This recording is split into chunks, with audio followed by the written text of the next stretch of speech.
Hope everybody's doing wonderfully today, this Sunday, this weekend, and I hope everybody's had a wonderful chance to rest in from the week. Take a breath, live in a moment.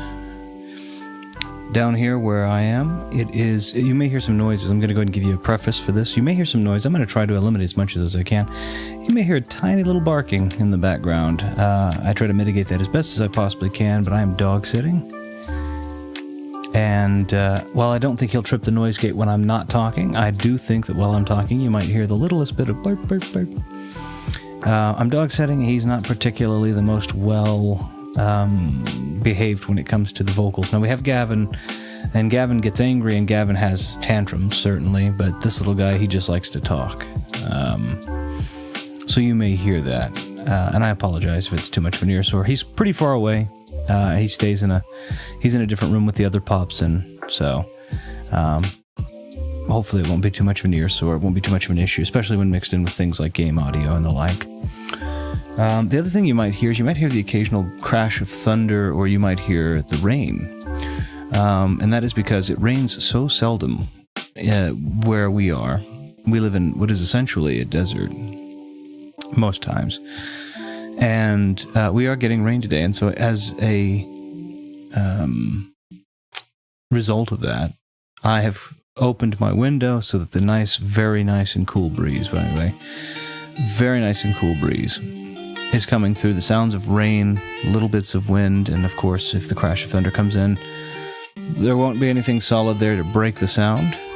So you might hear that. And if you do hear that, and it is a disruption, I apologize, but it is very comfortable to be sitting next to a cracked window during a rain. So, and it keeps this room, which has a lot of equipment in it, it keeps this room chilled.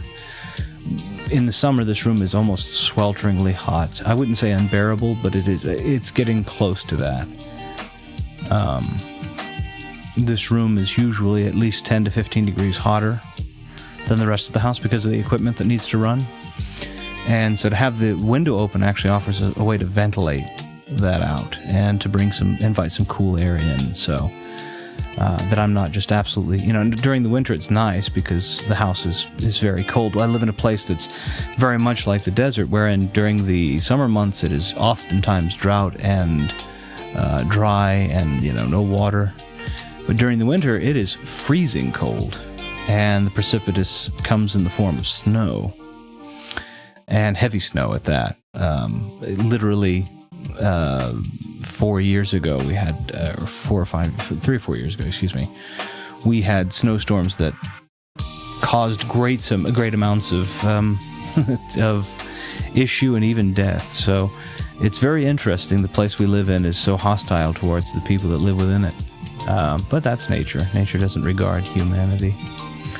And I think in turn, humanity doesn't seem to regard nature anymore either. Which is interesting. That having been said, usually we like to get on here and we kind of like to talk a little bit in the beginnings, but I always like to try and start out by giving the shout out, I guess.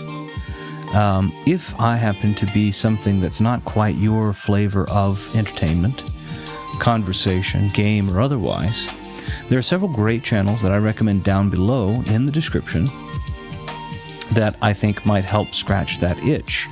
So right now we're playing Eternal Darkness, Sanity's Requiem, and I think we're somewhere around the neighborhood of about 3/4 of the way through, maybe even a little bit more than 3/4 of the way through. We'll be finishing that up pretty quickly before going on to I Have No Mouth and I Must Scream, before going to the DLC of A Hat in Time, which I had a lot of fun with.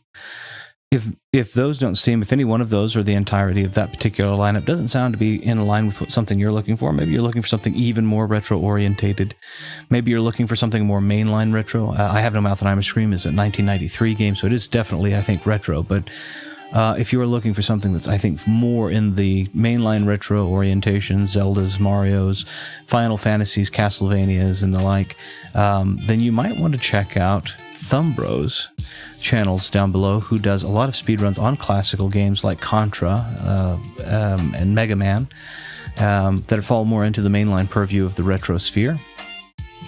If you're looking for great random content and happens to be covering retro right now, you may also want to take a look at Omega Ace Gaming's channel, where he's been playing ActRaiser recently. For any of you who are not familiar with ActRaiser, that is a really fun, I think it's kind of a gem that gets missed, kind of a combination between world building and third-person action and platforming. Very, very cool game. They just came out with Renaissance, which I believe is just a complete ground-up remake of the game with new music. But the original game, I played the original game on this channel 6 years ago or something like that. Just to kind of show it off for a moment. And of course, I didn't know what I was doing, and if I went back to it, I probably wouldn't as well, save for seeing Omega Ace play it on his. So I might recommend taking a look at that. If you are looking for game commentary, gameplays, recommendations, and candid conversations surrounding games in general, there is content forthcoming in the description down below. You might see Ash's channel, and he's made an announcement that he's working on stuff right now, and he's going to be having stuff up hopefully in the very near future. So I highly recommend clicking on it to keep up to date with what's going on, so that when it does go live, you can catch it, because he's done content before. When it went up, it was, in my opinion, quite good, very, very candid, very funny. Depending on what the type of, he did a review for like Kina, he's done a comedy video, the whole thing I really enjoyed. So I think it's well worth taking a look and staying appraised of what's going on by looking at his channel. Last and certainly not least, we have Viddy. Viddy's got 2 channels down there. In terms of the 4 Horsemen, I should say, we have one other person that's absolutely not least, but in terms of the 4 Horsemen, Viddy does Viddy Plays and Viddy's Gaming videos. Viddy's Gaming videos are traditionally going to be more along the lines of react and review, scripted and shot very, very well. In fact, if you've ever watched one of those, there's some cinematography to it. There's actually some build-up, some story that falls in just the way that he manages the camera, which I think is a very, very impressive thing. Something that he has an eye for that I don't know that I would, except for that I recognize it when I see it on his channel. The other one is Viddy Plays. Viddy Plays is a little bit more candid, just gameplay. He plays games by himself, or he plays with friends while making commentary over the top of it, kind of like I'm doing here. Sometimes he'll show off tips and tricks. He's done some of this. Some of my favorite ones he's done are the Banjo-Kazooie. It was the Banjo-Kazooie playthrough, or the Banjo-Kazooie videos. But he's also done Resident Evil 5 with friends. He's also done Silent Hill. There's a fair amount of good content to take a look at there. So I highly recommend taking a look at that. If you're looking for another Let's Player that's maybe falling more in line with the games that you want to see, he offers a pretty healthy selection also. Now, again, I say last and certainly not least in terms of the 4 Horsemen, because we do have one other person that I absolutely would not put last and certainly would not say is least, and that is my beautiful and wonderful wife, the Siren Ivy, who streams on Twitch almost, I think she's streaming, for the most part, I think she's doing it like Sunday, I think she's doing Sunday, Monday, Wednesday, Friday, and I think she's taking off Tuesday, Thursday, and Saturday, or at least Tuesday, Thursday. But I think Tuesday, Thursday, Saturday she's trying to take off. I believe that's her schedule, but if you want more and specific details, she'll be able to provide them over on her Twitch channel, so I do highly recommend that. She plays a little bit of everything. Recently, she's been finding fun in the story-based games like Life is Strange, as we come up to Double Exposure next month, which is a new Life is Strange game taking place in the life of Max Caulfield from the very first game. So that's going to be an interesting, grown up, I think 10 or 15 years later, that's going to be an interesting find. In addition to that, she's been playing some really random stuff too, like Red Dead Redemption 2 with Chaos Mod, and Chaos Mod is basically where every couple of seconds to minutes, I don't know if it's every 30 seconds or every 1 minute, a new modifier at random toggles. That modifier can be randomly spawning bears in the sky that will fall and kill you. It could be randomly causing gun discharge, random explosion, your horse despawns. I mean, it can be literally anything in the world that can happen. And it causes exactly what it says it does, chaos. And it's a lot of fun to watch how different people adapt and react.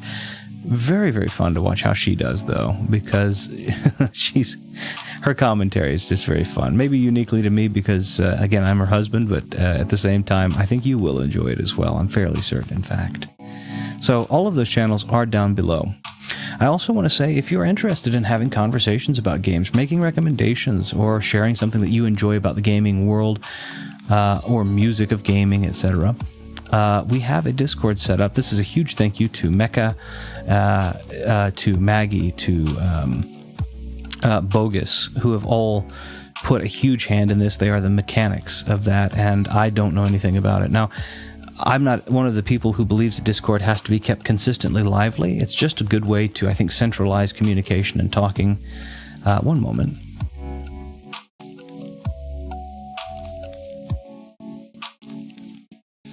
Excuse me. It's just one way to, I think, communicate and centralize communication, rather, around topics that we're all passionate about, generally games, right? So we have channels on there for talking about games, showing off rare and hidden gems, talking about least favorite, most favorite games, games you purchased because they're bad, games you purchased because you believe that they're the best there are, favorite systems, console esotericisms. Miss Maggie actually shared with us specifically, she actually shared with us a console that she had found uniquely in her area that was an all-in-one, which was really cool, and just something I hadn't encountered here in the States. We talk about music and soundtrack. We share that kind of stuff. And if you're someone who's into the gaming gear sphere, you're wanting to stream, create YouTube content, etc., it's a good place for us to trade ideas on what equipment we use, why we use that equipment, etc., etc. I personally like the community we have there. There's no obligation to talk. There's no interest in keeping things always constantly alive. It's just a nice form. It's kind of like a room. Kind of like the retro room, in fact. It's a room where there's no need for it to consistently be occupied, and certainly those who occupy it don't need to consistently speak. But it's a fun place for when a conversation should be struck between two mutually interested parties, let's be clear, that space be given to them appropriately and completely to discuss that. And I like that a lot. I think that's really nice. That all having been said, I'm going to go ahead, I think, and move things over to the game, and we'll start kind of talking about that, as I no doubt am going to fail a few times on this. I'm going to try not to fail a lot, but I can make no guarantee, as this is something that is difficult for me. So let's...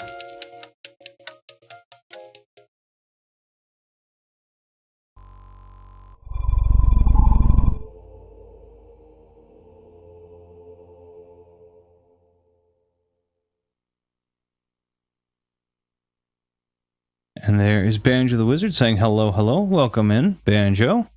Hopefully you're doing well, or I guess instead of to say hopefully, how are you doing? I do hope you're doing well, but better to ask and get a direct answer than to offer hope and no conversation beyond.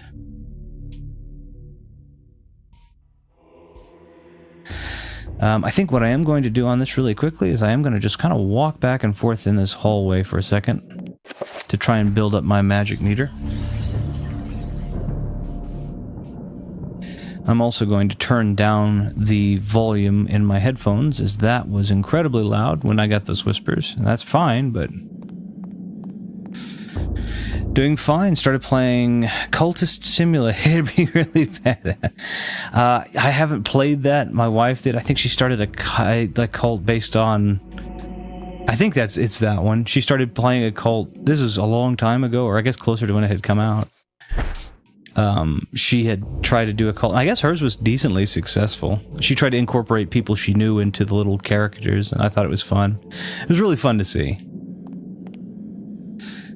Are we pretty? Yeah, we're getting pretty close. A couple of things I think I'm going to do, and then I'll probably save. So we're just going to walk in the hallway here. Okay, so we filled our magic meter. What I think I want to do here... did we have the magic attack already on quick spell? No, we have the recovery spell. So let's do this. We're going to go ahead and reassign all of our spells. I've had some fast deaths. I accidentally pulled a DLC start, which I'm staying alive but being very lost since it's different mechanics. Oh, wow. How does it... So that's the question. I mean, is it just... Because I didn't directly get involved. I mean, I didn't directly play it. I saw it being played. So is it like that you're and I'm going to use this for lack of a better term, but kind of mutinied if you don't do it correctly? Or is it kind of like, I don't know if you've played this before, it's a Devolver Digital game, but Reigns, where you kind of have to balance meters, right? You have to kind of balance, like in Range, you have to balance sword money, church, and people, I think. So it's army is the sword, by the way. Is it something like that, or is it even more esoteric? It looks fun, but I don't understand it, I don't think. Okay, so let me, really quickly, while that's happening, so I'm going to go ahead and do a shield as well. I'm going to do cast 5-point shield. I'll do a... No, not cast, I'm sorry. I will cast one, but let's assign a 5-point shield, red one, to this shield. And then we've got the blue magical attack is on Y. I think that's probably okay. And then I have the sanity one. Magical attack down at the bottom, that's just in case. I could probably use something else there. Let me put, just for the fun of it, let me go ahead and also put... Oh, what? Okay, well, that wasn't my intention at all. What happened?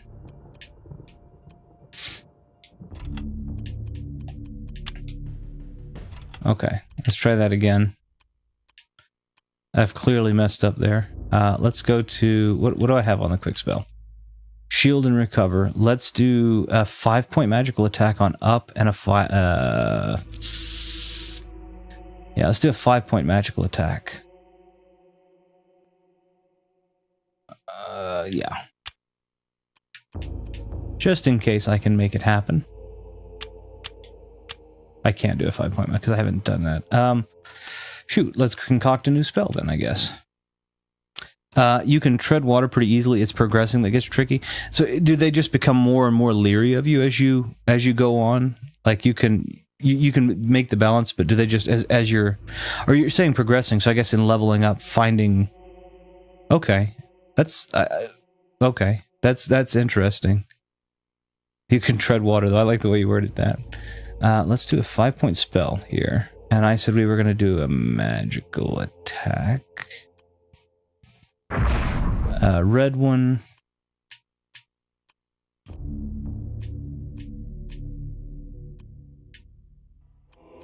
I have to remember what it is. It's going to be project, I'm sure. Okay, we'll go back. Any attempts at progression have been negative side effects, which have to be managed.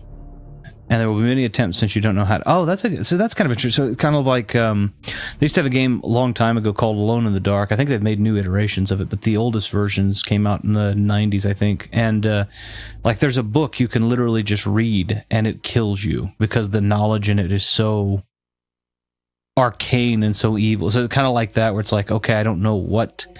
I guess it doesn't have to be occultist, right? But if you're doing that, it's like, oh, I don't know what I can... what I can delve into farther without danger. Is it something kind of like that, I guess? Okay, let me take a look really quickly at the magical attack. Check. Uses Anterbach Red Gormer. Okay, so I thought I knew that, but I guess I didn't. 5-point. Nope. Anterbach. Red Gormer, and then we'll just use Pargon. Okay, so now let's see what I have on the quick spell. Spell list, magical attack, assign 5-point. This one, and we'll put it on down, like that. Just in case we can get off a 5-point, which we may not be able to. Okay.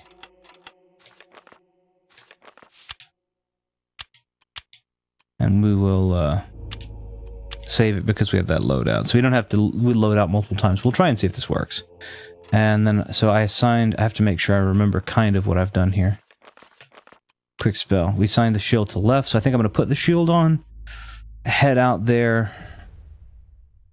And I don't think the gun's doing really anything, so I'm going to keep the gun unenchanted, or disenchanted, I guess. And I'm just going to use it for the little guys, if I can help it. So...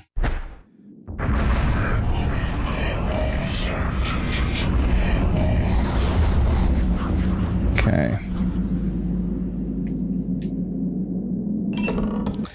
You'll do things like a ritual which succeed or fail, spook the cops, or make you depressed. Oh no, or see pink elephants? That's really cool. Okay, now I have to play this game. This seems neat.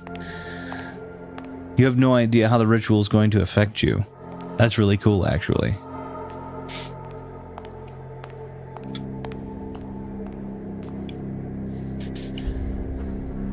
Yeah, I said we have it, and my wife, the Siren Ivy, she's played it, and she had a lot of fun with it. She like took little characters and named them after people we know, but then I think she got decently far. She's pretty good at simulation style games, whereas I am not at all.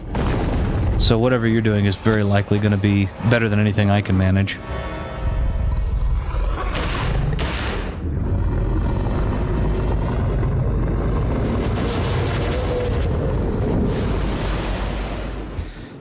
Okay, that's pretty cool though. I like that. The only cult game-ish that I played. Hold on, let's go ahead and equip the right stuff. The only cult game-ish that I played was Cult of the Lamb, which I thought was really kind of cute. So, but other than that, I haven't really messed. Uh-oh.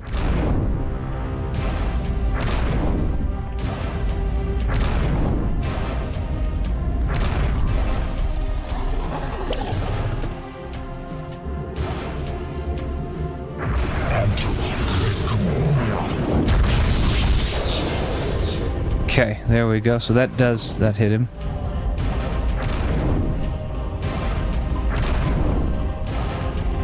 I don't know if I'm going to do this correctly, but I'm going to try. Tongue.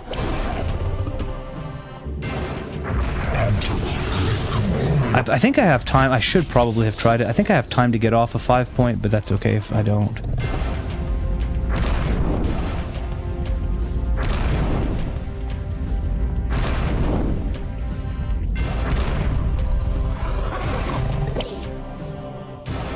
We'll try.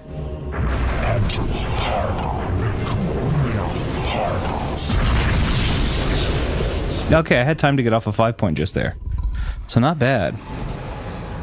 It does a good job of making the act discovering how to play the game resemble the delving into the... sorry, hold on, let me try that one more time.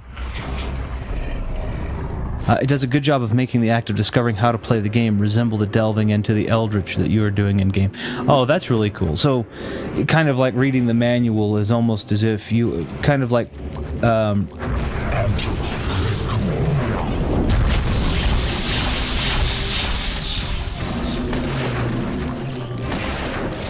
it's kind of almost as if reading the manual is reading the Necronomicon, in a way.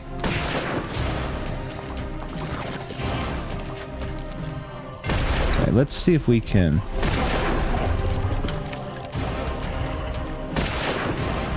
Okay, I'll let them do their thing for a little bit. Okay.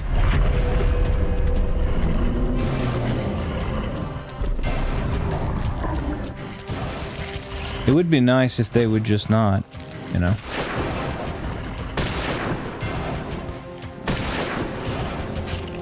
Okay, let's go ahead and get some sanity back. Actually, if we let these guys kind of die out here, maybe he'll absorb while I'm doing that.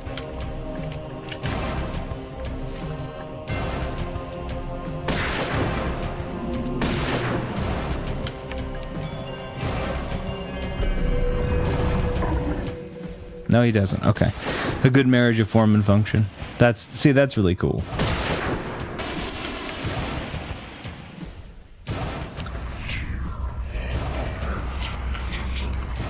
Okay, I'm wondering if I step back here kind of to the border. Hold on, I need to look at my spell list and remember what I think I did it on up. No, I did it on down. Good, I checked my spell list. See, if he does that, it's supposed to do the closest ones, but if he does this... maybe I can get off some of this? No, it just hits them.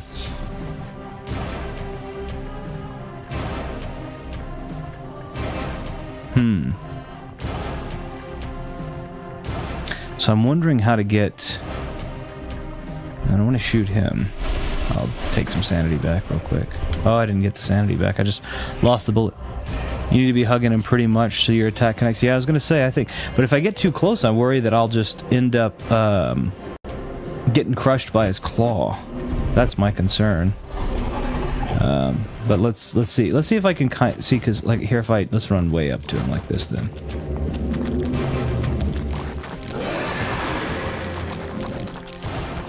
Yeah.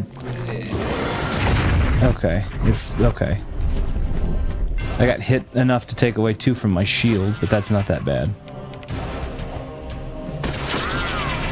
Okay. He can't slam while okay, alright, that's fine. That works.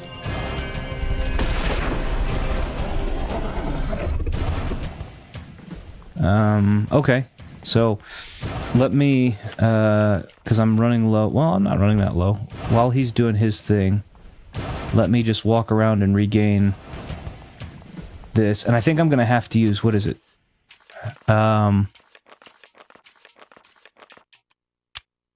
It's Y, right? Yeah, it's Y. Didn't work for me last time. Maybe I didn't have enough magic. I don't know. But let me walk around to make sure I have enough magic. I can always regain sanity later if I have to. Through finishing these guys. So, I'm just gonna get magic for now.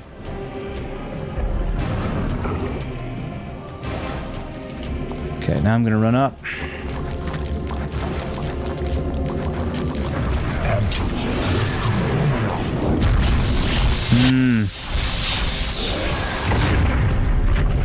Okay, I'll let these guys come. I need to cast another shield.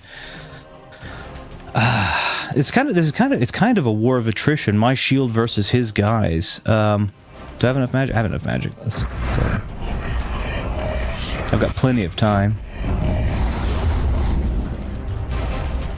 I'll let these guys come over here. So I need to be closer to him, I guess, whenever he casts the spell for summoning.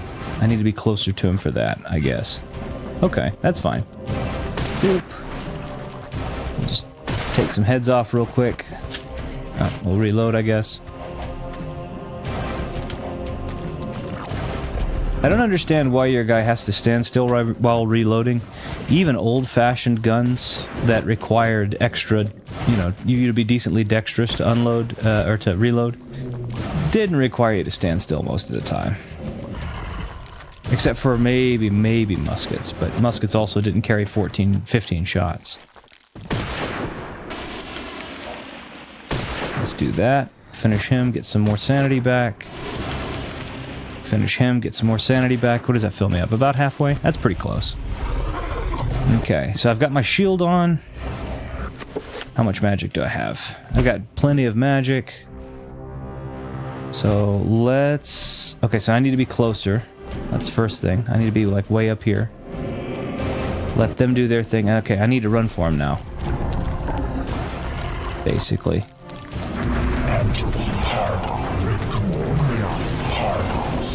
Oh, he's not absorbing anything though. He's just there. I accidentally short-circuited my own spell.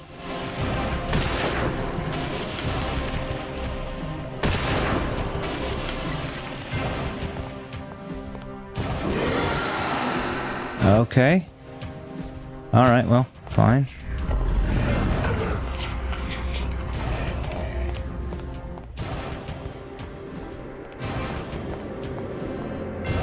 See if I can get enough magic to do this. He didn't go, yeah, I don't know why. I got up there, maybe when you get up close, if you get up close too quickly, he doesn't do it. I'll just use a 3-point spell this time. There he goes.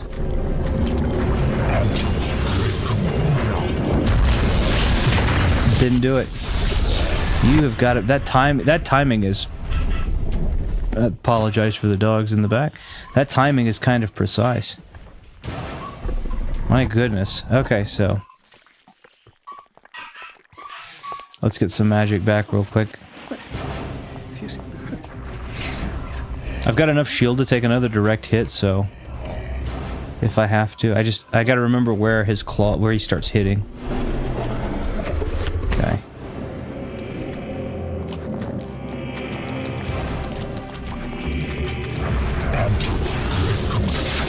Oh, they short-circuited me. that's fine. We're fine. We're fine. We're good. I'm just going to... I've got time, so I'm just going to reload my gun. The fight is, again, this is much more a war of attrition. Again, my shield versus them. So I think what I'm going to do is I'm going to shoot, get my sanity. I'm going to shoot their heads off. Well, yeah, he's left. Well, you know, likewise, at this point, I wasn't trying to hit you. I was trying to hit his head, and it just happened to go through his head and hit you also. So while they're doing that, I can go ahead and cast a shield. Let them fight each other to the second death or whatever. And then... Hi! Let me pause this real quick. I have a tea in coming. That's okay, thank you.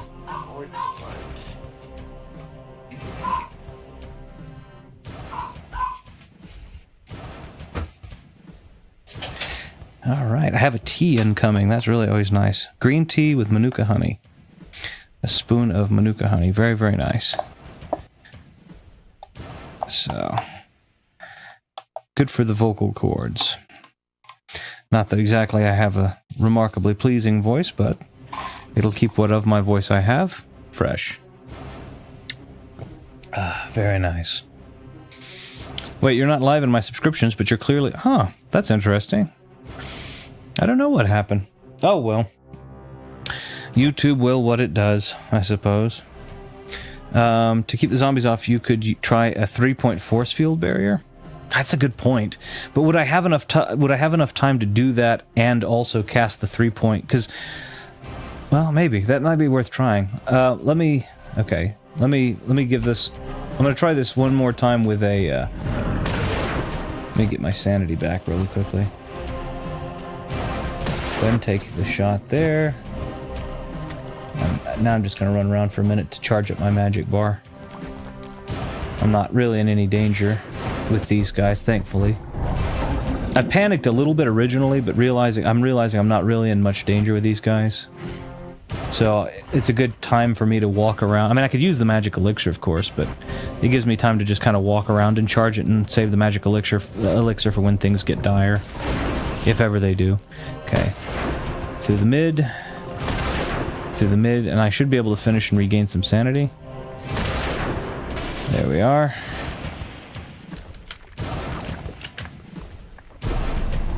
Hey there, Fighting Max. How are you doing? Is he fighting the final boss? No, it's just, it's a big boss, but it's not the big boss. Okay, we'll move around a little bit. So I think what I'm going to try to do really quickly, I want to try the force field thing, but I'm not entirely positive on I'm not confident in my ability. I'm going to do this. Yeah, see, I can't even get the blasted the regular 3-point spell off in time. That's the tricky piece. Yeah, that's the tricky piece of it right there. Shoot him through center mass. Boom. We'll go ahead and take the life back. How am I doing? I'm doing alright. My day's going well. So far. It's nice and chilly and rainy, which it never is here, so that's kind of a really nice surprise. He's getting back up. And I believe I'm out of bullets for this thing, so... I should have plenty for the revolver, though. It takes longer to reload, but that's okay.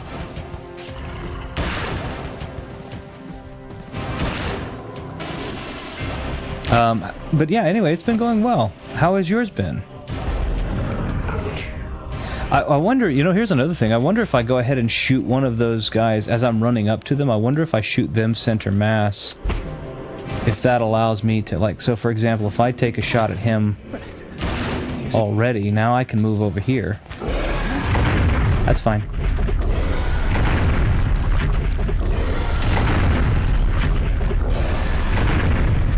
So he just doesn't go glowy red at all if you come in too close.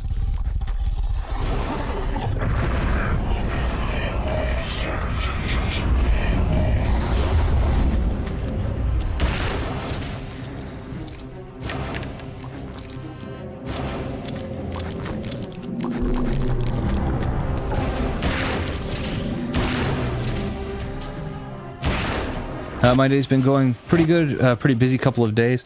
Ash, as a kid, whenever saving game, whenever saving game, you save the game message, I would joke, well, I saved everyone, we're all done here. That's clever. The Thunder and Lightning was crazy here yesterday. Thought Raiden was about to show up. Wouldn't it have been cool? But not Mortal Kombat 1 Raiden, like classic Raiden, right?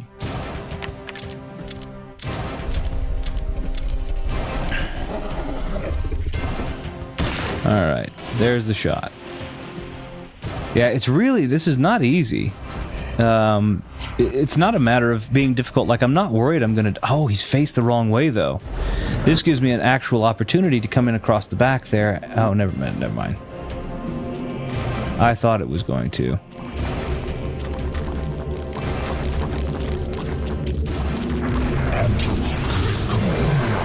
It's super difficult to get that spell off on time. I have absolutely no idea. I mean, I guess you said the shield. Let's try that. Let's try that. Because I have the shield for myself, right? So let's see. If I do spell list and I do, where is it? Damage field, and I assign that just a 3-point red. Right there.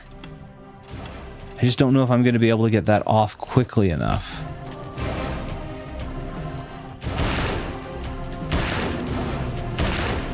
Okay, we'll let them rip at each other for a second. You hang back way more than you need to when waiting for his next cast. Well, that's true, but he goes... the thing is, if I go forward, guns blazing, no pun intended, he doesn't go red. He just starts hitting me with the claws instead.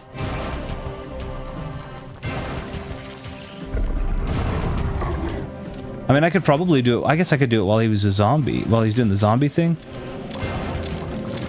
Okay, we'll take 4. That was 5, clearly, but oh well. We'll take.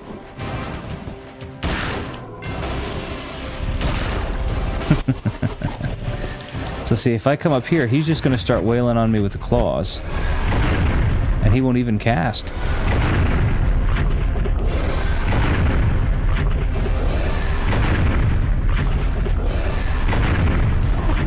Now his hitbox seems to be in the end of the claw, or his hitbox seems to be in the end of his claws, so if I'm hugging him like this, he can't hurt me. Or he might be able to, but it's difficult, right? But like, he won't go red, even. I'll run outside now. So he can cast. So, let me rest for a second, see if he does. I'll just circle around for a second here. Need to find the closest you can be without slamming. Then, yeah, it's here. It's this pillar is the slam. Like right now, I'm gonna bum rush him. Right? Okay. That'll get him. Oh no! See, he didn't even get him. Oh, sorry. Okay, hold on. Let me get out of the way here. Yeah, it's that little pillar separator right there. Well, no, it's a little farther than that, but that's okay. But I didn't even get him with that one, even as close as that was. You juked the slam. You didn't. Yeah, but he won't go red. That's maybe I'm saying maybe that's a correlation. Maybe that's not the cause of it. So let's experiment here, right? Do I have a recover spell on my quick spell? Yeah, but it's the wrong recover spell. So let's do spell list, recover, assign 5-point red to that. There we go. Okay. And then I'll just go ahead and recover real quick. Okay, we're good. We're all good. You can do it. I appreciate it. I feel like I can do it. It's just it's a little frustrating that I can't, like, I want to be able to pick up patterns in this, and I can't seem to get him to abide. Am I out of bullets? Did I not reload? Oh, I didn't reload. Oh, shoot. Okay, well, that's fine. These guys are slow. I'll come over here. I'll have 4 bullets in before they get here.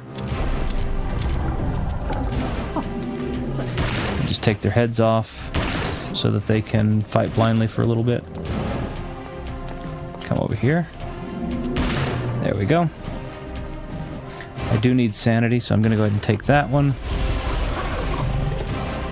Take that one. I need a shield. Okay, I want to try something. He's casting just barely for these guys. I want to come way, like, over here. And I just want to see if he'll go red. Right. I can take that guy's head off.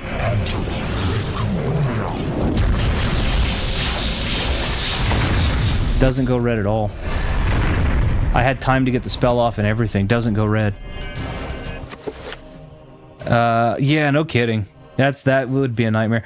I'm not, like, I like the game. I still like the game. This is a frustrating boss fight because it feels like that there's not really a pattern. Like, I got close to him there, and I had time to get the spell off, and it didn't go in, it didn't hit these guys, but he didn't turn red, so he wasn't absorbing any of the stuff. So it was like, okay, well, that's the... Oh.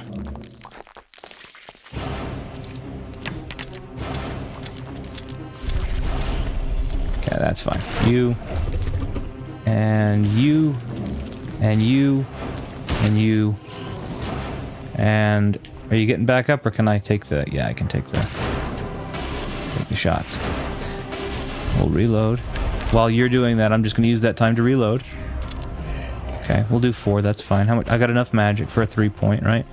And this is as close as I can get before he decides he wants to claw at me. Let's... Like right there where the camera goes like that is claw range. So let's run in claw range now. Quickly cast. And it didn't get him. I took a hit, which is fine, but then it didn't take it. It didn't get him.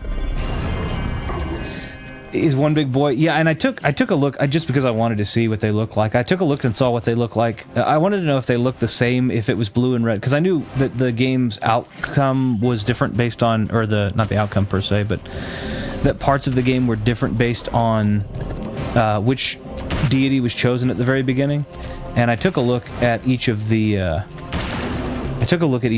other ones, and it's like, I mean, this is not the worst one. It's frustrating. Yes, because of how slow it is, but it's not. It could be worse. The frustrating part is the time. This is a timing based one, and in platformers that's normally the case, right? When you're platforming, you have to kind of time it. Mega Man's a good example of that. But in this one, it's not timing based really. It's just kind of. I mean, it's not made... It doesn't supplement it like a timing-based system, because it's not a platformer. It's not... The controls are a lot slower. Can I... Let me reload? It would if I had any more bullets, wouldn't it? Alright, well, we're going to the sword then, I guess. I've used that many bullets. So, here, we'll just... I prefer the melee any which way. So I've got 2 points of the shield right here, so he's going to go ahead and summon, right? I'm going to stand up here where the camera goes into claw mode. I'll stand right behind it where the camera isn't in claw mode, so he doesn't accidentally not go red all of a sudden. Okay, now I'm going to run into claw where he goes claw mode. I'm going to cast.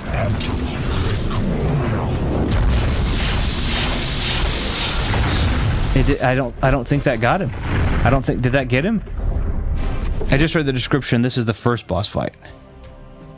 This is the first boss fight. Yeah, it's kind of... I don't think I've actually done a real other boss fight. All of the rest of them have just been the guys that hold the runes, really. But I don't even think I hit him with the spell that I just did. I don't think it hit him. Okay. I'll decapitate him, because if you decapitate them, they fight blindly, so they'll hit each other. So, and while they're doing that, I'll let them have at it. Have at each other. Okay. It arced to him, so if it didn't hurt him, it was just too late. Yeah, see, that's the tricky thing, is that timing is just absolutely razor thin. I mean, it could be that I'm just that bad. That's also a very distinct possibility, but I think I'm trying... I think I'm hitting the window pretty...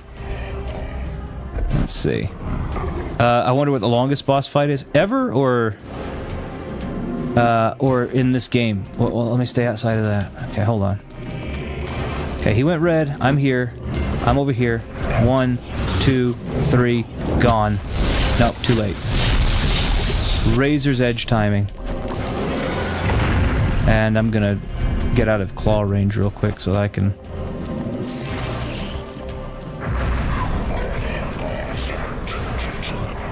There's not really a... That's the thing about it, is the stakes are kind of low in this fight, which is... That's interesting. At least at the moment they are. I mean, I'm sure this gets a little harder. But at the moment, the stakes are kind of low. It's just a matter of trying to get this timing down, and that's what makes it frustrating. Final Fantasy 15 has a... I would argue that's probably one of them, or maybe Bayonetta, the Jubileus fight. That could be, because it's literally like a 3 or 4 or 5 phase fight. That one's pretty long. Alright. I want to be just outside of claw range. Just right there.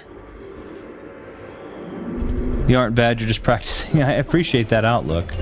Okay, so now that that's happened, I'm jumping into claw range. Here we go. Turn red. Nope, no turning red. There he goes. Well, no, that's not even gonna work.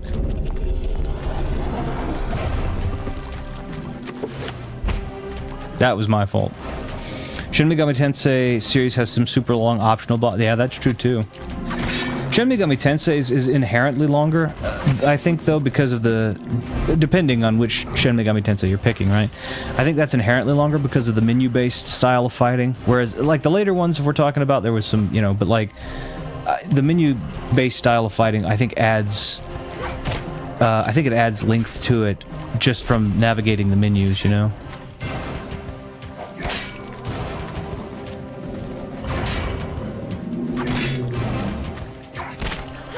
I might be buying Lies of P and Black Myth Wukong tomorrow. Don't know which one to start. Lies of P, I haven't played Black Myth Wukong. It looks great, what I've seen of it, but I can't say definitively because I have not yet played it. But what I can say is I have played Lies of P, and if you're in a Soulsborne mood with a decidedly German twist, it is absolutely well worth playing. It is a lot of fun, and it's really, really beautiful. So I did enjoy Lies of P. Okay, I'm gonna just rush in now. He should turn red. I can't get it to cast the spell sometimes. I'm pushing the button and he just won't cast the spell. I need to... Okay, stakes are a little higher when I'm way over here, I guess.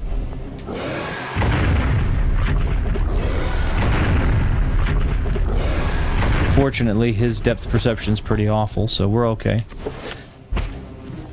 Man.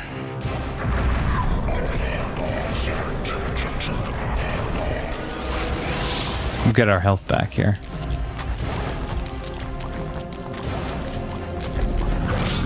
This might even be easier with the sword, in all honesty.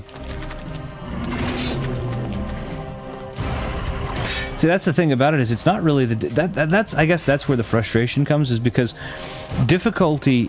I mean, difficulty is difficulty, right? It's just something that's hard to do. But I like the idea of difficulty being something that, you know, like if this were a difficult fight in such a way where I'm actually fighting him and I have to remember, like, okay, good example is Shadow of the Colossus. I was having trouble with the Last of the Colossus. The Last of the Colossi, I guess, would be the appropriate plural. And I felt like, with exception to a couple of jumps where I felt like my inputs might have been eaten, I felt like that was a challenge that I was failing, that I was doing wrong. Here, I don't feel like that razor timing is entire. I mean, I definitely am messing up. This is a beatable boss, but I definitely feel like that I'm not the entire problem here. And I mean, I fought, like, I did Witcher 3 on Blood and Broken Bones, and I lost 1,000 times to, on the Blood and Wine expansion. I lost like 1,000 times to that final boss. Every single time on that game, I thought, no, that's my fault. I screwed that up. I didn't push that button. I should have done this. On this one, it's just, I've got some that feel like that, and then I've got some that it's like, eh. Okay, this is going to be late because it comes in late. I should have done a shield. I didn't think about that. I hope not. Okay, hold on. Let's see. This says Igralith 0 from Xenoblade Chronicles. Oh, that could be. That could be. So I have a question for you. What is the game with the worst AI enemies you've ever seen? Ooh. No way. You know I would be awful at that. Okay, let's just do this real quick. Probably Vu. So it depends. It depends. Two Worlds is there. I mean, Two Worlds is on the cusp of the worst. Arguably, it would be Two Worlds or it would be Vampire Reign, a game called Vampire Reign, which is... I bought the game... Again, it's one of those games I bought because of how bad it is. Vampire Reigns can be... I think you can relegate Vampire Reigns to being bad, so bad because it's unforgiving. Vampire Reign is the epitome of the problem that I'm having with this boss fight, except for it does it way... Like, this game is a good game. I feel like I'm having an issue with it, but I feel like this is a good game. I'm not going to blame the entirety of it on the game. This has been very fun. Two Worlds and Vampire Reign, this is the whole game. The parts that I have a problem with here, that I'm personally thinking are an issue, are the whole of the game. The reason I got Vampire Reign is I never passed that game because of how just absolutely ridiculously difficult it is, and I want to pass that game. It's unfairly difficult, more so than any game I've seen. Okay, run in. Got it. Turn red. Turn red.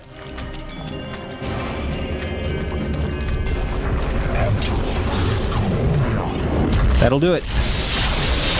It didn't hurt him. Wasn't in time. The dumbest day. Oh, that's a good question.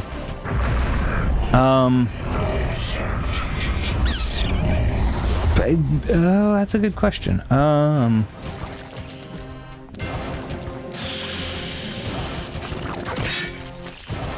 Dumbest AI I've ever seen.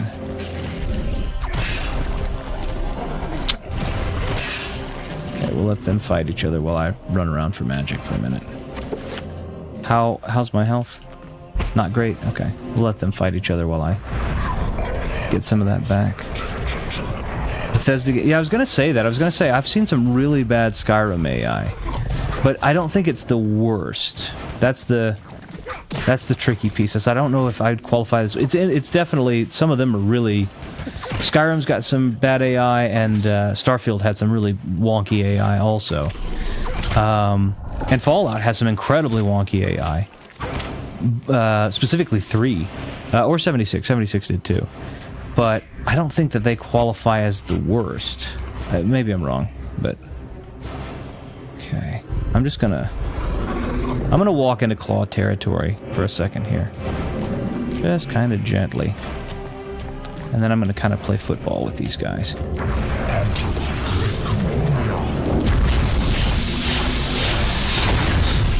See, I don't think it's hurting him. It arcs towards him, but I don't think it's hurting him, and I think that was within the correct window.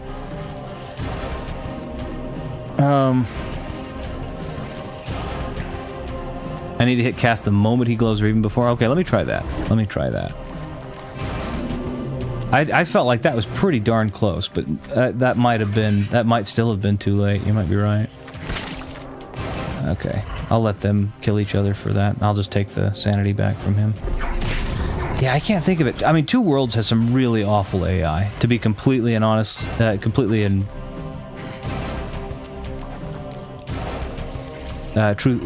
honest and truthful. Two Worlds has some absolutely abysmal AI. Pass the controller. I play Sonic on the GameCube. I've got this. I have Sonic 06. I will say that. I have Sonic. Okay, so I'm going to let him cast this so I can kind of time it. 1, 2, and the third guy. Okay, now that he's done that, I'm going to run over here. I've taken the Sanity effect. I'm going to run over here like this. And then I'm going to run over here like this. And then I'm going to cast.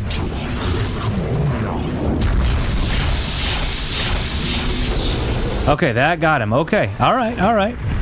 I think you were spot on. It's got to be just as he turns red. Again, that doesn't abate my issue with the razor-thin timing, but at least I have that frame of reference. Let's see. I know it could be... Speaking of Cliff Racer, I never heard of him. Good kart racer, I don't know about. So I always try to forget that Two Worlds. I bought it day... So I remember buying it day, like launch day. And I bought the collector's edition, which was $80. Had the little white sleeve and everything. Absolute and total trash. I bought it... I sold it back because I absolutely hated it. And then I bought it back later at a much, much cheaper price where I felt like I wasn't unfairly, you know...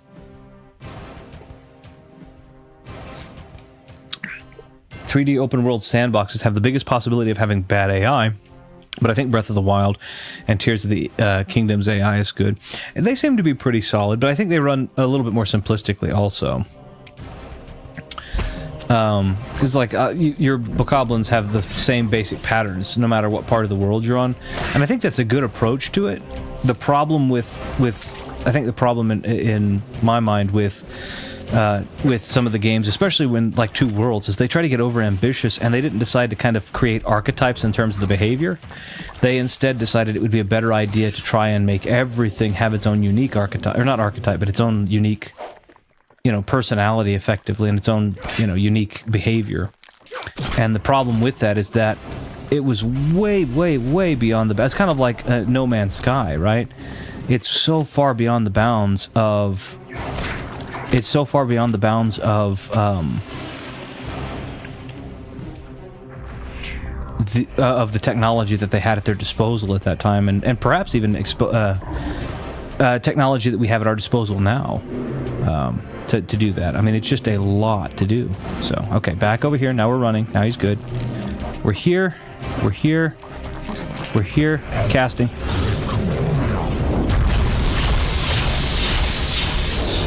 Okay, that got him. We're good. So I'm assuming it's in... I'm assuming rules of 3 here. I probably should put another shield on because mine's running low. You know what? I'll let it. I'll let it. Cliff Racer is a super cool racing game from Bethesda where you get to run from all of the birds. Is Banjo Line? I don't know. I don't know that I'm familiar with Cliff Racer. I take pride in being something of a chronicler of video games, but I think he may have me beaten that. I don't think I know what Cliff Racer is, at least not firsthand.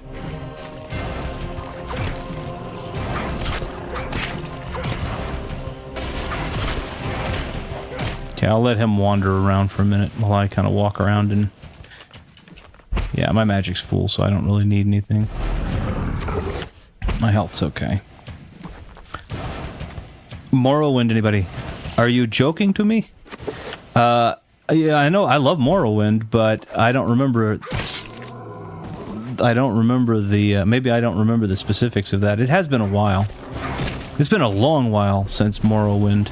I played Daggerfall more frequently, if I'm to be completely honest, and have played it more recently than Morrowind. I liked Morrowind. I just didn't... It wasn't... to me, it wasn't quite... Okay, now here we are, third. Same pattern, figure of 8. Over here. I'm too late on this one.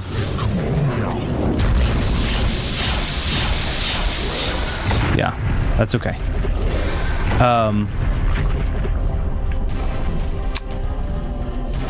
Yeah, I haven't played Morrowind in forever though. And the reason that is because Daggerfall. So, and this is the reason, Morrowind is a great game. Oblivion, I think, is way better. I think Oblivion is the highlight of the Elder Scrolls world. And then Daggerfall had an update come out in it wasn't that long ago. Maybe it was 2016. Maybe it may not even have been that long ago. And the update was basically Unreal Engine. Okay, so now it would be a good idea to go ahead and reshield. What did I say I put it on? This side.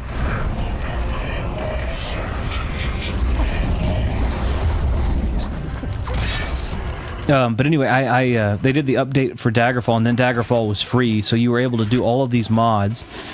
And I'm not advocating for or against anybody, but Pro Jared did a play where he actually gave a pretty definitive mod list for the ideal gaming experience of Daggerfall, and I agree that mod set was fantastic and makes the game remarkably playable. Not that Daggerfall wasn't already, but that, I mean, it makes it the quality of life improvements are absolutely astounding.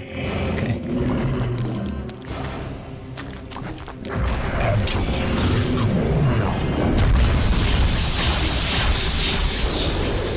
Okay. Okay, cool. We made progress, something. Okay, so now what do we do? Oh, well, now we're in a...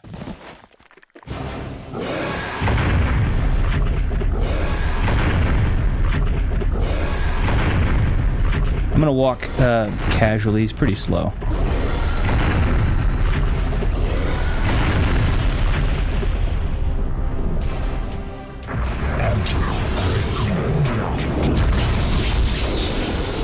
Okay.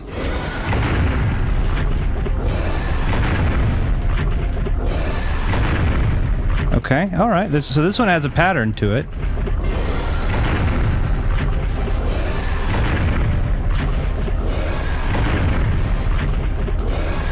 Kind of.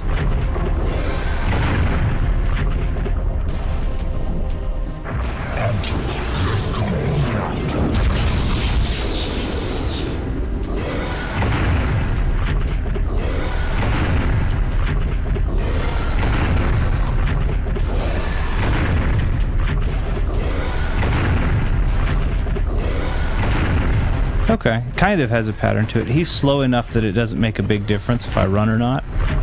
And because I'm walking, and that's pretty well the entirety of what I'm doing back and forth here. Okay, that seems to be the fight. Yeah, that's the fight. All right. That took that second phase right there was the most frustrating.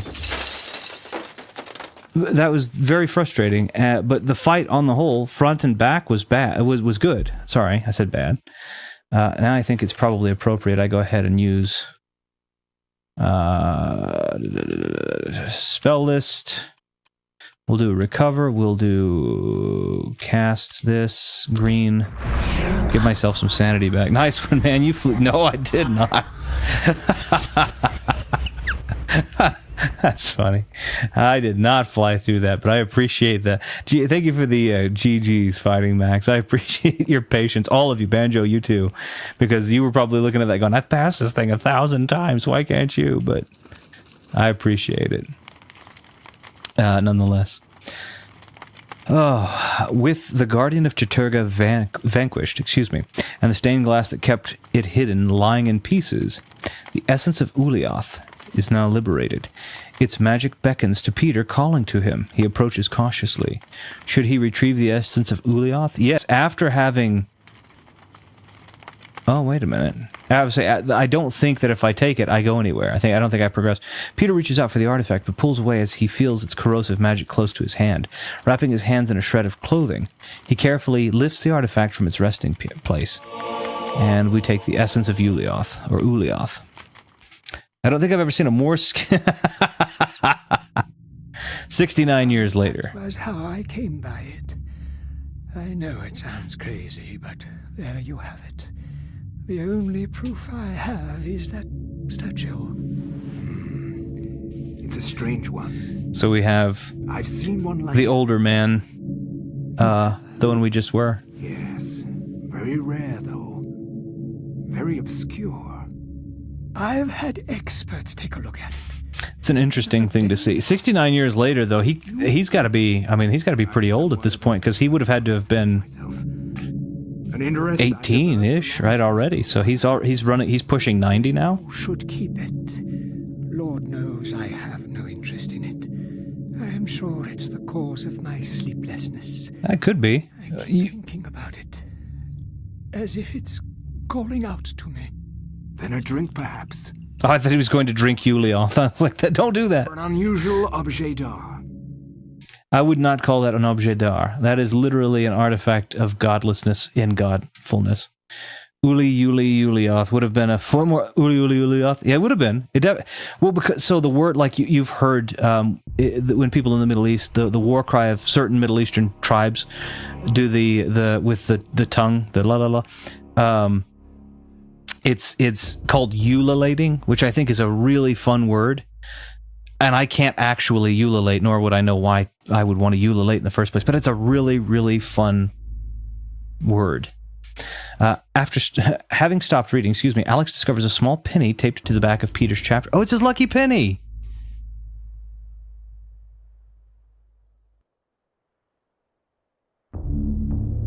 Excuse me. I try to mute the mic in time. When I have to sneeze, I try to mute the mic so you don't hear it. Oh, my goodness. Okay. We got the lucky penny. 90 years later. I didn't hear it. Good. Yeah, I think I hit the mute button in time. A lot of things I do, again, which are overkill. When it comes to my... Can you mute next time? I heard that. I'm pretty sure I muted. One of the things that I do, and it's way overkill, and I don't recommend anybody does it, and I don't recommend or think that anybody should have to do it, is the YouTube equipment that you use is... Peter recovered the penny from the circuit breaker that's what I was wondering. Why would he do that? Like, especially considering that it was now a conductor, he would have had to have pulled the penny out with he would have had to have some sort of insulator or find some sort of insulator to prevent himself getting shocked, since that penny had current running through it. So that would have been, like, that really would have had to have been a very important penny, you know? After the boss fight, I think retrieving the lucky penny would have been the farthest thing on my mind. It's only because we exist in the godlike space of the fourth dimension in respect to their three-dimensionality that we can look back on it, I think. Maybe he did. Maybe he found another penny. This one's also lucky, I guess. What I was saying in terms of the... let me turn my microphone really quick. What I was saying in terms of the gear that I use is way overkill for the channel. I don't know if it makes anything any better. I want to be very clear about that.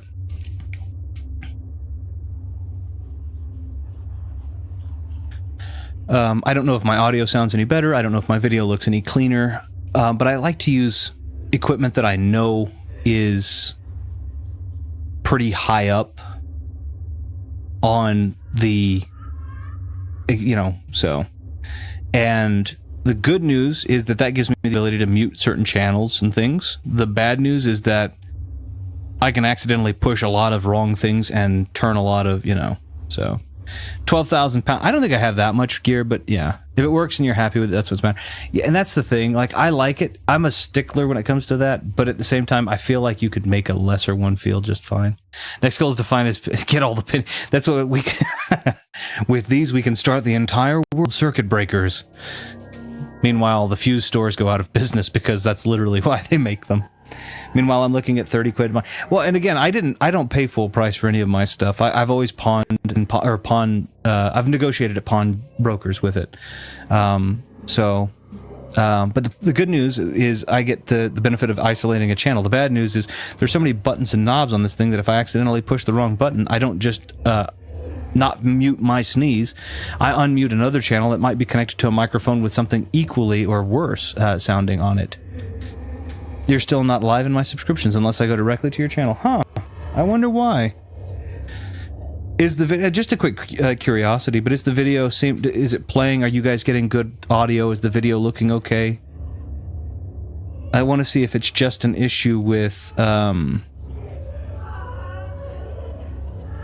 Yes, okay. I wanted to know if it was just an issue with the live feature. Huh. And I don't know. I'm taking a look really quickly. I'm sorry, just to make sure.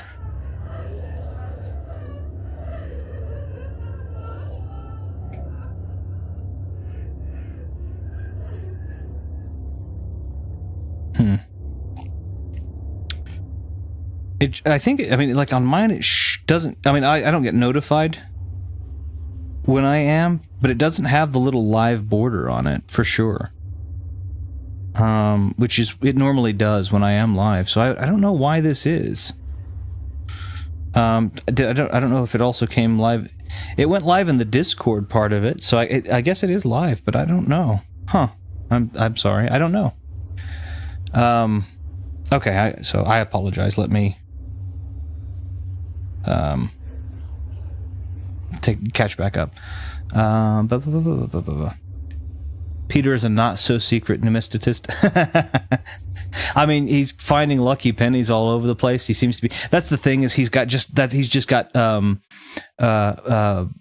boards and boards where they have the slotted areas where he's just got nothing. But his specific interest is in the quote-unquote lucky pennies. So he's not even a traditional one. It's just a specifically lucky penny collector, not even just general coins. Everything's fine, so no issue. Okay, all right. He's live in my subs. Oh, okay, I don't know what it is, because it is weird. It seems really weird. YouTube will push my stuff sometimes. YouTube will not push my stuff sometimes. I don't really care. So long as I get to talk with you guys, and you guys have some way of seeing it. Those of you who want to, and I got notified, which is how I came here in the first. Okay, well, I appreciate it. Usually I just see your live in my subscriptions, but I had to go directly to your channel. I'll take a look into it. I'll see what happens. Maybe YouTube just seeing with people. Again, there aren't any issues, and you're obviously live. No, it's okay. I just wanted to make sure. Yes, you're correct. That's exactly what's happening. Hey, Thumb, how are you doing? Hope you're doing wonderfully. Congratulations. By the way, I want to say, if you don't mind, huge congratulations to Thumb, who did a stream yesterday. I didn't get to catch it live. I watched it after the fact, sadly, but he was working on a Mega Man 5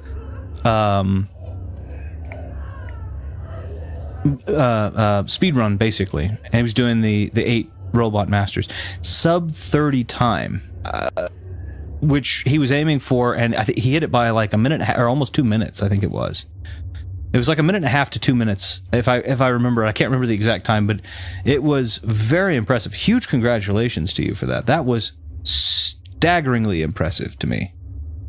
So, yeah, the stream doesn't show up in my live tab. I had to click on your channel. Huh. That's interesting. No, it's weird. I'll figure out what's going on with that. I don't know. Again, YouTube. Let's recover our sanity first. YouTube. I don't know what they do or don't want to incentivize. And I don't know if I have done something or am not doing something. But I do have the Discord.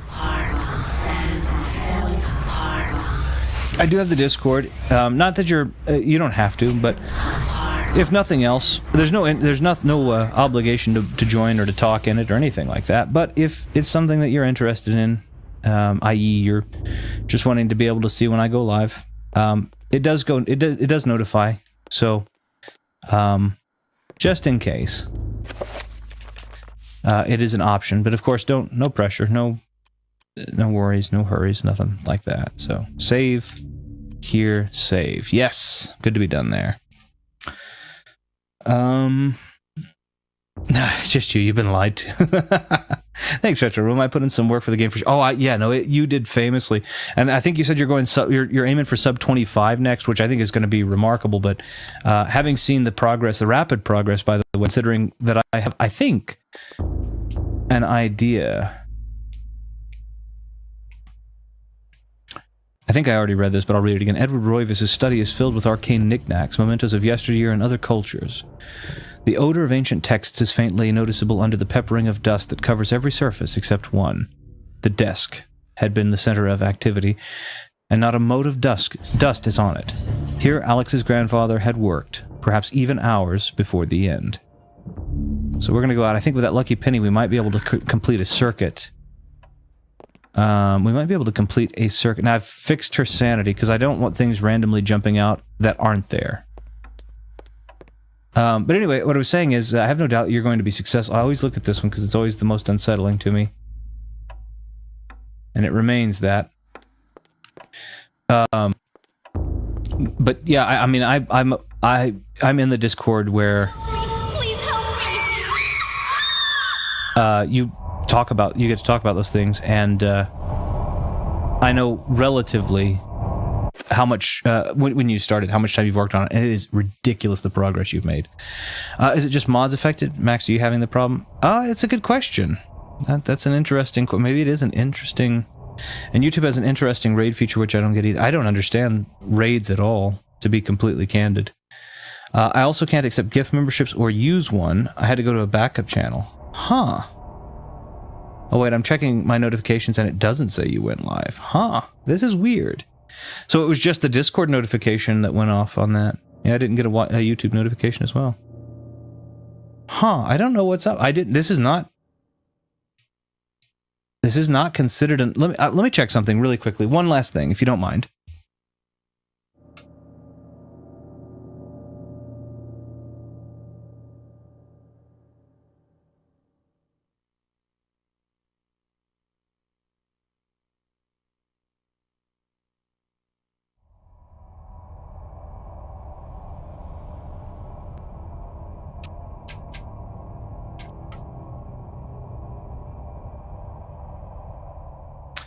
I just wanted to see if if it was not a public, for whatever reason, it was unlisted, but no, it's listed as public. So I'm not sure. And the stream health is good, excellent according to this, so.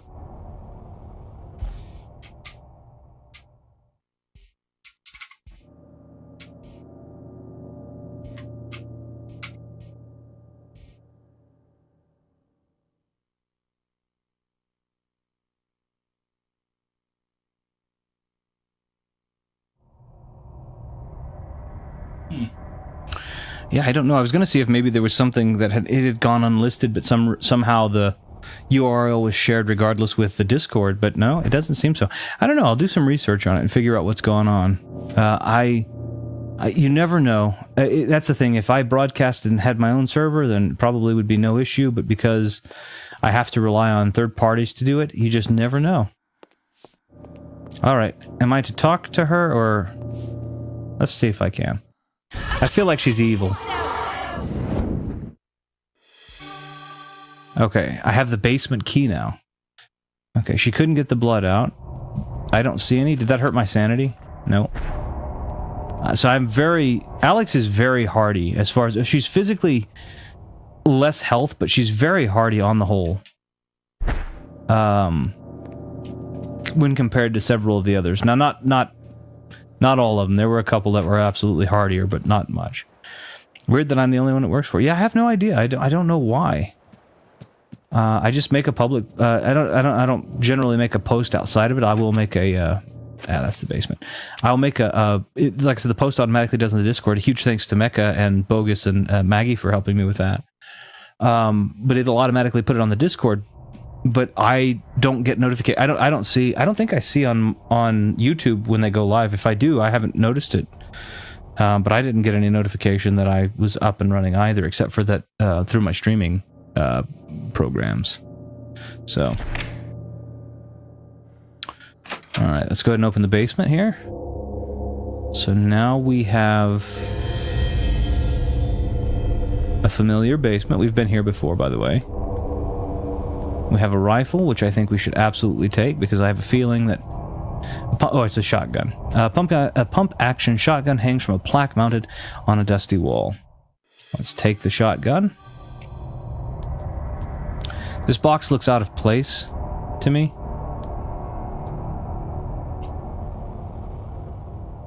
A stockpile of Edward's port, one of his many eccentricities. His taste for port went hand in hand with his appetite for knowledge. No doubt his quests were fueled by this little cache. So he was basically an alcoholic, but an academic one. As so many good educators seem to be these days. That's not terribly far from the truth, though, and I feel bad saying that. There are a lot of... academics, I can't speak for the world, but academics in America have taken have suffered quite a lot, and I feel bad for both the students and the educators, because I don't feel like it's intrinsically either of their problems, either of their faults. Rather, it's their problems for certain. More shotgun shells. Okay, I know I'm gonna put that lucky penny in that box, but I want to take a look around before I do. Is this safe? Is more shells? Nope, 38 revolver ammunition. Okay. Some stopping power to that little revolver. We have a safe here. The safe is large and old-fashioned, made in the days when security was derived from the heavy metal construction rather than secure locking mechanisms. It doesn't look like it would be too difficult to break the combination, if only Alex had a stethoscope to hear the tumblers more clearly. That's a very specific thing to want, but your grandfather was a doctor, I think. Certainly his ancestor who lived here was.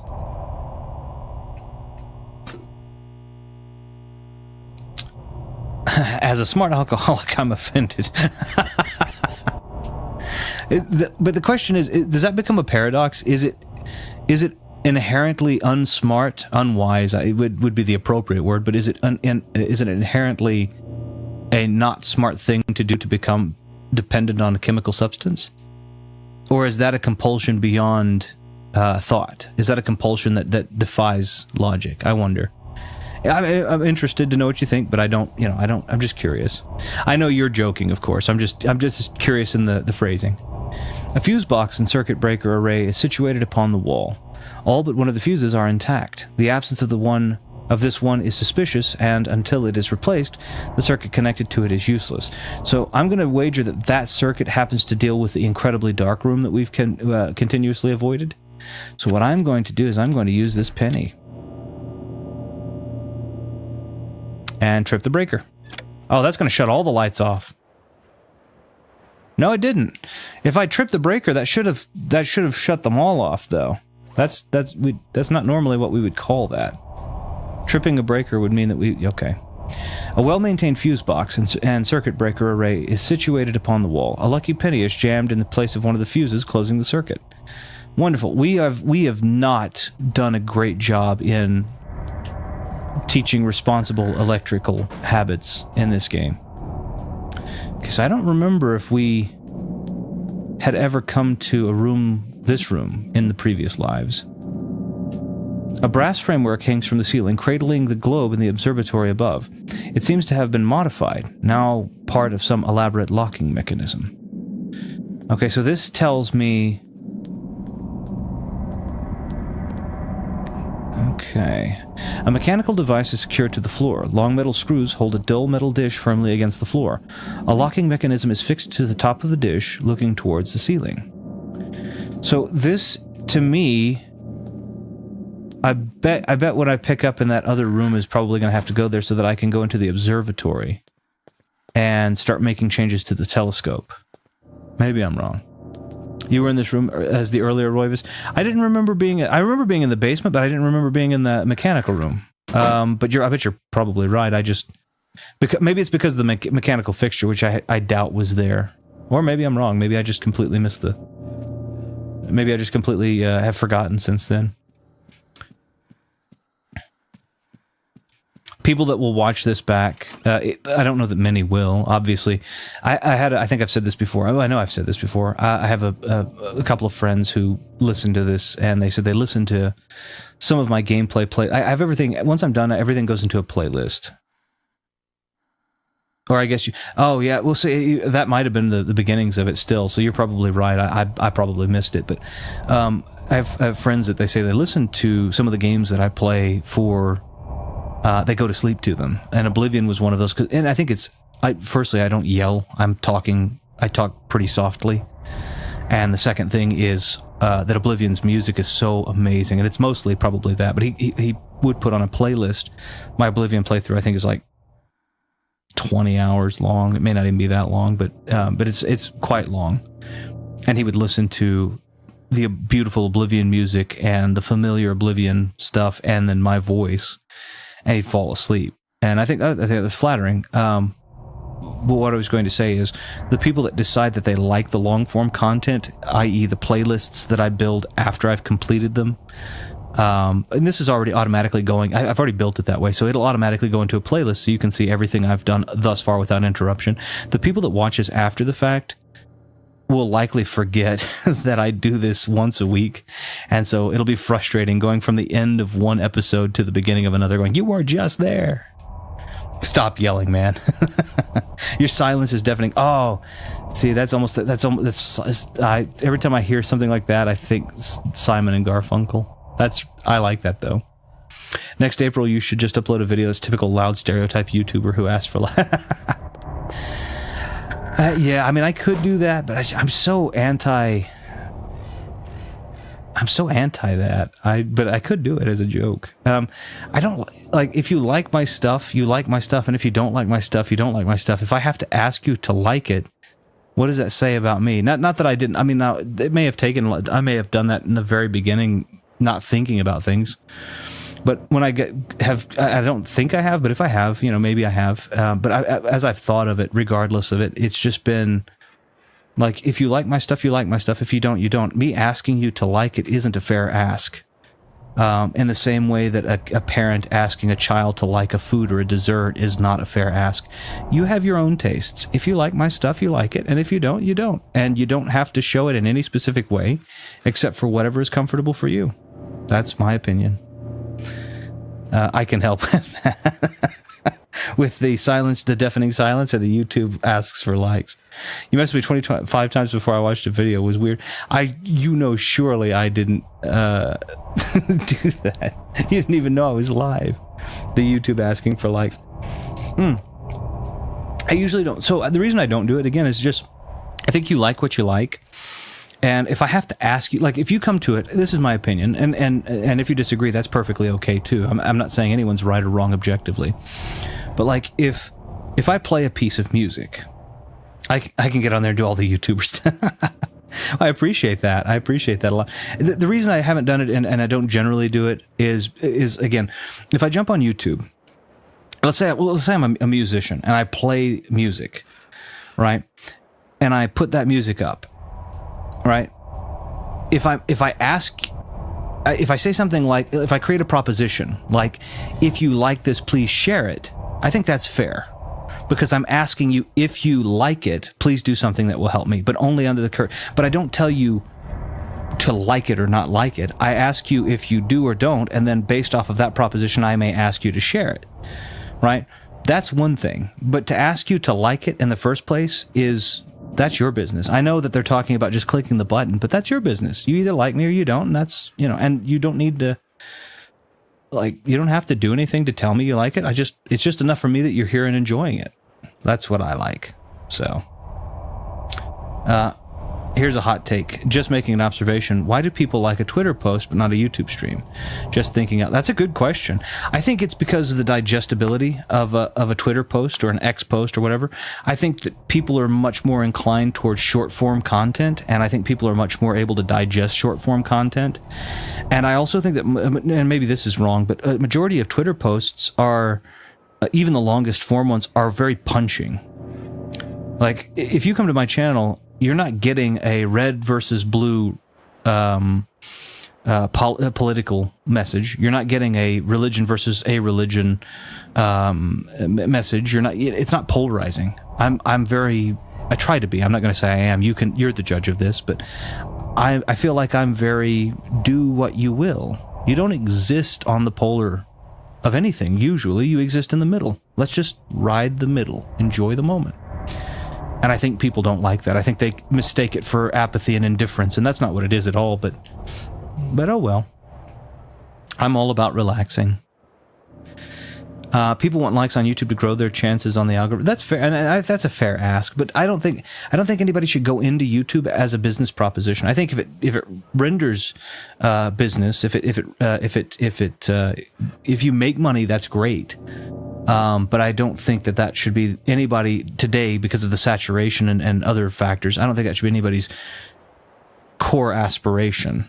I think it can be for some people. I don't think it should be anybody's core aspiration. I think it should be something that, I think if you get like an education in mass comm or media or something like that, it's more feasible. But if you're going, I learn something outside of that. Is again my opinion. Do what you will, do what you want, but learn something outside of that has utility in a lot of places. Be good at math. Be good at speaking. Be good at writing. Understand history. Understand the basics of grammar and the appropriate structures of your language, and those will translate in the event that the YouTube thing doesn't work out. That's for everybody, by the way, not anyone specific. YouTube cares too much about likes and stuff for discoverability. That's true. That's very true. All I watch are YouTubers make 3-hour videos about a game. I like that. I like the long form content. Someone did a Castlevania retrospective. I think you were the one that had brought it to my attention at one point. But anyway, and it was like 8 hours long, and I love the fact that it was that long. I think liking a stream though can spread more awareness to the game as well, and I agree with that. But it's a whole package, right? If I played this game being completely quiet, then I could agree with that. But because I'm adding flavor, commentary, opinions, and we're talking philosophy a little bit here, we're talking the philosophy of modernity in this particular instance, as it pertains to media, as it pertains to thinking. I don't want it to be something where you like this game and you hit like, and therefore it furthers this game, but you don't espouse my views. And so I think it creates dichotomy, right? Because if you hit like on that, and you just like the game, it may not all encapsulate. Maybe you disliked what I said, So that's I don't disagree with you at all, Thumb. I understand the nuance when it comes to my streams. If I'm to be completely honest, in my personal opinion, I think you're infinitely more likable than I am. And I think your stuff is a lot more, let's call it, and I'm going to put this in quotations because I don't know how you might define it, but I think yours is much purer than mine. You are... it's fun, it's humor, it's genuine watching. What am I trying to say?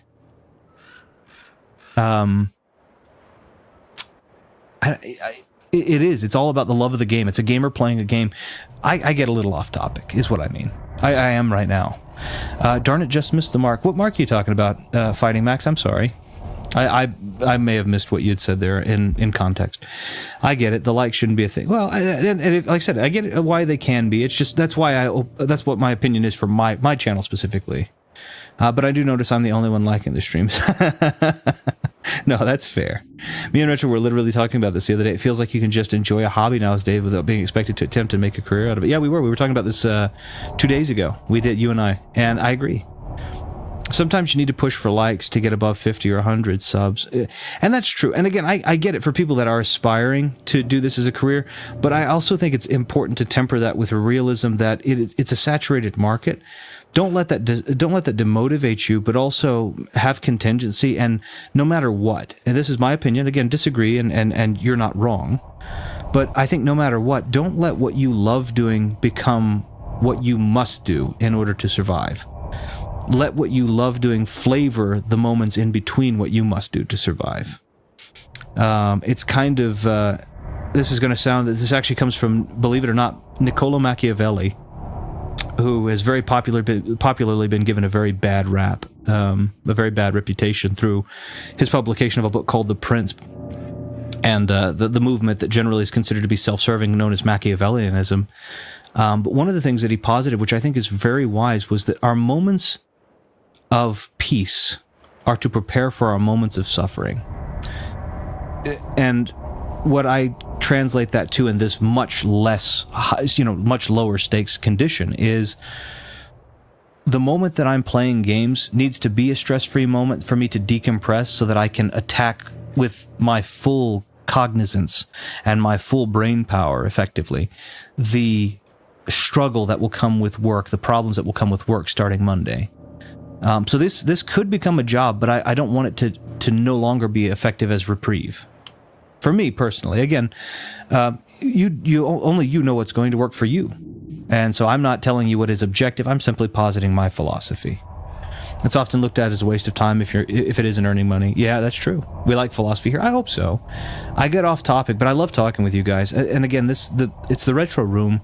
It doesn't focus on me or the game. It's the community. And I learn something new every time I have the opportunity to talk with you guys. Banjo's taught me much about the game. We've spoken tongue-in-cheek about Dostoevsky, which I very much appreciate. Fighting Max, you and I have talked on all kinds of philosophies as it pertains to YouTube in general, which I think is great. Ash, you and I have been talking for years, and Thumb, same with you, on the philosophies of community, on the philosophies of game, the current game gamer sphere, I guess is what they're calling it. You know, like we've talked about a lot of that for years. So I really I learned a lot from each of you, and I really appreciate it. And I hope that I put something out there that might be worth chewing on and thinking about yourselves also. But I don't know that I do. But what's the harm in liking a stream, though? I don't think there's any harm. I agree with you. I don't think there's any harm in liking a stream. I don't think the harm is in liking a stream. I don't even think there's necessarily a harm in asking people to like the stream per se. I just feel like it's an unfair thing for me to ask, because I feel like that what I'm asking you to do is tempering whether or not you actually enjoyed it. I could be wrong, right?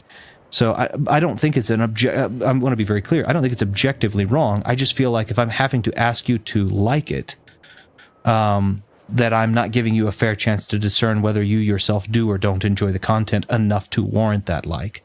I'm kind of coloring the page and suggesting the shape before you've had the opportunity to look at the picture.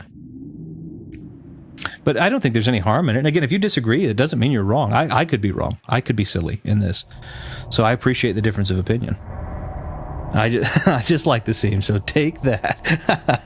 I think the people who push more are the 20s and younger, who have more experience, and that's true. I think that's a very true statement, and I'm quite a bit past that. So not the mindset, but I'm quite a bit past that in age. So maybe it is the temperance of age. I mean to open a discussion is all. I would want YouTube to get rid of likes. Twitch doesn't. No. I think I love the fact that you open this discussion, and I only apologize that I've waited at us looking at a cabinet for so long while we talk about it if I've bored you, but I really like it.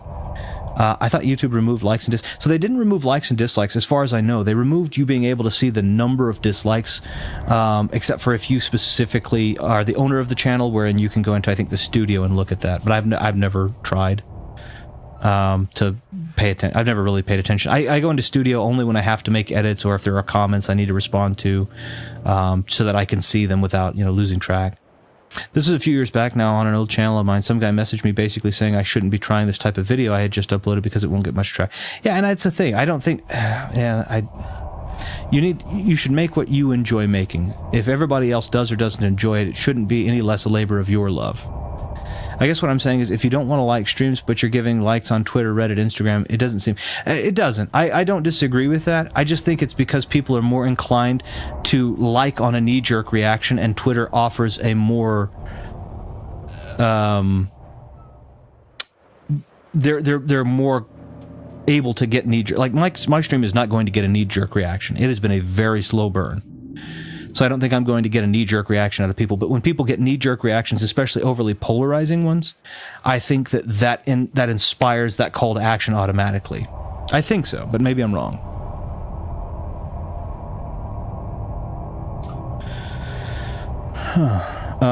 That's why I say if you like the streaming video, and I think that's a great way to approach it too. Again, I'm not setting rules. I don't look down on people who do it differently. I'm just positing I'm just putting my philosophy forward.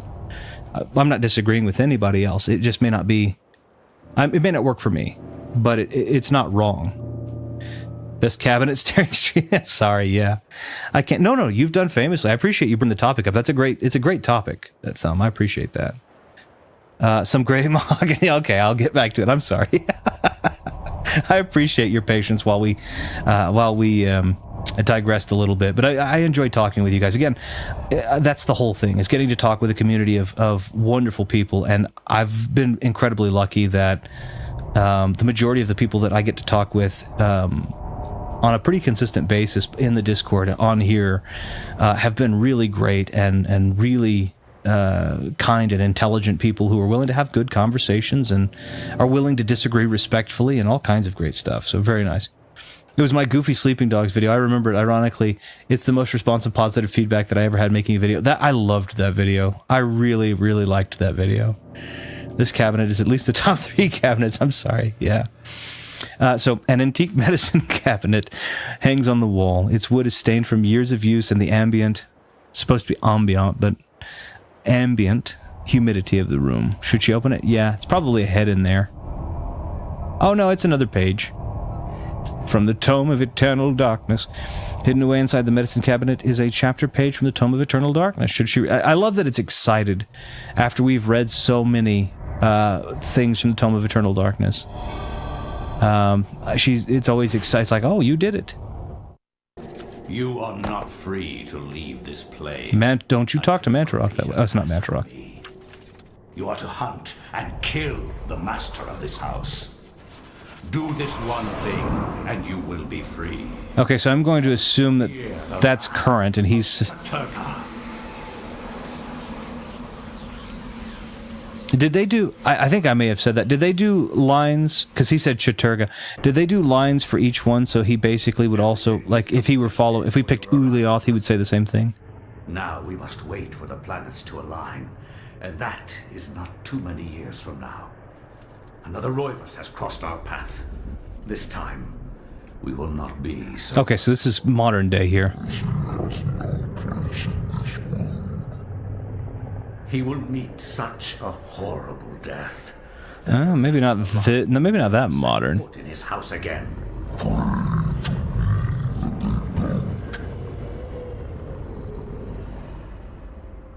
Okay, so this is probably what killed her grandfather then, actually. So this is right before modern day. We need to all like this stream so the cabinet can break the internet. Cabinet Chan is the best wife. I wish I knew what any of that meant. I'm so sorry. No, please keep staring at it. If this guy moves to the cabinet, I'm leaving. Bro, the cabinet keeps getting better. There's something in it. I want a 24-hour stream where we talk about likes. Hey, I would love... I don't think I could do a 24-hour stream, but I would love to have a just to talk about things stream. But I have no idea where I would put it, and I have no idea who all would or wouldn't show up, and I wouldn't want to start a stream with the sole premise that we just talk and nobody really feel like talking. And also, I wouldn't know what everybody wanted to talk about, but I mean, we would make it work. I'm sure we could. It has now reached top 2. It actually went up a rank. Climb inside the cabinet, see what happens. You just get locked in. Ulioth in the Cabinet of Dreams. Oh, that's kind of... Oh, yeah. If you open it, they will come.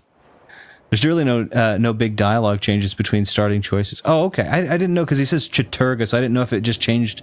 Like if they recorded the line so that he might also say Ulioth and he might also say Zelatoth instead of Chaturga. That's what I had wondered, but... And if his portal was green or blue also instead of the kind of orangey red. We need to study each cabinet in the game to see which one is the best. We could. I mean, there are I think there are 3 kind of cabinets in this. Others might be classified as a wardrobe entirely. Only big changes if you clear all 3. Oh, really? Only big changes if you clear all 3 and get the bonus ending. That's cool. You can make just chatting stream. I wouldn't mind doing that. I would be very happy to do that and have voice chat where people could actually come in and talk with me. I think that would be really nice. Honestly, the person who does that, I think, ironically, who does that kind of the best was, or who knows how to do that, I guess, better than I do, is Retro Gaming Star. I think he's taken the number out. The number was, I think, his age, but he kept having to change his name. 25-hour Retro sits in a chair with a cigar by a fire stream. That would be comfortable, wouldn't it? I'm not a smoker, but I would hold it. I like the smell of tobacco, but I don't like... I'm not going to... I don't want to smoke it. So I would probably just have it there. I wouldn't light it. I would just smell the dry tobacco. It was semi-dry. Stream is sponsored by IKEA. That's a whole Twitch category. Oh, yeah, that's true. It is. I did know that. I don't know if it does as well on YouTube, though. So, maybe it does. IKEA sounds like a karate chop when you say it fast and loud. Anything can, I guess. IKEA! C-Max, now you're a black belt. I could lay down even the toughest of cabinets. Nice. Oh, we found a page. So I don't know why I didn't see this first. Page from the Journal of Maximilian Roivus. Can we read that? Let's read that. Hold on. What do we have down here? That's the note from Edward. We read this one last time. And he was very, so we also know that there was a little bit of an issue. I want to go ahead and kind of recap. We know there was a little bit of an issue because the ghost was kind of calling her weak. The ghost of her grandfather who was looking over her shoulder was calling her weak and a bunch of other kind of negatives. And in here you can see he's very, very kind. Your loving grandfather. He's very, very, he endears her very much, or she is endeared to him very much, I should say. And so we know that that was definitely not, him. I don't know when that's I'm sure that's probably during like a boss fight or something. That's what I would use it. Journal of M. Roivas, page 2. This is a page from Maximilian Roivas' journal. It reads, oh, that's not Maximilian, never mind, that's the doctor. I sought to love all, yet now love causes me pain and suffering. I have learned to fear nothing, although it is nothing that I most fear. Well, that's a good paradox, actually, to bring up. All that were loyal to me now number among my worst enemies. So basically, everything that was is no longer, and everything that was not is now current. Well, I know where do I know that name from? I know that name, but I can't think of from where. More pages in this than ukulele. Yeah, what I like about it is it actually does have some reading. I like that. That was one of my favorite things to do in like Oblivion. I couldn't do it for the sake of the stream, but one of my favorite things to do in Oblivion and Skyrim and Witcher and all of those books that are these, kind of all of the games, that are kind of book heavy, RPG heavy, is I like to read because somebody actually took the time to write those stories. In Oblivion, they have the Lusty Aragonian Maid, which is a hilarious Easter egg. It's kind of taboo, naughty book. And it's hilarious that somebody literally sat down and thought of this little 2.5-page story. Very funny. Is ukulele fun? I wanted to give it a try. How's the music? Heard David Wise did the soundtrack. It's great. Ukulele's pretty fun. It's not Banjo-Kazooie level of concise, which I think is its most major issue. But I would argue it's a great game. It is. I love the music too. It's really nice. I'd say the only issue I had with it is it's big, and it's kind of same problem I had with it. Kind of that Banjo 2 is it's big. There's a lot, but I like it a lot. I think they delivered on exactly what they said. People weren't. I think it's great. Soundtrack is great if you like Banjo Deek. Yep, that's true. I'll have to check it out. Is it on Steam or PC? It is. And there's also a 2.5D version that they did called Impossible Lair, which Ash brought to my attention, and it is great also. I do try to read at least one book per stream in my... Oh, then that's great. See, I like that. I think that's really nice. They're making a remaster. I don't know what they could do. It wasn't exactly the most realistic of games, so I don't know what the remaster might look like. I probably, if it's not too unaffordable, I would pick it up. I think it was an Xbox exclusive at one point. Oh, it might have been. It may have been, but I'm fairly certain it's on PC now. Morrowind, I would always add a mod that put things like Brothers Grimm. Oh, that's such a wonderful mod, then. I don't know that I ever knew of that.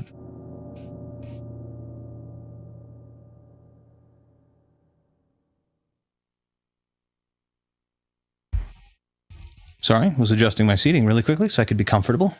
I like that a lot. I really like the books. Just the world building through the books. I'll sit and read them. And again, one of my absolute favorites. I've said this multiple times. I love Witcher 3. I really love Witcher. Witcher 3 is about to be 10 years old. Next May, it will be 10 years old, if you can believe that. Which seems insane to me.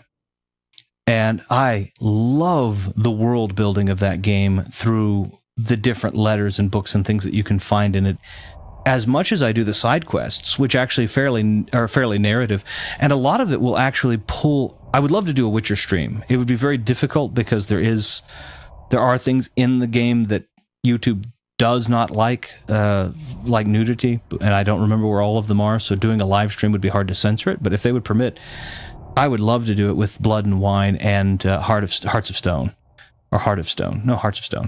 But anyway, but even just going in and like having the books, if you've not read the books, the Witcher books, they are really good books. I personally think. I think the author's he's a little wonky, but I think his books are solid. And they even give references to that. Like characters will give little tiny backstories tying it in. It's really cool. Impossible Lair is fantastic. Kaze and the Wild Mask is cool. Yes, yeah. The endgame books felt so much like Canterbury Tales. Yeah, that's a really good likening there. It feels like something scary should be in that shower. A psycho-y vibe, I guess. We already have our page, so I'm fairly certain that the amount of progress to be made in the Roivas home is done, but...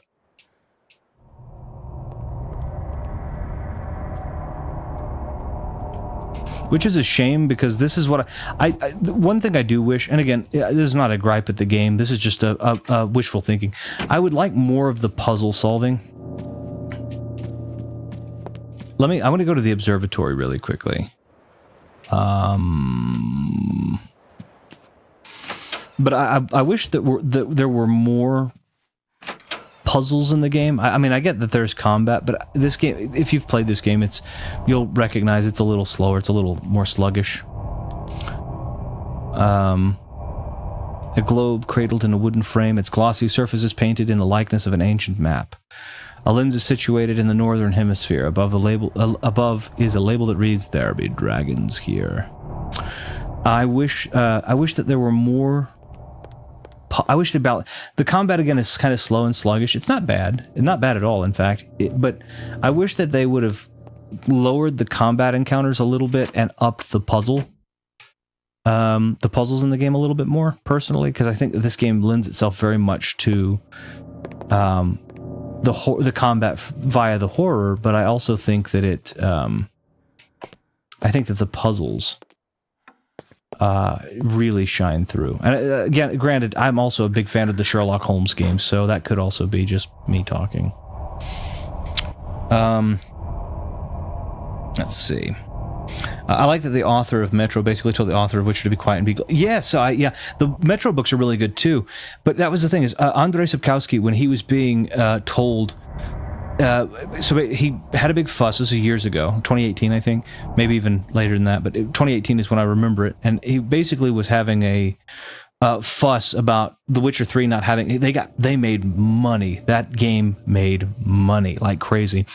And he got... he had made a negotiation with him around The Witcher 1 where he'd basically take a lump sum instead of being paid royalties. And then when he didn't get paid as much and Witcher 3 was out of the park phenomenal success, he was angry about that. And he made a bunch of, they quietly sent attorney letters to CD Projekt Red telling them that they were bad and all this other stuff, and threatening them and all this legal jargon, aggressive legal jargon. And when he was being interviewed, basically he was like, they wouldn't have had an opportunity if I hadn't written such great books. My books stand alone, And Dmitry Glukovsky, who is the author of the Metro books, which were made popular through the Metro video game, said, no, we might love the fact that we write good books and be proud of them, but there's no doubt that the video game made our books more popular because, and so, no, you're absolutely silly. Yeah, Dmitry Glukovsky is awesome. And Metro books, by the way, which are his, are awesome too, so they are worth reading. They are awesome. Only one more page. Is it this page, or is it one more page after this page? I'm curious, Banjo. Nintendo are suing Pal World devs too. Did you see that? Yes, and I get it. Pokemon's been around for so long, but they shouldn't have carte blanche on... I wouldn't say carte blanche. Well, maybe. They shouldn't on anything that has to do with little pocket monsters of different types. If you can think up your own little pocket monsters, the general idea should be open. But if it's... I haven't played Pal World, and I don't know anything about Pokemon really either, so I can't see how close it is. So maybe I'm wrong. One more after I read this one. Okay. Witcher 3 is 100% what made The Witcher huge. I agree. It's really, really fun. It is I like the game quite a lot. And I like the balance of it. Where did it go? There it is. And I like the balance of it as well, which is, and I've told this story before. When I do the, who am I?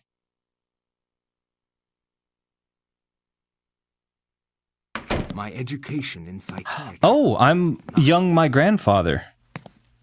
I would love to see how Freud's view of his mother would change with the knowledge of Chaturga. He would love her more strongly in a still inappropriate way. Jung would accommodate Ulioth into his theory of the collective unconscious. Well, Jung would actually say, I would argue all of them are part of the shadow, which we must keep in balance and check. I don't think he would take a specific. Provide answers into my family's sordid, bizarre past. I don't think Carl Jung would take a specific entity as evidence. I think he would consider the entirety of the evidence to be an outward manifestation of the shadows wherein we're intended to keep under wraps. But I could be wrong. Jung isn't the easiest read, so to extrapolate the broad brush data and then to try and regurgitate that is kind of the equivalent of me attempting to write in crayon into my father's well-penned, well-worked journal. And I want to be very clear, had I a father who did that, I would not have written in their journal. But I did not. Being able to copyright elemental animals is great. Yeah, I agree. I think they do it because it's like the Yokai Watch thing is too big to sue. Well, yeah. Remember when WB copyrighted the Nemesis system for Shadow of Mordor? No, I don't remember that. I didn't know they did that. That Nemesis system is if any of you who haven't played the Shadow of War, Shadow of Mordor game, that Nemesis system is really clever, but I think it should be open source. I think everybody should be able to use it. But basically, you had different ranking members of the orcish military, and if you killed the leaders, then they would have entire groups that would stand up, and they would have certain strengths and weaknesses, and the most dominant of them would actually take over as the general again. Those games, I think. I'm a Lord of the Rings fan. Again, the books, never seen the movies, but I have played the games. Man, I like those games. I think those games are cool. Well, I think they could. I think they would. Batman is still in Warner Brothers. I mean, because if WB copyrighted it, they would still cover Batman and Mad Max, though, wouldn't they? Because doesn't Warner Brothers publish for those two properties as well? Am I wrong? Maybe I'm wrong. You need to watch the movie. I know. Does anyone else get into music because someone else plays it, or do you get into it yourself? How do you mean that, Fighting Max? I'm sorry. You probably said it concisely, and I don't understand. That's what I mean. Yeah. Oh, I see what you're saying. Yeah, that makes sense. Politely, she asks Edward if there's anything she can do for him. No, I appreciate it. She can't get the blood out, though. Okay, so we are in our library. We know the essence of Mantarok is hidden well behind this bookshelf here. We can't get it. We have liquid courage. It's his port. We talked about that. Yeah, okay. Like when someone else plays music near you and you find out you like it. For me, it's just myself. I don't like a lot of music. I'm not trying to sound super old or super... I don't want to sound like a curmudgeon. I don't like a lot of today's music, really. I just personally don't. I don't like a lot of...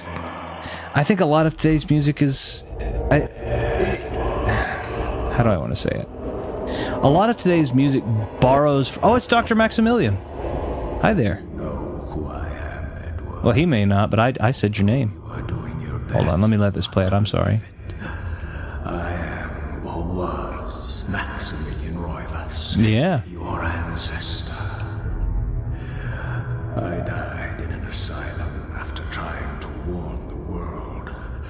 What was it? May the rats eat your eyes. Cell has empowered me to linger after. Something like that. I must complete what I started, Edward. The darkness must be stopped. I wonder if it feels vindicating to exist beyond death after having spent the last half of your life locked up as someone who's considered to be insane, and then to be able to exist beyond that and finish the mission. I wonder if there's any vindication in that. Okay, we already knew that. What's our sanity look like? Okay, we are frail. Why are we so frail? We're not that old yet. Well, okay. We're just very little, I guess. No, I don't like a lot of the music today. A lot of the music today borrows from a lot of music of previous. So obviously, if the music itself has to do with that, I might enjoy it. But like a lot of music today borrows from music that literally is either some music is borrowing from music from the 80s and 90s, and some of it's borrowing from like Pachelbel's Canon in D. And so, like, yeah, obviously I like Pachelbel's Canon in D. And I like Toccata and Fugue in D minor and all of that. So if you're borrowing that, I'm going to like that part of it. But then you're adding lyrics to it, and I'm like, okay, well, that, I don't know. Maybe I sound like a curmudgeon, but mostly the music I like. I will be honest, if I ever put a playlist on, it's not going to be most of what is on other people's playlists, and you probably wouldn't. You may not like it either. There are only a few occasions where I've found songs more recently that I thought were really nice. A good example of that would be Donald Glover's or Childish Gambino, I guess. Redbone, very soulful, feels very late 70s. Love that. Absolutely love that. Thought it was really nice. So, but beyond that, no, I'm not a huge fan of most music today, even if other people are playing it. My wife's got very different tastes. She's much more open in her music, and she's got very different tastes than I do, and I love that. I'm very old-fashioned. She's just open to whatever tickles her fancy, and I think that's amazing. I do listen to music from the 90s and 2000s, even if it's not from... Oh, and that's perfectly okay. I don't think that's a problem at all. It's just a matter of today's music seems to be like... It borrows from that really heavily. It's almost as like the original is better. They borrowed Eiffel 65's Blue piano melody, which I think is good. It came out in 99, I think. But that piano melody is great. But then they borrowed it and they put like a hip-hop, bebop type of thing on it. And I'm like, I don't like that. Or what? Not even that. It was just kind of I'm like, I don't like that. I like the dramatic negative. Honestly, I didn't care for the Blue lyrics on top of it either. I just like the piano piece. So... But the owner of modern music, I listen to a video, and same. And the thing about it is modern day video game OSTs, as a general rule, happen to resemble like classical music much more closely, which is something I'm much more a fan of. So I think it's a really good choice. I like Ghost. They're not modern though. Ghost has been around for a long time, and I can agree with that. Ghost has been around for a while. If you listen to their modern music instead of what made you in the past, then you like their modern. Yeah. There's, oops, I had my, that clunk was one of my weights. I have some exercise equipment in here as well. Tucked away, of course, but. Edward's favorite reading chair faces a healthy, warm fire. No doubt many cold nights are ahead. Yeah. That picture may never do anything, and I'll be happy for it, but I'm going to keep worrying that it might. An ancient scroll of paper sits on the chair. Let's take that picture. The magic pool. Okay, what does that do? Where's my spells? Where are my spells? I don't have any spells because I haven't picked up the tome yet. I randomly had a spell scroll, but I have no ability to cast magic because... Okay, wait a minute. Okay. I have to return. He just told me that. A looming grandfather clock stands ominously in the corner, gazing on the empty room with an almost patriarchal air of its own. The ghost asked Edward to set the clock, but there are no hands on it. Edward must find the clock hands so he can set it properly. Okay, so we're back kind of to the beginning, almost rhyming with what we did as Alex in stanza format. Very cool. I like that. We're going to go back and experience some... We have servants, so doors opening and locking and all that isn't uncommon. Okay. Yeah, that person up there looks a little wonky. Are they cleaning the wall? What's up? Can we talk? The servant notices Edward's presence and comments on the weather. Idle chit-chat. Okay, how nice. Oh, and we have these beautiful doors here. They're not as nice now. They don't have the beautiful stained glass patterns. All right, down here we have a clock. And a large... Oops, hold on, let me move my microphone. A large carriage clock. Sitting on the foyer table, beautifully crafted, but it appears to be stuck, with a hand set permanently to 3 and 33. So I can't... Nope, I need you to move, thank you. That's the same as Alex. So the hands are stuck at 333, and I can't take them off yet. Okay. 38 revolver ammo. We haven't even found the Tome of Eternal Darkness, so we're okay. With no one living in the house for a long time, it's no wonder the pantry is empty. Edward lives out of the refrigerator, so to speak. Barely even, though he's a fairly small guy. And he's not far off. He may even be the same.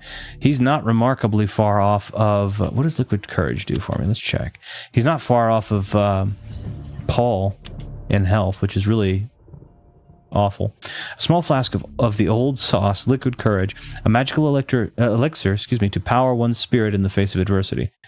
Bottoms up. Using this will regain sanity. Okay. So we have to hope that it's not going to be a lot of fighting on this, because if it is, we're going to be in the same boat as we were with Paul Luther. A Grandois kitchen fireplace with all of the amenities of modern life. It hasn't been used in quite some time. Okay. And we live out of the refrigerator. The servant notices... Okay, so it's idle chit-chat.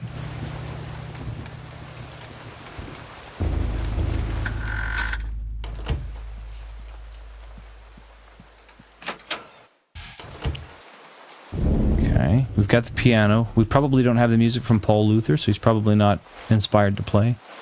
Edward has never learned to play the piano, but that has never stopped him from hammering away at the keys now and again. It is very therapeutic. Perhaps one day he would learn it properly. It is very therapeutic. There is a very... I do play, not probably particularly well, but I do play. And there is a therapy, there is a catharsis afforded.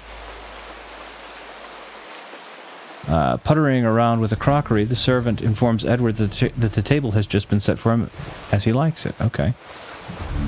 Well, thank you.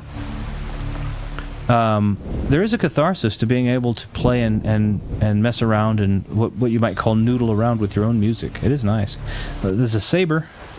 Yeah, an antique cavalry saber mounted on a display stand gleams in the moonlight. One thing I have, a decent knowledge of swords for no good reason. Okay. A bizarre decorated mantel frames the fireplace, adorned with odd sigils arranged in a circular fashion. It is unlike most of the art in this house. Perhaps this has some special significance. It may.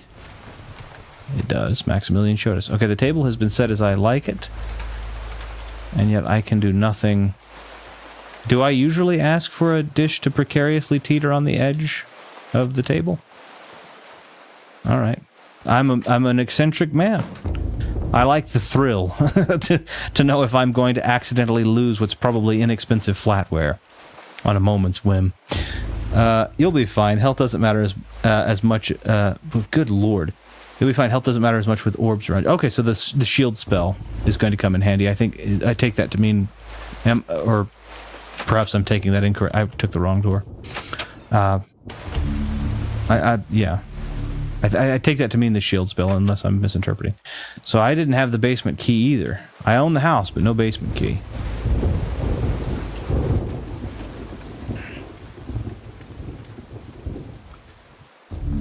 Late game magic is the most important part. Okay, we have a fair amount of that. I mean, we've got a great amount of magic and sanity.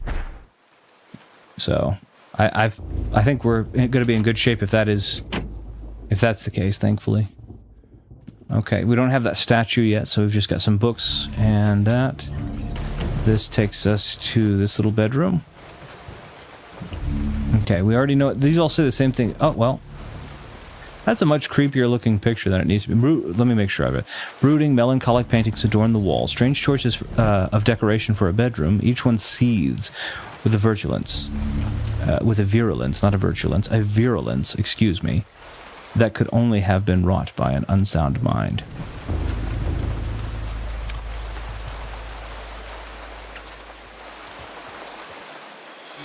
Thank you.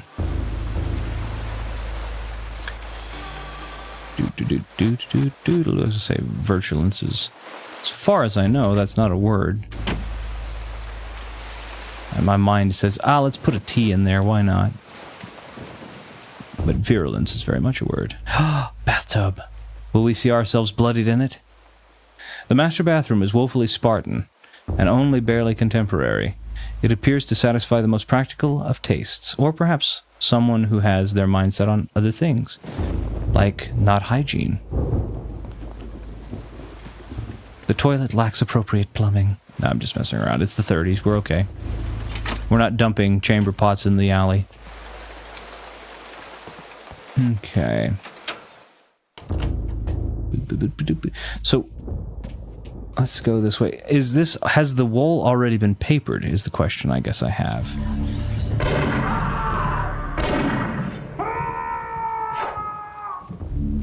Is that coming? Wait a minute. See if she heard that. She informs Edward that she believes the weather will worsen, and that she hasn't heard it being this bad for many decades. Well, that's okay. There's supposed to be a door here, but it seems that it's already been papered over. And better papered over than with Alex. I think, okay, I could be wrong. I think that they intentionally follow you closely to make you worry whether or not they are possessed or not. But at this point in time, without the Tome of Eternal Darkness, they are very not likely possessed. Muttering to herself as she works, the servant comments on how the mansion is never really clean. Well, that's probably true. It's very difficult to clean such a large space. This room is a holdover from the days when the servants were all residential help living in the mansion. Rumor has it that the old servants' quarters were demolished long ago. I don't think so. I think they're behind the wallpaper. See how she kind of rushed towards me? I think that's probably... I think they do that on purpose to try to kind of create unrest, which if they do, it's brilliant. Again, the next game that I play after this will be I Have No Mouth and I'm a Scream, and I'll point out where they intentionally make things askew to make you feel as if you're uncomfortable. The music is even designed... Like, they did such a good job of trying to create a very uncomfortable atmosphere. Shotgun shells. And the shotgun's in here, I think. They made a music that almost has a tone that seems to infinitely ascend and become more shrill, but it doesn't. It can't. You can't infinitely do that without leaving the scope of human hearing. But they do that, something that gives the illusion of that, and they give an illusion of everything's askew, nothing is correct and appropriately shaped, nothing feels comfortable and concise. Edward is reassured at the sight of the family gun cabinet, itself a priceless antique. He would rather not have to smash the windows to get inside, but where did he leave the key? Rather not have to smash it, and will smash it, needs to smash it. Probably gonna. Okay, we have a big book here. A journal of family history rests on the bench. Let's take that. Historic journal. Okay, so let's rifle through that really quickly. An old musty book, bound in dry, dusty leather. This book covers the recent history of the Roivas family, going back perhaps 150 years. There appears to be something pressed between the pages. Should he... Yes, get it out. It's the entire Tome of Eternal Darkness. Edward has found the hour hand of the clock. All right, wonderful. So we found that. Good. Another cabinet close-up. That's true. I like the gun cabinet. It's ornate. Courteously, the servant asks if Edward is in good health. Oh, that's very nice of you. Are you in good health, sir? I am indeed, and yourself. See, notice how he immediately went to where I was to clean? So, let's watch. We'll test the theory. I'm going to come over here.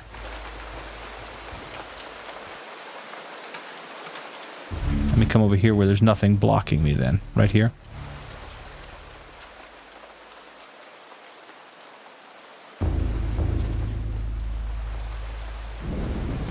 Oh, maybe I'm wrong. But I feel like that's what happens. I feel like is that they always look or go towards where you are to make you feel uncomfortable, as if they might be possessed now.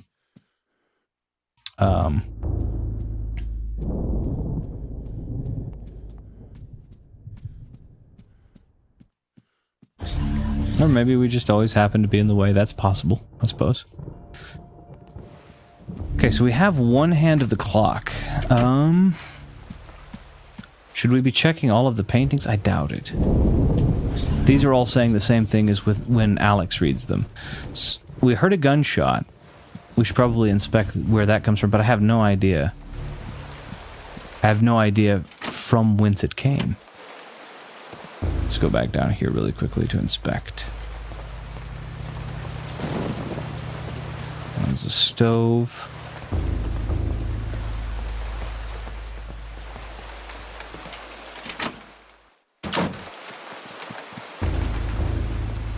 I'm imagining, obviously, that I can't go outside, but I'd like to see what it says. Edward's curiosity can't leave the mystery alone. He drives himself to uncover the truth behind the mansion and his ancestors. Yeah, okay, fine. Everybody has a mental reason. Their sanity suffers, and yet they have a mental reason for staying. A thick layer of grime on the window prevents Edward from looking out into the garden. Despite the efforts of the servants Edward hires, the mansion continues to sink into decay. The darkness pervades the mansion. Okay, I can't put these hands are both intact, so there's not, it doesn't seem to make sense. I'll just see if I can. It doesn't seem to make sense that I would be able to add let me see. Can I use the hour hand? No, I can't. I was going to see if they would give me a reason for, if I could put the iron hand on, it's the hour hand, not the iron hand. If I could put the hour hand on to wind the clock so that the minute hand might loosen, but it doesn't seem to be. Let's grab this tome up here. A journal of the family history rests on the mantle as if used recently. Excuse me. Found a historical journal. All right, so let's take a look. I'm sure that's where our other thing is anyway. Yep, it's the same thing, and that should be the minute hand. So there we go. We've now found both of them. I think that was the lingering memory of what happened in the servants' quarters. Oh, okay, that makes sense. Where the first Maximilian, we as Maximilian discovered the first beast basically and took the shot. That makes sense. Okay, so now we have both of the hands. We can come in. See, this is the puzzle stuff. Now, this isn't a difficult puzzle, but this is kind of the puzzle stuff that I think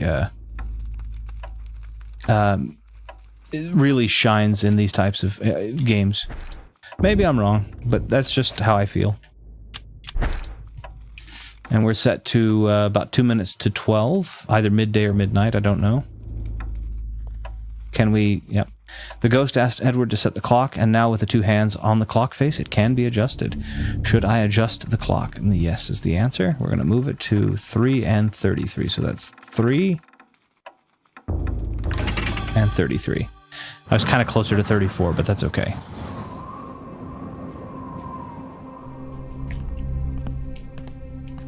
Another sad reality, a lot of people don't read or know how to read.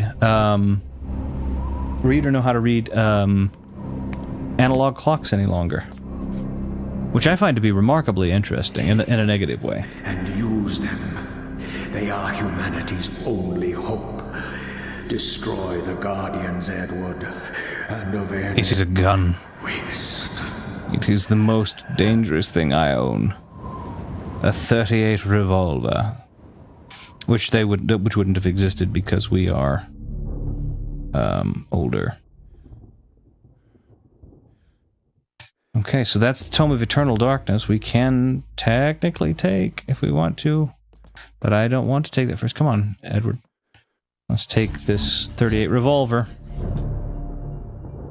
A loaded revolver is mounted on the wall by means of a display plaque. I don't know of any person, maybe I'm weird, very possibly, but I don't know of any person who has ever decided that it was appropriate to hang a handgun on a wall display plaque like that randomly. I know people that have done it for shotguns and rifles and all of that. I've known that. I've never seen someone just mount a revolver on the or a clip loading pistol for that matter. I've never seen somebody do that and just put it up on the wall. So interesting. I have Haribo sour skeletons. Now it's oh, very nice. That's awesome. Guess I'll never show you my handgun hanging from it. I just don't know of anybody that maybe I'm wrong, but I don't know of anybody that's ever done that where it's just I'm going to hang this here, you know. But maybe it does. Maybe it does happen. I don't know. All right. We've got ammo down here, it looks. Shotgun shells. Let's walk around for a second here and try to get everything we can before trouble starts to find us. A lot of shotgun shells, that's a little worrisome. I'm going to say that I'm probably going to have to fight that spider. It's a painting of a jungle-shrouded building. It seems to be a temple in Asia, perhaps from Thailand or Cambodia. I think that I'm going to have to fight that spider because I'm thinking that that's where that comes from. An elephant. Oh, I found elephant gun ammunition. Oh, good. I don't even have an elephant gun. All right, fine. Having a gun on a plaque is just begging for Chekhov's gun. It is. It absolutely is. Well, the thing about it is Chekhov's gun, this plays that theme out really quickly. It's like, in our case, it's like you found a gun. Oh, 3 seconds later you use it. Chekhov's gun basically gave the idea that if you show it in the first act, it will become useful by the third act, but usually it was in the third act. I was like, oof. Anyone who's not familiar, by the way, with it, I appreciate I like that you reference these things. Anyone who's not familiar with the principle of Chekhov's gun, Anton Chekhov had a principle, basically, which was most applicable in plays, but is actually more broadly applicable now in movies, cinemas, games, etc. Is that the idea, if you see a gun on a table in Act 1, that it would become relevant, it would be something relevant and useful within by the third act, the last act. Basically, if you see something that seems to be, if you see something that's something auspicious, so to speak, then it's likely that there will be use for it by the end. And it's also a promotion of placement for certain things, certain items to create that, so. I meant in real life, I'm setting up the... yeah, okay. Well, I mean, fair enough. I'm speculating, and I might be accidentally betraying more than I intend. A strange... Yes, we're going to pick up... We know this tome. We don't want to. Now we can see all the undead. And we discovered the magic pool spell as just because we had it and the thing. What does the magic pool spell do? Let's check. This dread scroll contains the secret of arcane magic. It reads, this magic transfers the innate magical energy of the environment to the self. The limitless power of the ancients will be at your disposal for the duration of the magic. Once the magic has waned, you will be bereft of spiritual power until it naturally seeps back into your being. Oh, well, that sounds terrible. So I guess that's what happens when we walk around, is that we naturally are having magic seep back into our being. We have a saber. I'm going to stick with the melee one for now. It sets up a regen for whichever stat used on health. It has bonus effect on letting you run forever. Okay, so basically I could use the Chaturga version that they just showed me there, and effectively it would it would prolong my life, and I would have infinite stamina while it was in effect. Okay, that's handy. That's actually quite nice, considering. So let's do that real quick. Let's go to my spell list. Wait, hold on. Yeah, let's go to my spell list for just now and assign magical pool in the 3 tier with red down here for just now, because we already have magical attack up there on the Y if we need it. Okay, so this could be just beneficial to use in general, but for now, until things heat up, I am going to keep it in reserve on down D-pad. That's cool. That's a really cool thing to have. How are those Haribo sour skeletons going for you now, Ash? Now that I have a saber in hand and have found my study in the Tome of Eternal Darkness, are you entertained with candies coated in malic acids? I don't know if you can see that. I don't know if that's just a part of the television or part of the... Did you see the interlacing that was taking place in between?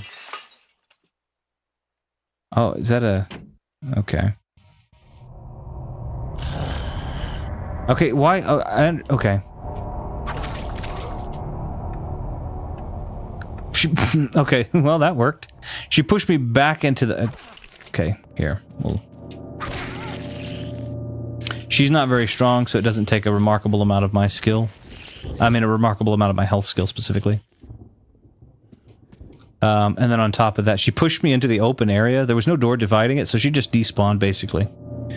I demolished them. They didn't stand a chance. Well, they were already dead, I suppose. I really don't mean to go on. I feel like I always mention it, but it's getting closer, and I'm really excited for... Oh, no, me too. Don't worry about it. Mention it as much or as frequently or as infrequently as you like, man. If you are excited, to keep that excitement in perpetuity in whatever way works best for you is ideal. So, yeah, no, talk about it. I am excited as well. I very much am. So we got half a key. I should have read that. I didn't. I'm sorry. So we have the bottom half of the key, which was found in the vase. I have no idea where the top half of the key is, except for that my staff is probably being invaded by foreign undead entities, and I don't know which ones are or aren't. Like, she looks to have she's very pale, so I don't know. As Edward nears, the servant stops mumbling to herself and asks him if he thinks the weather will clear up before the solstice. Edward finds the reference to the solstice rather odd and ponders its significance. Ooh.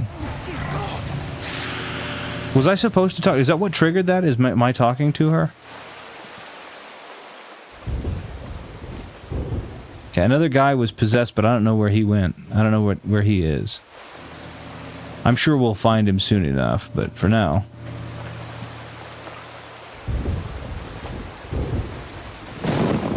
Yeah. So she'll come and talk with... Is it that guy right up there? Yeah, it's probably that guy. Maybe not. Let's go talk.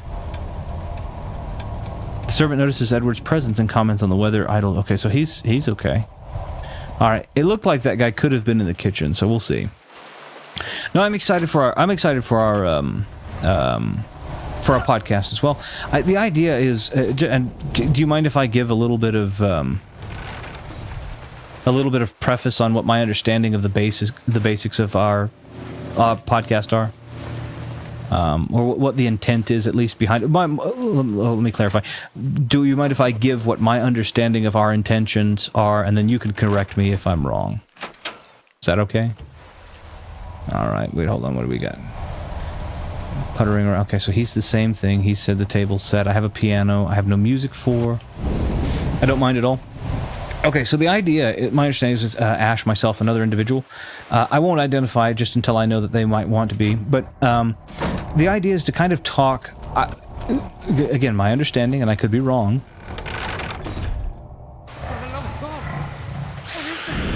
Okay, so my servant who had... Is he just being... Okay, are these guys just being threatened, or are they being possessed? Because that was most certainly in...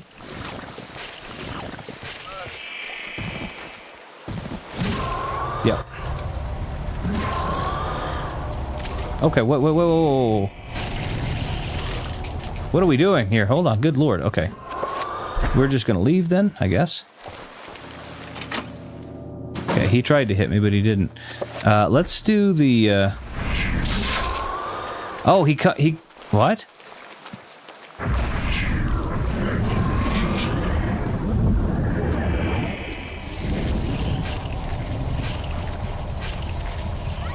Let me heal up a little bit here.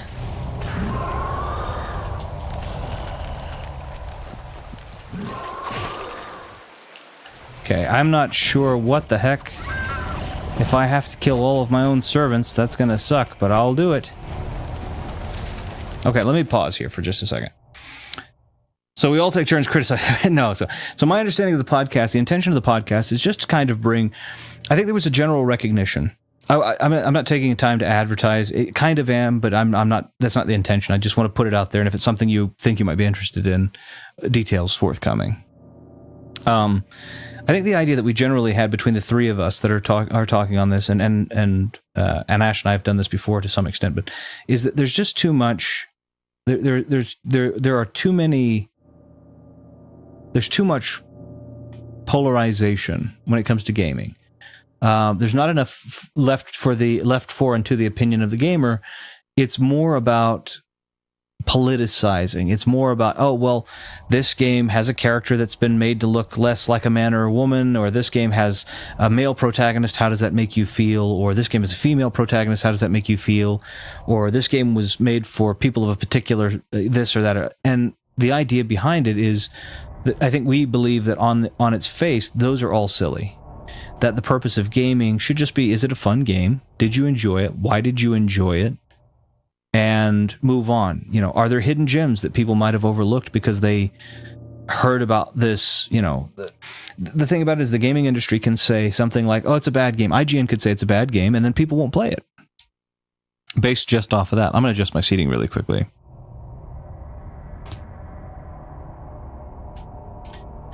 someone like IGN or Kotaku could give a game a bad review, and people won't play it. They'll just completely bypass it because they heard the review from what would be considered to be a reputable a group. But the reputable group is, not necessarily a group of passionate gamers. They're a group of people who are paid by we don't know exactly who to give reviews, and they let their politics get to be a part of things, and it's a lot.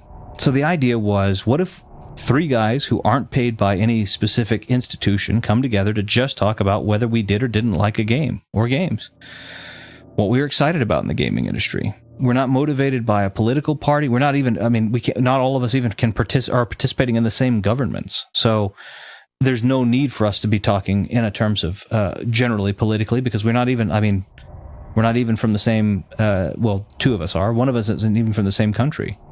It's apolitical, a-religious, a-apartheid. It's just about gamers who enjoy gaming as a hobby, getting together and talking about what they like about games and what games they like and what games they don't like and why. That's kind of the idea. I think it's a simple thought. It's a place to be candid, and it's also a place where I think in comments and other different various forms of interaction between the people who listen and the people, it's a place for us to hear what you think about it and take that into consideration when we also play games, because it's not about us being the definitive end-all be-all on game opinions. It's about telling you what our experiences were on it, and then maybe even hearing back your experiences and taking those into account and seeing, but like if we go, hey, I wanted to play, let's give you an example. I say, he says, oh, Witcher 3, that's not what the podcast, no. Well, so Ash isn't the greatest fan of The Witcher 3. He says it's okay. He's not one of his best. It's one of my favorite games of all time. We have a disagreement in terms of how good the game is. We both agree that the game is generally pretty good, or at least okay. But then you might have someone that comes in with an opinion they didn't like it. Well, now you're getting what they didn't like concisely, so you can make a decision if you've not played The Witcher 3 on what you think you might enjoy. Maybe I was able to tell you what I enjoyed about it, and maybe what I enjoyed sounds like things you would enjoy, and maybe Ash says what he didn't enjoy about it, and maybe that appeals to you more than what I said, and so maybe you decide not to buy Witcher 3 because you think his version is going to be, I don't know. A female protagonist, excuse me, there better be That's funny. Little did Ash know he was playing a cooking game. He's playing Cooking Mama. That, what, Cooking Mama is kind of cool, though. I'm not going to lie. It's kind of cool. If you're looking for just simple, silly, it's fun. I used to play it with my daughter when she was little. Or littler, I suppose. Well, no, she's not little anymore. So, when she was little, I used to play that with her, and we had a lot of fun. So, but that's the idea. We don't mean to. I'm not going to speak for we. I'll say I don't want to put any damper. If you're a big diehard fan of IGN or Kotaku or Game Informer or any of these other guys, please don't discard the utility you get from them. But it just we're not motivated except for by the fact that we did or didn't have a good game to share that, and that's why. That's why I say that it might be. You are annoying. You are all annoying. Back into my study.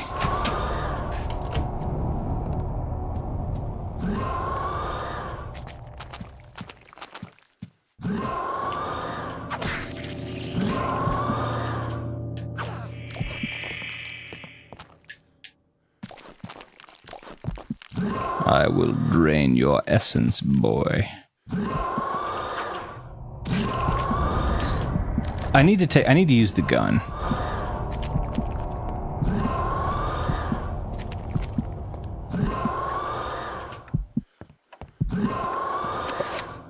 I don't think I have enough time to cast a... I don't think I have enough time to cast a recovery spell. I have enough time potentially to cast a 3-point, but I don't think I have enough time to cast. Maybe not even that. Recover, cast 3-point red.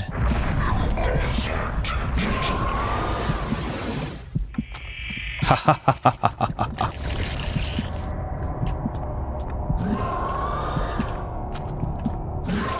Yeah, okay. He is frustrating. I need the gun for that, I think. That's okay, though.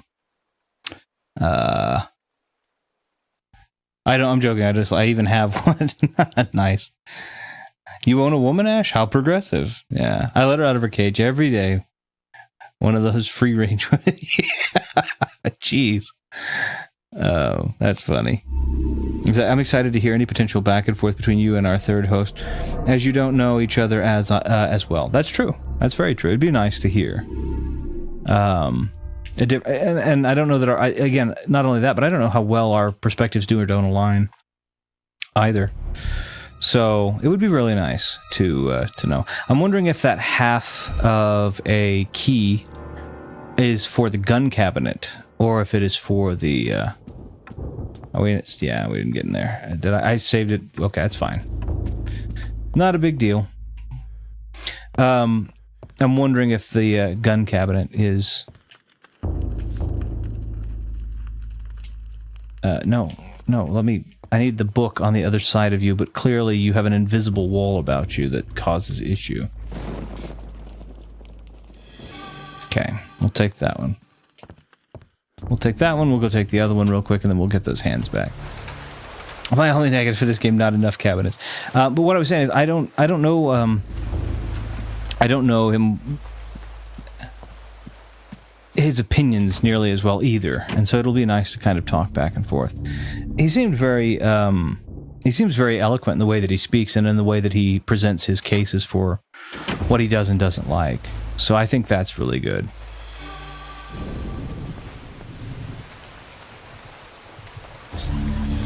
Okay. So we have what we need from these. I think, as much as I like the saber for the randomly spawning, I'm wondering if a reveal invisible spell will work on him. Oh, that's true. You're right. I forgot about that.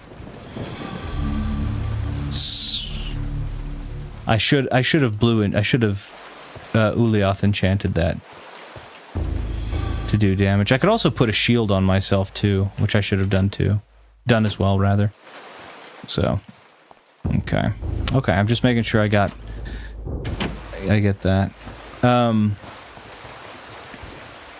But the idea. I mean, he seems the way that he speaks he's very clear about what he does and doesn't like for the few things that I know it about.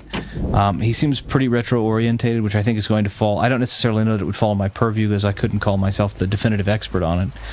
I don't favor myself as. I don't think there's any such thing as an expert of a hobby. I think that somebody has varying levels of can display varying levels of skill with it, but I don't necessarily know that expertise is something that you can really attain if in enjoyment, right? But that having been said, I don't consider myself an expert. I consider myself to be a kind of a chronicler of games. I collect and have collected for a very long time, decades, in fact. And I think I forget that you have to. And so that's kind of the thing is maybe he has a better insight to the specifics of a game, whereas I've collected it and played it in passing, but I haven't, So it'll be nice to get recommendations from him as well. There's always a yin and yang. If you collect, then you don't have the ability to try all of them as in depth as the people who had fewer, but the ones who have fewer have been able to play theirs thoroughly. Please let me. Have been able to play theirs thoroughly, and so they have a great understanding of. Whoops. They have a great understanding of the game, or they have a better understanding of the game. Hello, this is Talkie Toaster. Would anyone like toast? I'll BRB with some. Nice.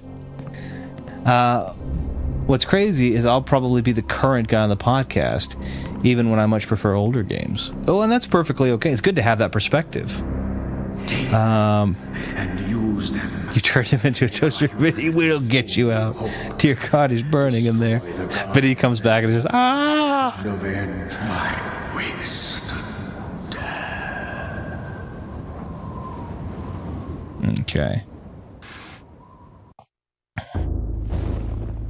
Okay, we're gonna go ahead and pick up.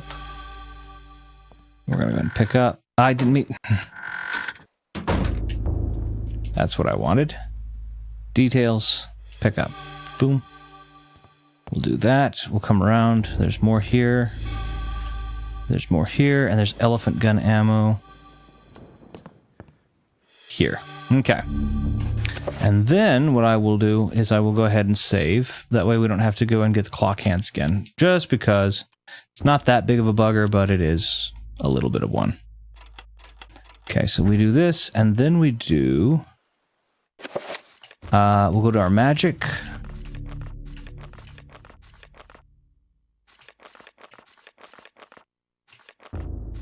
Am I just... What am I doing here? Oh, we can't go to the magic. I hadn't picked the book up yet. Duh. There we go. Oh, that isn't Chris's revolver. No. We gotta break our own arms doing it. There we go. Now we have spell list, and we've learned the... No, we haven't. Did I not pick up the... let me go pick that up if I didn't. I don't think I may not have picked the scroll up when I had saved. It's okay, it was just on the chair over here. There it is. Okay, now we've learned it automatically. Okay, so now we can go to our spell list, we can do magic pool spell, we can, let's assign, we gotta assign a new tier of these. We'll do a red one. We'll do it down where we did it before. We'll keep the recovery, I think, and then let's, since we have the, oops, I hate that. And then because we have the liquid courage, I don't think we need the mental recovery on that anymore, up at that top one, so let's do enchant item. And assign 5 points, probably fine. And then let's do it with blue. Right there. And then I think if I attach the... if I... Oh, I haven't picked the saber up. Son of a gun. Okay, that's fine. We're going to use a gun. I thought I had picked the saber. Higher tier pool spells only add duration, so not efficacy. Except for in that, so... Okay, that's fine. I need to go pick... I thought I had already picked the saber up too, but I'll need to pick that up for certain. And I'll enchant it when I do. Sabers and... No, not lightsabers. That's not Star Trek, by the way. Couple of quick shots to the head. Ran out. She despawned because of me. There we go. Why did that hurt my sanity? She was hurt. She was after me. Self-def... Oh, it doesn't hurt my sanity because it's not asking me to recover sanity, so alright. Do that. We'll pick that up. Half of the basement key. We'll reload the gun. We can't reload the gun. Okay. We should be able to. Let's mix that with this. We should be able to reload even earlier than that, but oh well. You're a wizard, Frodo. No. No. Okay, let's for now, because I know it's going to get more aggressive. Let me make sure that I have that on that quick spell. Let's go ahead and do this.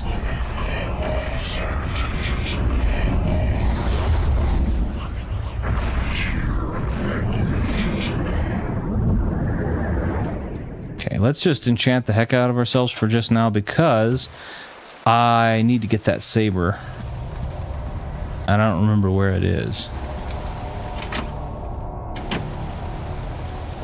I think it was in here, though. Wasn't it against the wall over here? No. Okay, that's up in the bedroom. And that thing's just scaring the guys. It's just a nuisance right now. It's not actually Oh, hey, ammo. It's not actually possessing them, thankfully. Alucard Belagosi is a really cool name. I mean, so I think I've told you this. I don't know. Maybe I haven't. But I know someone who's named their child Alucard. I have, I know someone who is, there it is. I know someone who has named their kid, Alucard. I know someone who has named their kid, I'm going to do this.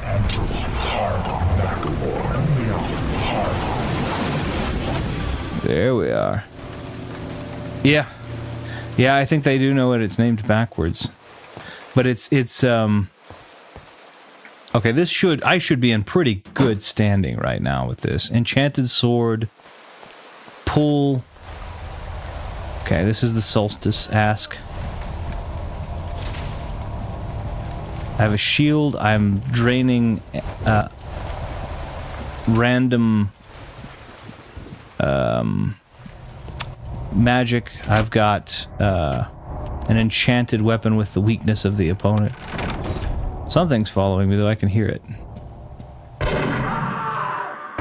Okay, that's the memory of the thing again, because we didn't experience that the first time. Oh, she's too frightened to move or speak. Oh, poor lady. Is it... Oh.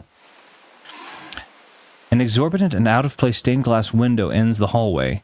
Whoever put it here had eclectic taste and confirms Edward's belief that the mansion is more folly than a real house. Probably.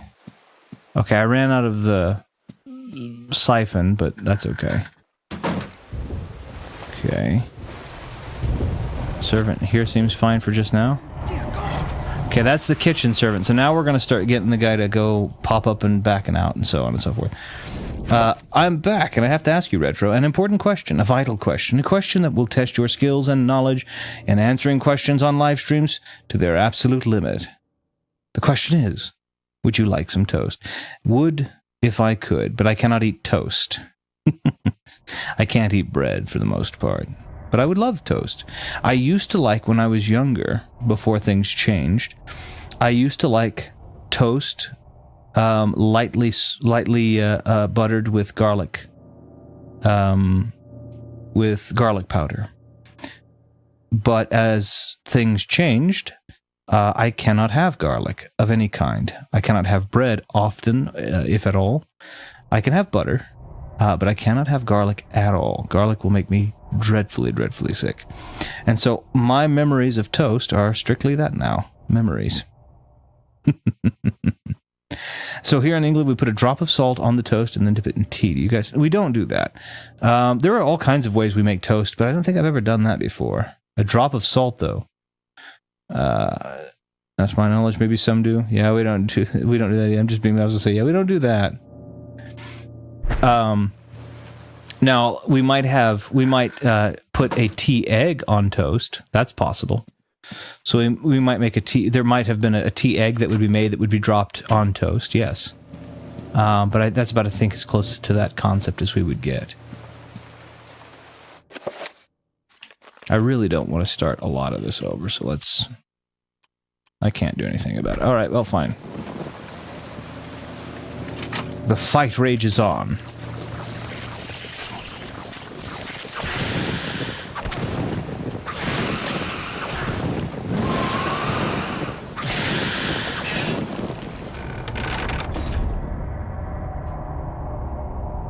Okay, that's a Chaturga rune. I think that's in the basement where the well is normally.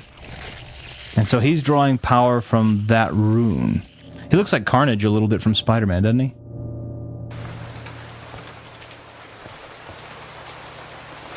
Grateful for having their life spared from the monster, the service offers a token of thanks. Oh, thank you. Oh, he gave me ammunition? Of course, I'll take that. All right. So now that he's gone there... Darkness is still coming. Now that he's gone there...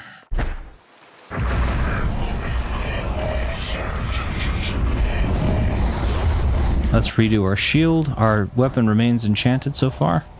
We haven't found the other part of the basement key just yet, I don't think. We haven't found enough of it, certainly. Yeah, we need both parts. We're going to need both parts. Let's see. Considering what we said on Discord about cooking, I saw a few recipes in the Stardew Valley cookbook that have garlic in them, so I cannot cook those for you. I saw the Stardew Valley cookbook, and it looks nice. Garlic is supposed to be so good for most everybody. It's a dreadful, dreadful shame that I cannot have it. But it is very without ambiguity. It is one of the most dangerous consumables for me that there are.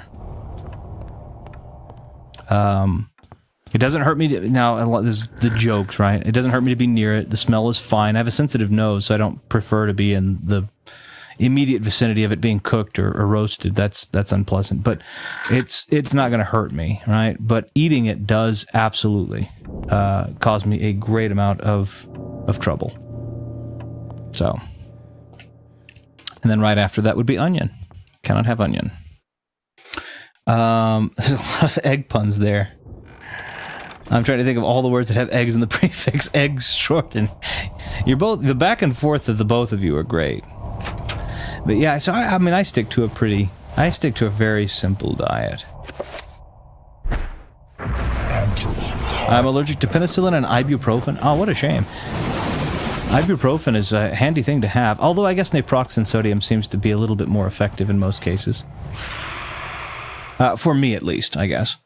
Penicillin is a common allergy, I believe, for most people, or for a lot of people, I should say, rather. I don't have any, it doesn't have any, I don't have any issue with it in terms of, like, allergens, breaking out hives or anything like that. It's hard on the stomach, that I will say.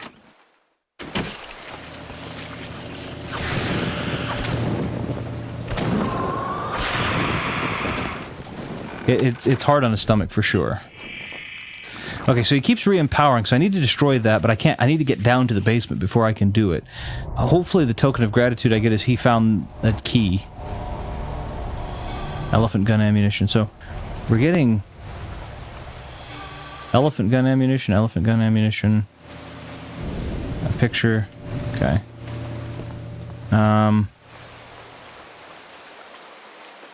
He would rather not have to smash the window, but he needs to, because we've just reached this beast that continues to attack us.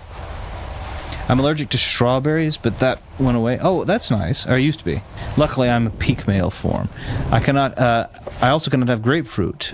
So there goes grapefruit ingredient in spring salad, Stardew Valley. Oh, I'm sorry. The 1988 version of The Parent Trap had the twins be allergic to strawberries. Huh. Yeah. That is true. I don't know. I mean, there are a lot of allergies out there. I don't have allergies, a lot of food allergies. In fact, I don't have any allergies. Like, what will happen is I won't break out in hives and go into anaphylactic shock. That's not how it would work. Or it's not how it works. The danger for me is much worse. Let's just, to be clear. It's not like anaphylaxis. It's not like my esophagus swells, or it's not like I get hives or itchy or anything like that. Nothing like that. It's much worse. So when you hear me saying something is dangerous, in that when I'm saying like garlic is a dangerous consumable, please understand that it's not just, oh, I get a little itchy. It's not at all. It's not my esophagus swelling up and I can't breathe. None of that. Her life bar, she's good.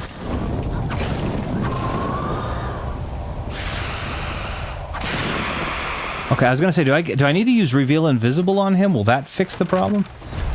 In its desperation to escape from Edward, the vampire creature, okay, the vampire creature drops its top half of a key onto the floor. Okay, that's what I felt like I needed to be doing, was continuing to attack, but to press the attack. So I think we're gonna have to face off down in the bottom, in that basement there. This feels like what I'm gonna have to do. So first things first.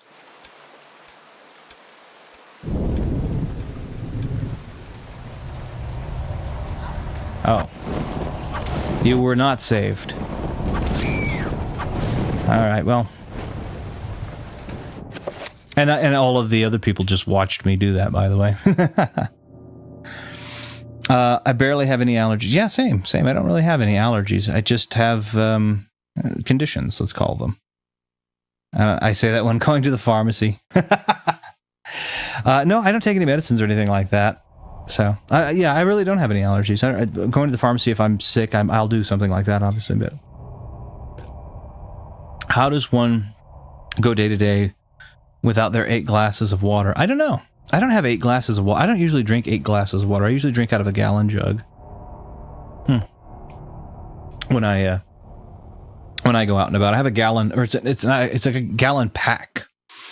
And have you seen the person who can't drink water? Oh, I'd have to take a look at that.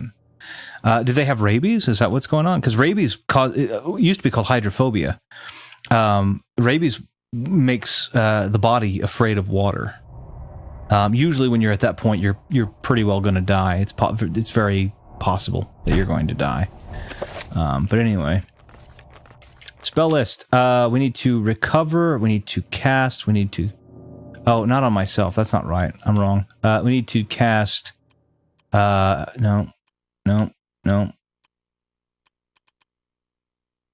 It is a cast, isn't it? Maybe recover. Wait. It's not enchant. It's got to be cast, right? Cast. Does it matter? I got to remember. What is a spell that I can? It's recover, isn't it? That I cast on. Hold on. Reveal invisible. Enchant, isn't it? Damage field. Summons always show. It's got to be recover, right? I can cast recover on the item. Is that right?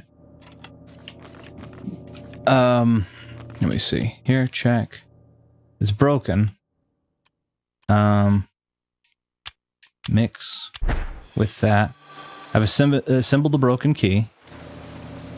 And then, let's see if I think I can cast recover. I think that's what it is on it. Maybe I'm wrong, but we'll see. Can you not read the description of the spells? I could, probably.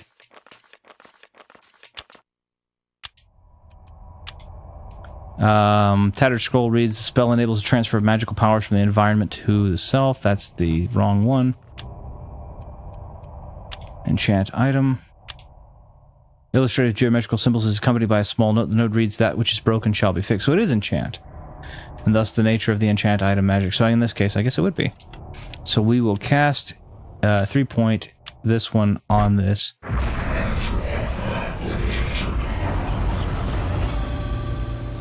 When you have something called recover, that seems unintuitive, but I suppose it makes sense. I had to get 364 unbirthday presents. Nice. I don't have a birthday this year, but you got. Well, that's not true. That's not true at all. The only time that could occur is if you had a leap year, if you were born on leap year, and I happen to know for a fact when your actual birthday is. So I don't think that's probably the case. Mad Hatter wishes everyone a happy birthday. Nice. We're going to go ahead and enchant this. Sorry for the train in the background. I don't live anywhere near train tracks. Trains are just loud. And I live in a big area that is empty, so no buildings can block the sound of anything. Then it's my birthday too.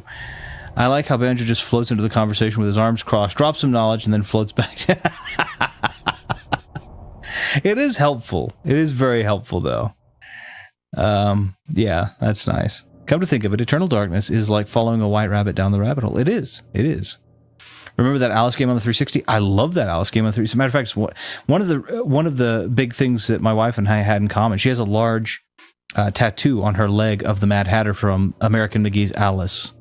And on her, I can't remember if it's her left or right leg. I think it's her left leg. But anyway, she's got a big tattoo of the Hatter there, and the Cheshire Cat from that. The American McGee's Alice games, there are two of them, the 360 one and the one for the PC, which later was released on 360. Pretty cool games, honestly. I've decided to get into David Lynch's filmography. I don't think that's a bad idea for you, honestly. Banjo has to float back with Kazooie. I wonder. That's a good question. Banjo the Wizard, is your name inspired strictly because of an interest with Banjo in general, or is it a play off of Banjo Kazooie, or is there another reason? Do you mind my asking? A curiosity, not one that you have to state necessarily, just a curiosity nonetheless. We are going to kill you, and then we are going to take from you.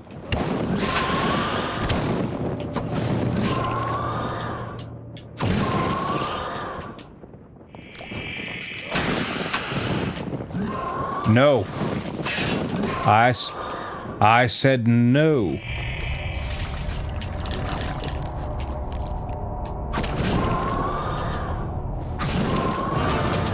He kills very quickly, so I need to figure out that, and that shield.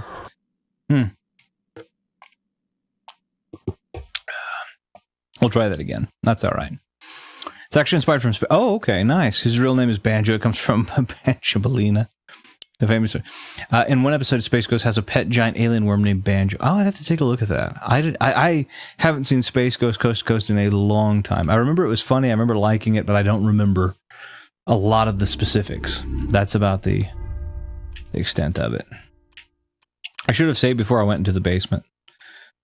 Just because I imagined that the darkness wasn't going to come at that point, but I should probably also just create a 7-point shield to take that fight on, since he's right next to the pillar down there.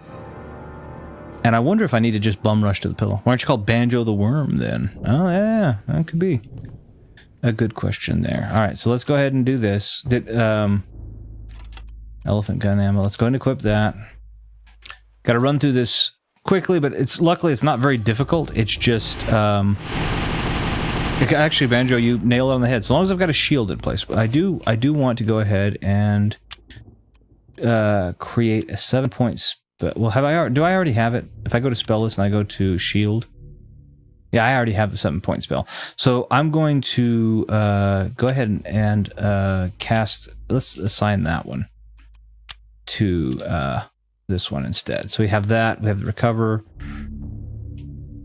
And we'll just do the enchant item again.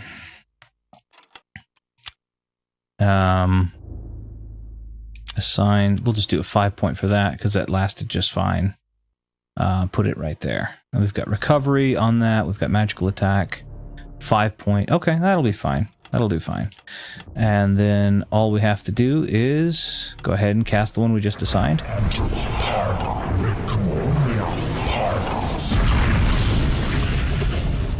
What? That was a magical attack. That's okay, it doesn't matter. That wasn't what my intent. No, that's I hit the right one. What the heck? Maybe maybe my thumb's too big. Let me try to on the edge now. There we go. Okay, I think I actually fat fingered that. Sorry. The D-pad on this is tiny. So that's my fault. And we'll just use the regular gun, because running around will recharge. Let's see. The full name is Banjo the Space Ghost. Good lord. Sounds trippy. I would have done Banjo Wizard using the idea of the surname being an occupation, but I thought that would give the impression of doing magic on banjos. That would be interesting, I suppose. You know who I hate? Pure hatred. Who do you have pure, unmitigated hatred for, Ash? Besides me, of course. The Tin Man from The Wizard of Oz. I don't like any of the Wizard of Oz guys that needed stuff, honestly. I don't blame you one bit. I would knock him out so quick. Yeah, well, yeah. And then the wizard at the end was like, well, we'll give you these things. Hold on, let me do, boop, boop, boop. And then put that down there. That way, at least if I accidentally fat finger again, I will get something I need. The wizard was kind of useless though too. They would need a whole lot more after you, so it was like I kind of like the Futurama version. It's like, the cowardly lion, here's what I'll give you, a gun. Who needs courage when you have a gun? And you're like, okay. Whereas in The Wizard of Oz, it's like, I'm going to give you a diploma to make you smarter. And that's not how education works. Having a piece of paper is the problem. Having a piece of paper that tells you you're intelligent is the problem we're in right now, because people believe that that's a great substitute for the actual education and earning of that. But that's he's like, I'm going to give you a diploma. No, don't give him a diploma. Make him go to school first and at least earn the blasted thing. No, he can have the diploma. Oh, she's scared. I feel genuinely bad for the servants who are actually scared after having seen all of this. Alright. And then, yes, we're going to enchant the saber. Don't mind me, servant. I'm casually casting spells on swords. And don't mind the magical orbs either. I'm busy. I'm also not British any longer. This Roivus is not, at least. Okay, there we go. I just have to make enough steps to trigger the event. Okay, that's just him intimidating, but the first actual attack will occur when I walk around a little bit more, and it'll occur in this room. Let's see real quick. I dislike the 10 minutes so much. His favorite game is, I hope his favorite game has a safe file corruption. Yeah, that's right. Ooh, that would hurt. Now I feel old realizing The Simpsons has been airing for yeah, I know it. I like old Simpsons still. I haven't seen any of the new stuff. The old one was good. And Fry needs a brain. Why does everybody keep saying that? That was funny. Old Simpsons is still fun. Oh, yeah, of course. I thought that would be the answer. The British are terrible. I have no issue with British people. I just am not a British person. That's nothing wrong with that. I think the rivalry, maybe I'm wrong, I think the rivalry between British and American people should be, I think it's fun to have a friendly rivalry between British and American people. I think that's cool. But my goodness, I don't know if you've heard, but like they have all the British people, all Americans are stupid, and Americans, all British people are stupid. I'm like, oh my gosh. That's why we left them 300 years ago. No, we didn't. We left them because at that time, the people that were in power happened to be very corrupt. I don't think that everybody of a specific group is corrupt, but my goodness, it's just silly. Do I have to? Oh, I've run out of breath. Okay, I thought it was just a matter of making enough steps. I don't think it's a position trigger. I think it's a number of steps trigger. Did he just go in and scare him but not actually do anything to him this time? So I just have to follow him around? Okay, no, it was a trigger. That's what I thought.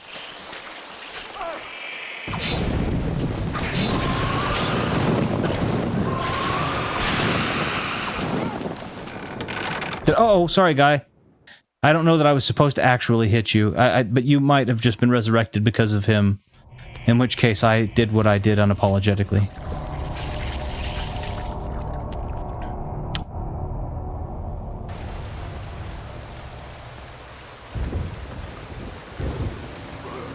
Oh, no. He got you, didn't he? I'm sorry. It wasn't my intention. I wanted you to live. I was rooting for you. As a matter of fact, well, I guess I don't have to pay you now. No, I'm teasing. That would be an awful way to look at that. I mean, I guess if you had to do that, that would be the only positive that you could pull from it, but it's not worth it. It's not worth it at all. I don't have to pay you any more worth of human life. Good lord. Black Book sort of had the line, the British are terrible. Huh, that's interesting. British filth with their bad teeth and voices. I think the British voice or British accent is considered to be one of the more attractive accents, depending on what part of Great Britain you might be from. I think it's considered, and I think in America the Southern accent is considered to be the most pleasant or the most attractive. And I am Southern, but I don't have the Southern accent whatsoever. I have negated it purposefully, and at the request of somebody. For job purposes. So, not that I don't think I have a Southern accent at least anymore. I don't think most people would assume that I was Southern, excuse me. I don't think most people would assume that I was Southern by just hearing me, but yes, I am Southern.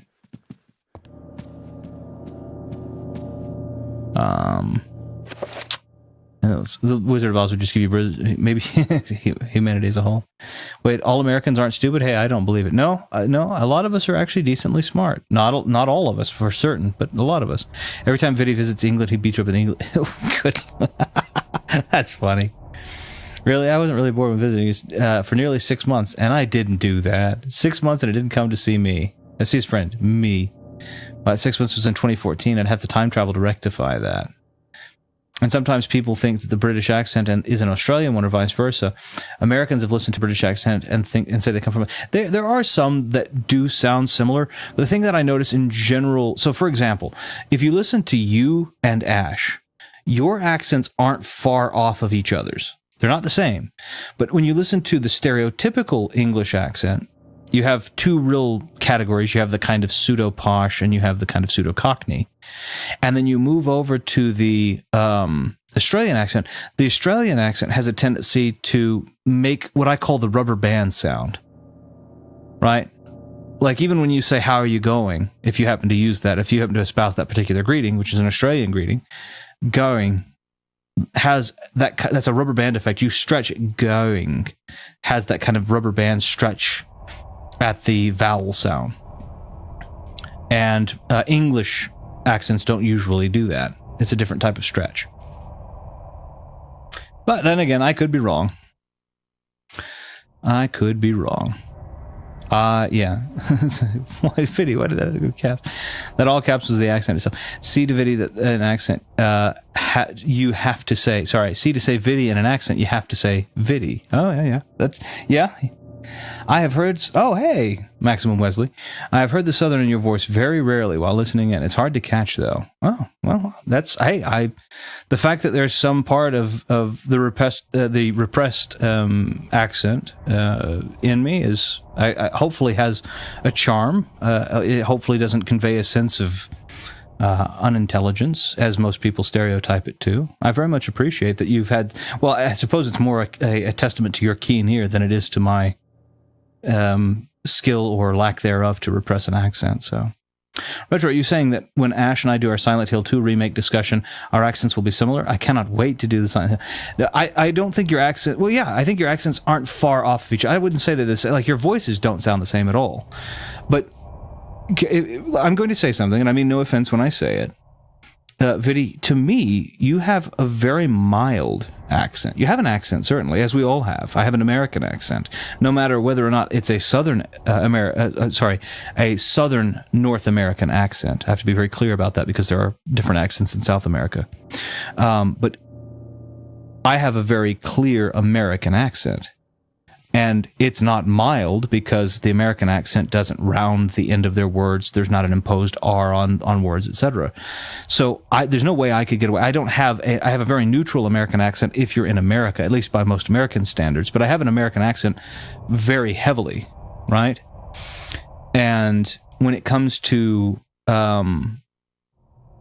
if I softened my R's, for example, if I imposed R's, again, a good example of this for English, not always, but in the example of drawing, for us is to take that and put the W sound, so drawing, as it is, as opposed to having an imposed R, which is a very European thing, and an Australian thing, even by extension, which I know is not Europe, it's Australia, you're a country and a continent, but is to impose an R on that word. Those types of things are things that are going to cause that confusion. But I like your accents, both of them. It's just that they're mild enough that they have some similarity. But I don't think you would be mistook for each other. I want to be very clear. Your voices are very different also. Maybe mistaking English and Australian for us is like Canadian and American. I think it's clear. I think it's a clear as day to different. It could be. You could be. Let's put a caveat on that, Ash. Do you think it's clear to differentiate a Canadian from an American such as myself? Do you think it's easy to differentiate a Canadian from a border state American? So Wisconsin and Michigan versus Quebec. Do you think you could differentiate that fairly easily by just hearing? That's what I wonder. Now, again, I know that Australia and Europe isn't quite that close, but some of the more mild accents in that I think could be. And again, you also have a keener ear than I do, so it's very possible that it is that easy, and I'm just silly. That's very possible. I'm offended. Hey. You are not Jamaican. Well, when rewatching the British Empire, I remember the varying British accents, and there are a plethora. I mean, I want it to not be oversimple that there are a plethora of both Australian and general English and British English accents for certain. I mean, you have to consider that Great Britain isn't just England, right? There are a lot of accents in that. It's just generally when you say British, that's a big scope. You know, if I said, there's a difference also between like a Welsh accent and a Scottish accent, a Northern Irish accent, etc. So, and even in Ireland, right? If you're talking about Irish, right, it's a different accent from Northern Ireland versus like County Cork down in the south. So there's a lot of room for nuance and a lot of changes. But I feel like that yours is a more mild accent. I mean, no offense. So I hope it hasn't caused you any issue. No, that's not the intent.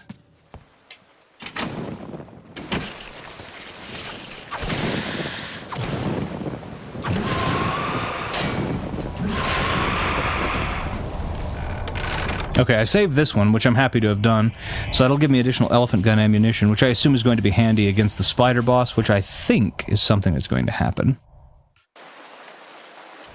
You okay? I don't know why his token of thanks is, hey, I have elephant gun ammunition. That's an interesting thing to be carrying, but... Did I hit the right one this time? I think I did. There we are.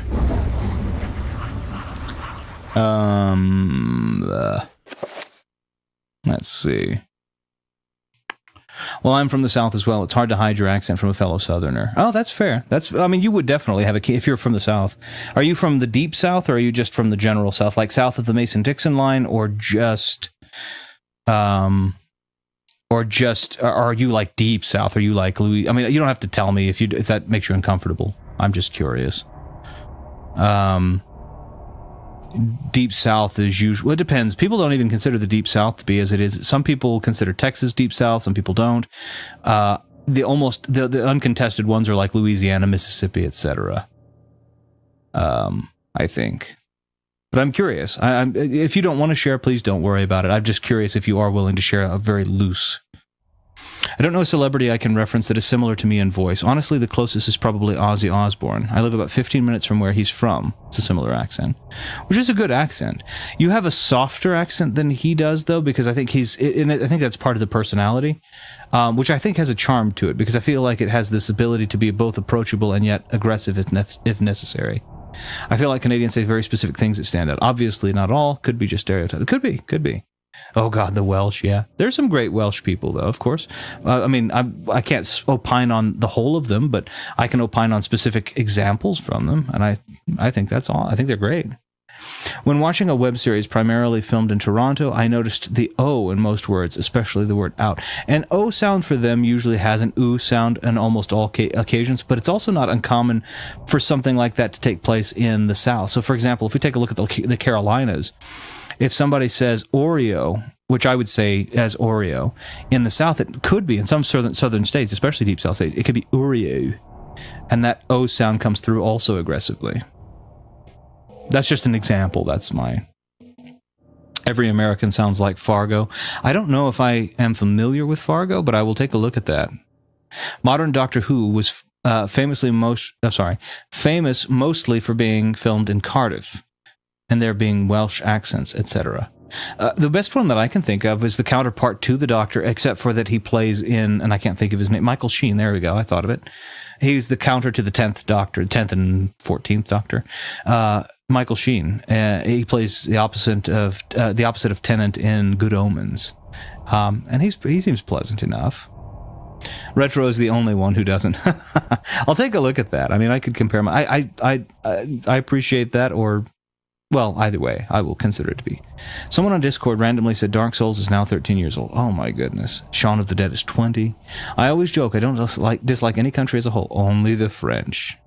The French are the only ones also that if you attempt to speak in their language, but you don't do so perfectly, or at least very, very well, they will scold you. And that's kind of a disappointment, because you would want... It's not like Italy, where ironically you're encouraged to keep trying. I think that's a lot nicer. It's no fun. I'm deep South myself, although I don't always sound as if I have a proper or formal Southern accent, I'm told. Oh, okay. I'm also deep South, so... I don't think while it may betray Southern tendency. I don't think my accent does betray deep Southern tendency, which I do believe there is a differentiation of, or between. I think the Deep South has their own. I think the accents of the Deep South are infinitely heavier, unapologetically, than the majority of the general South, and I think that that's awesome. There's charm. It's just not. It doesn't work well for me, but there is definitely charm to the Southern accent. My sister, quite opposite of me, has a very thick Southern accent, and I think it's fun. I think it's just fine. Darkness is still... Darkness cannot be coming... When it goes into the basement, darkness has to have gone into the basement, and I should be able to save my game. Blast it. All right. Hold on, wait a minute. My favorite thing that the French created was surrender. That was their idea. I know that they have... Obviously, I know that that's something that they are famous for, is surrender. That's funny, though. They didn't create surrender. That's funny, though. Surrender. So it's thanks to the French. I know how to hold up a white flag. Oh, okay. I read that with the wrong cadence. Okay, I need you to come back up here and start attacking people so that I might kill you. Or at least attack you once more. Oh, this is interesting. So he opted not to attack. He opted just to... There you are. You worthless thing. Let my hatred flow into my saber. Okay, there we go. That's because you made me have to do this all from scratch again, and I think I may have had a better chance before. Of success, let me be clear. Yeah, that's the thing, though, Viddy. It had the French not invented it, you would have a white flag and know not what to do with it. You would think that it was just fine to have it, and it was only holding it up and waving it. No, I'm teasing. The French actually, I mean, there's a pretty good war history for them as well, for darn sure. Specifically, several of their involvements in America as well. French and Indian War is a good example of that, where they had teamed up with natives.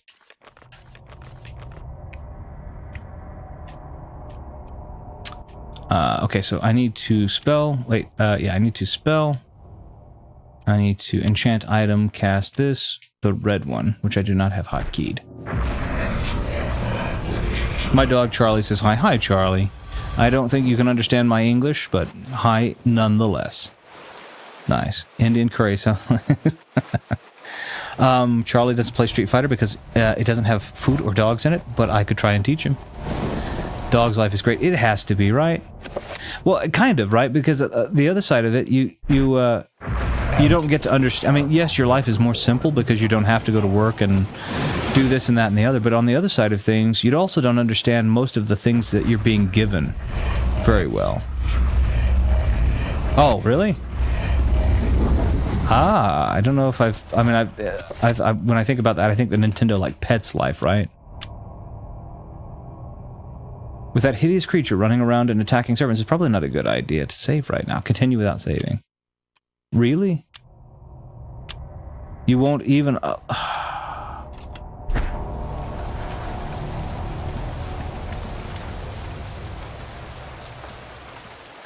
Okay, fine.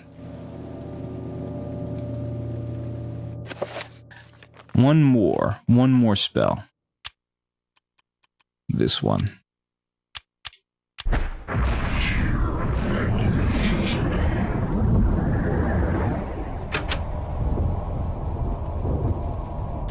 Alright, as much as I've got swirling around me, something ought to be... I mean...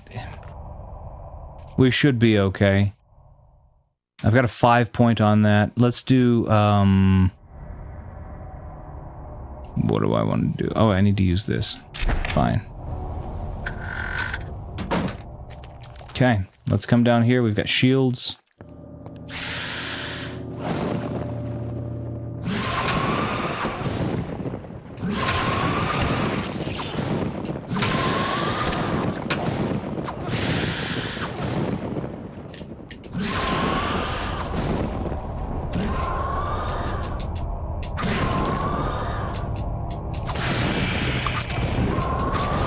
Okay, there we go. I just needed to... It would... Oh, no.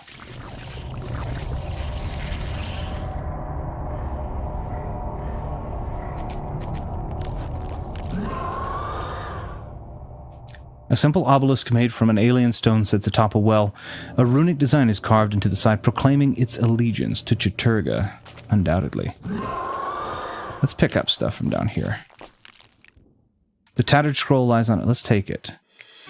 Summon a horror spell. Okay, that's an interesting... Oh, okay, and it's a big spell. Summon horror. So I assume that this thing that I have here is a horror.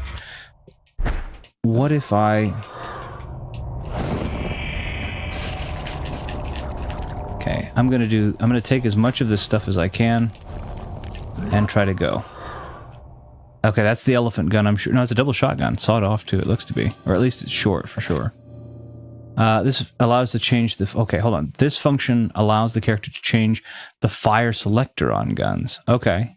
So I'm assuming single shot versus... Okay. Let me see. Yeah, 1 versus 2 shots. Okay, fair enough. Shotgun shells. There are more in that corner that I didn't get, but that's okay. I need to go up here. And more down there on the table, too. I need to come up here, get out of the way, cast this.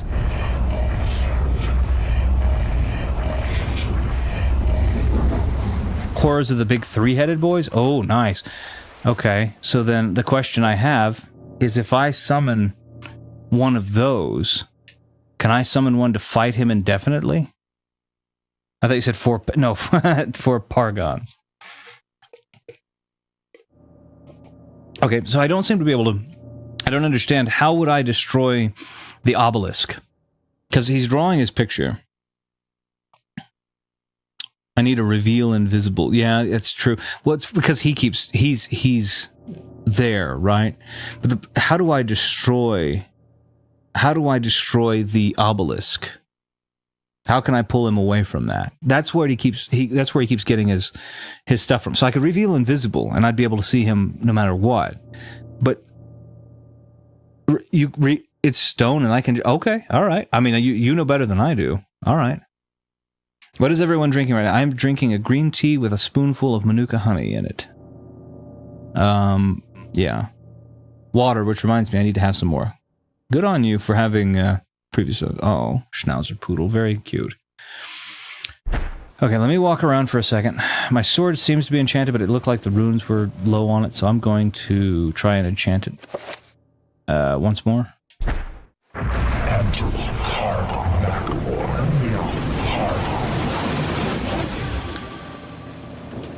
Okay, and then I probably should use that other one, right? Don't have enough magic. Okay, so let me go down there and I'm just going to break away at the obelisk. Or try to, at least. Okay, yeah, I need the reveal invisible, but for now, let me just... Okay, you're right. Does that destroy him? Maybe, maybe not, but I'm going back upstairs anyway. No, I can hear his footsteps.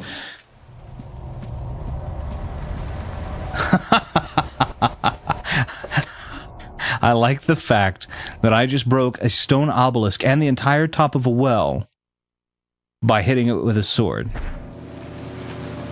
That would have only blunted my sword. There's no way that would absolutely... That would have actually worked. That's funny. Okay. Does this... Did he die? The save game will tell me. Nope. So he's still around. So I need to go down there and actually vanquish him once and for all.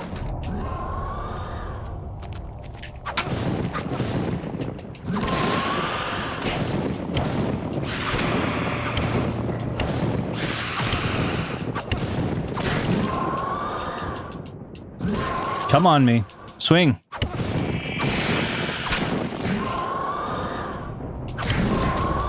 Okay, we're going back upstairs. Edward. Up, back upstairs. Slowly, if you have to, but upstairs nonetheless. Get up the stairs, Edward. Good Lord. I've been in worse spots than that, and I have done far better. I don't limp away. Good lord. I've never been in a spot, let's be fair, I've never been in a spot where I was being attacked by a monster, but I've been in spots where I've been attacked. I didn't limp away if I needed to get away. Goodness. Okay, I have to remember where my quick spell is for that. I can pick the recovery up later. I need to shield first. I haven't the magic for a shield, so I need to walk around, I suppose.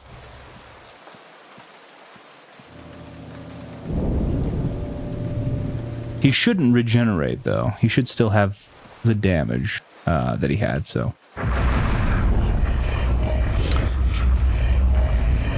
you just reverse rock, paper... Hold on, wait a minute, I'm sorry. Watersmith, you just reverse rock, paper, scissors? Yeah, that's true. That was close, yeah. Well, even Charlie... nice. Even Charlie needed some fresh water, too. Taking his time with the breakfast. That was way too close for comfort, yes. Luckily, I can... I could use the magic pool, but there's nothing really here magical that I think I could absorb from. So I'm just going to do this. I'll use a recovery spell. I don't have enough for that one, so we'll just keep going. Luckily, when it short circuits, there's not a penalty, because it doesn't tell you how much you need.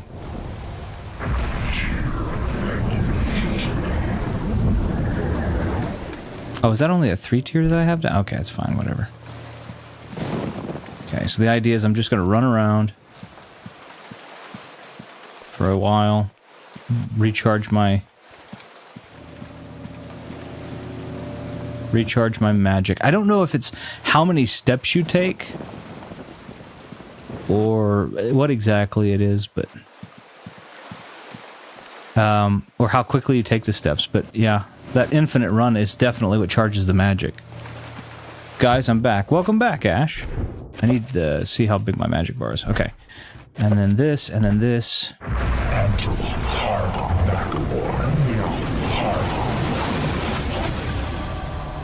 I use the magic of 2 deities. You will fall before me. We will see, actually, because I have no idea. But again we go. I could hear him. I know I need to do reveal. Here, let's do it. Let's go. Well, I'm not going to be able to. He's swinging at me, so it's not going to work. There we go.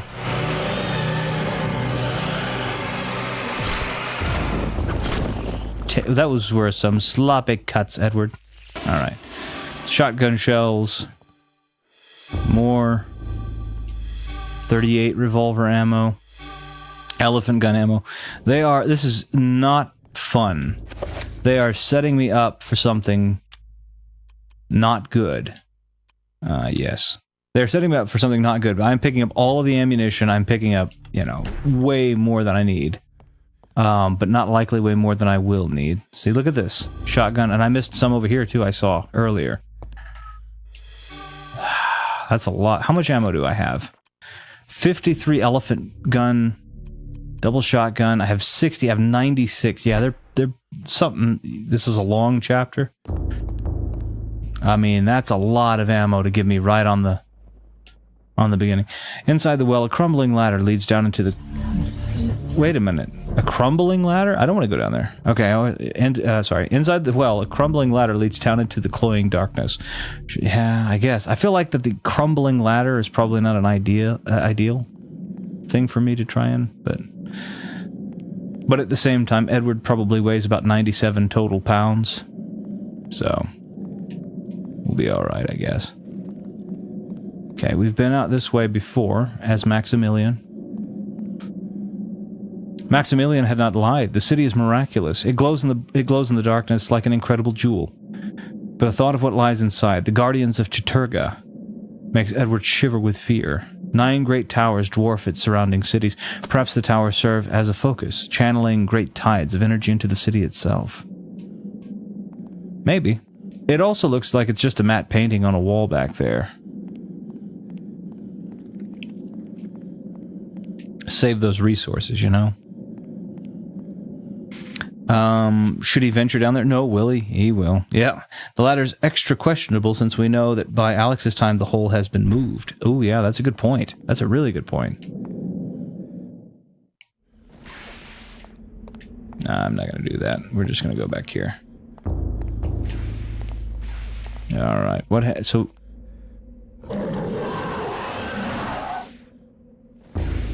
Okay, so I could use, for my spell list, I could use my Summon Horror spell. I could cast a 7-point, and I could cast it blue.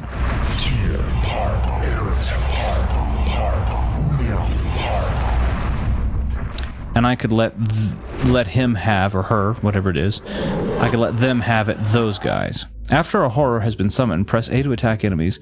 Attacks can be targeted using R. Attack an enemy's head from far away to perform a shock attack. Alright. To release it, okay. I have a theory. Banjo was a dev on this game. Could be.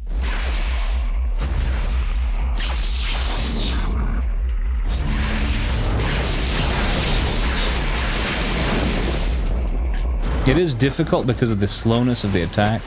The speed of the attack is very slow. And I am having trouble targeting because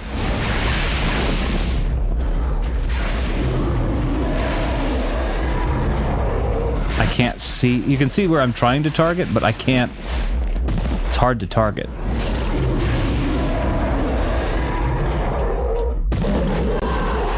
I got one of them, so I'm going to consider that good. How much of that? It does take a lot of the magic bar, doesn't it? Let's use this. Let's equip it, and also, actually, let's enchant it.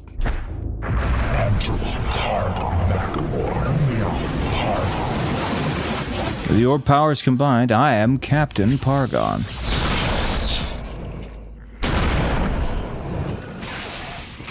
Oh yeah, it's a double-barreled. That was dumb. On your knees, boy. There we go. That's cool. Can I get some sanity?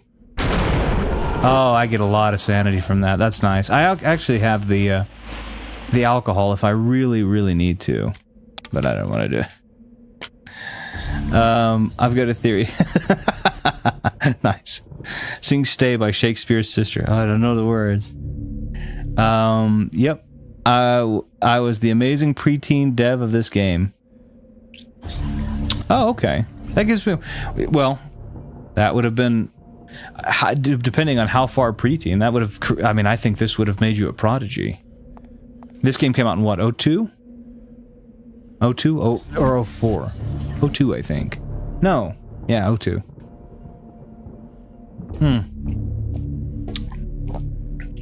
Stay with me. Wasn't that Sam Smith? Alright, I'm gonna go ahead and shield. What is this, Doom game now? I like that though. How high is the sanity meter? How high is your sanity meter in real life? Ooh, that's a good... You know, that's an interesting question. Obviously, sanity is relative. I mean, you can objectively find someone to be outside of that which is acceptable in some form of sociopathy, psychopathy, or general detachment from the world. But the problem is that reality is subjective. Truth in science is not, but that may not be a major fact. For a good example, let me give you an example. Not a good example, but let me give you an example. A colorblind man sees the sky to be the color that he sees it to be, regardless of whether science says it's blue. There is no world in which he lives in that the sky can and will ever be blue. Any color that you would use to describe the science behind why the color blue is the color objectively of the sky would make no sense to a man who has never understood, perceived, or otherwise is able to see the color blue. Reality is subjective. Therefore, sanity, which is our ability to understand and discern what is real versus what is not, must also be subjective. That's a large leap, but I have additional steps in the in-between to help support it further. That's just a thing. Didn't sing the Buffy musical song. Why don't we ever hear your singing voice? That's a good question. I don't know. I don't really have... So I think the real reason, boy, the sanity of this thing is insane. Okay, so wait a minute. Hold on. Wait a minute. Whoa.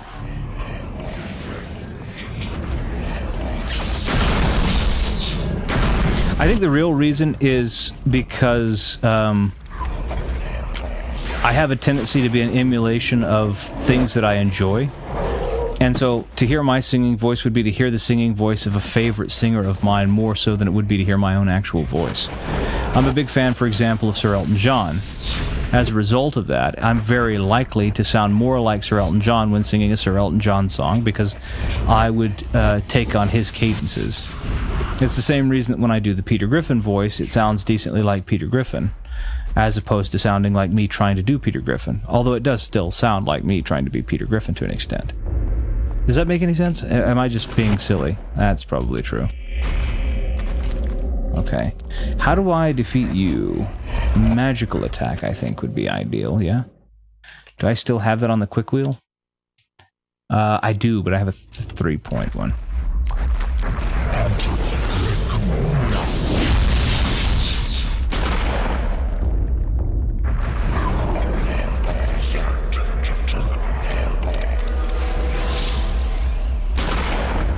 Wait a minute. How do I dispel... Hold on.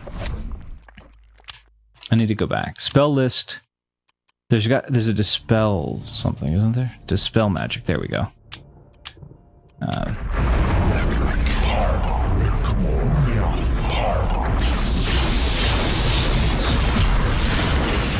All right, now...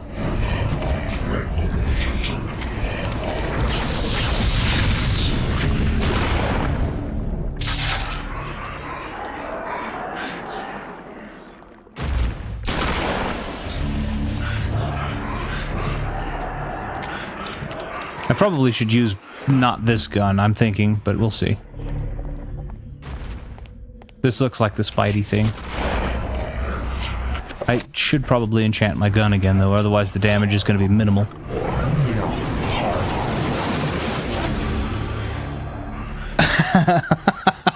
Hold on, let me stop this for a second. Doesn't matter how big the sanity bar is if it's empty. That's true. That's a very good point. An empty vessel that does not feed or drink or allow drink is a useless vessel. Dog cannot look at this. Big AI says so. Look up the dead internet theory. Yeah, I'm familiar with dead internet theory. But you were the one that brought that to my attention. I find it very... I don't know if it's true, but I know that aspects of it certainly are. I don't know if it's wholly true, but I know that aspects of it certainly are. Yep, that's a good... Yeah, that's a way to say it. Retro, would you like to see my band? I like the name of your band. That's funny. All the current members being called Richard. That's the reason for the singer name. Answer, yeah. Don't do anything to it. Been a long time since you've had to use some of the spells for this. Yeah, that's true. And it flexes some of the mind in that case. The puzzle thing that I was talking about before, there's no way I was going to say. The puzzle that I was talking about before, this does factor into that. This is part of it that I do enjoy, is figuring out. I feel like the most accurate, figuring out like a spell. What is the most accurate spell that I should use? That's a cool puzzle.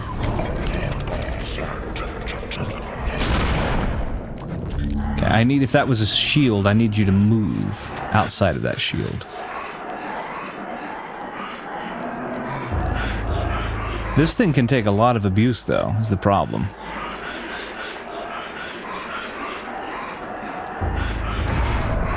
Oops, magical attack. I need to stay out of the general range.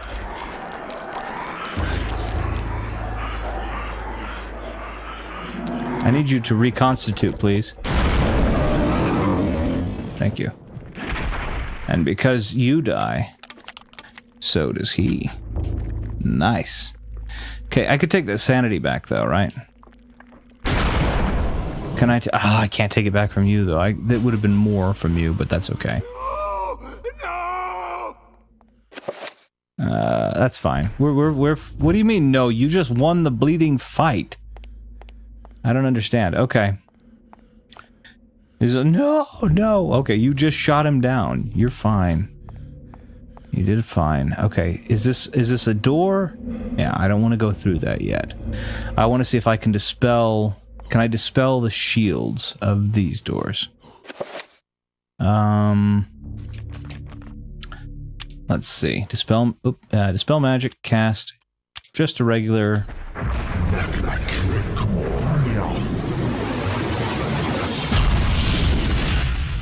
No, I can't. So, okay. I wanted to see if I could. I can't. we're going to take some shields.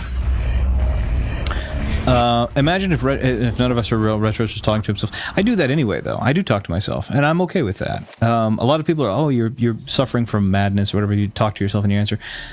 I drive a lot. I travel a lot, and oftentimes with no one there, no one's on the phone. I'm just doing my thing. When I travel with people, if I'm not the driver, if I'm not the person driving, or if I'm on a plane, as I will be traveling in about 6 weeks or so, I bring a book and I read.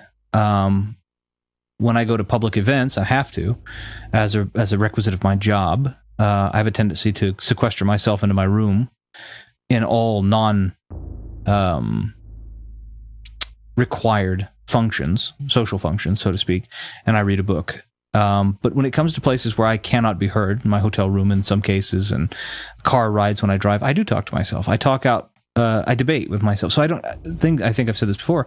I don't have an inner monologue. So my understanding is that people can hear voices, or a voice, their voice, someone's voice in their head when they think, and I can't do that. I don't hear a voice in my head. When I'm saying what I'm saying, I'm reading it off of, very poorly, might I add, but I'm reading it off of a board, an image in my head that has a cue card, effectively, where I read what I'm saying right now, what I'm thinking, off of that cue card. I don't hear it said before I say it, which sometimes can come across as being accidentally uncouth or unintelligent in some instances. And so it's a really, I don't know if it's healthy. I don't know if it's unhealthy. It doesn't matter to me, really. It's a thing that I enjoy doing, talking it out loud, so that I do actually have a voice to it and I can hear how it sounds, if it's especially a debate that I'm passionate about or something that I have an opinion about. So I do that. Yeah. Why can't the puzzles in Ed be, or in Eternal Darkness not be like the Plucky Squire? Oh yeah, Black Mirror episode. Oh, that would be a really good one. That would be really cool. Black Mirror. I actually enjoyed Black Mirror quite a bit. It could be a creepy Black Mirror episode about parasocial connections. That would be, yeah. I've wrote some scripts that are Black Mirror-esque. I would love to read them. I'd love to see them put into full action. What's actually going on? I'm staring at a rock, thinking it's a computer, playing someone streaming and chatting. Though.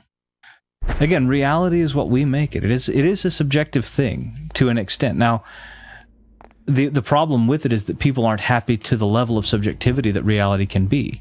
I'll give you an example of this. Identity, right? It is nice that we try and identify people, myself. Like, for example, if I told you I like to be identified by my name, it's nice to try and accommodate that. But the reality is that however you actually identify me in by your perspective is what I am to you, no matter what I say. If you believe my name is something else, I cannot change your mind, because your reality is that I am that. And there is no way for me to, I cannot ask that you change your very reality for me. I can only ask that you be considerate of mine. But that may sound silly, and I could be silly. That's very possible. Oh, wow. Well, this is cool. This is very Star Trek-y, isn't it?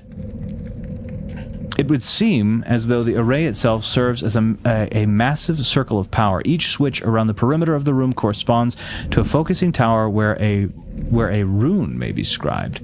Once a spell has been scribed, it is magnified by the array. Could this be the Guardian City's weakness?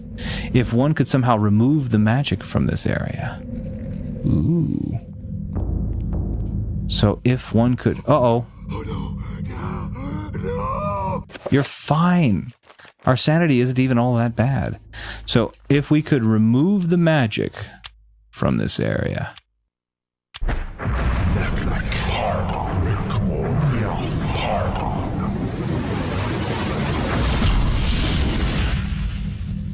I didn't do it. A pulsating field of energy emanates from the stone. Should I touch the field? I guess.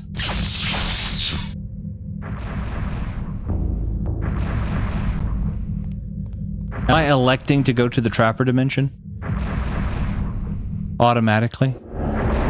Oh no, it's a different dimension, but it's not the trap. Ooh, I don't like this. The perspective makes this difficult. Uh-oh. Let's take a smaller gun for these guys. Thankfully, they don't need much. I can't save.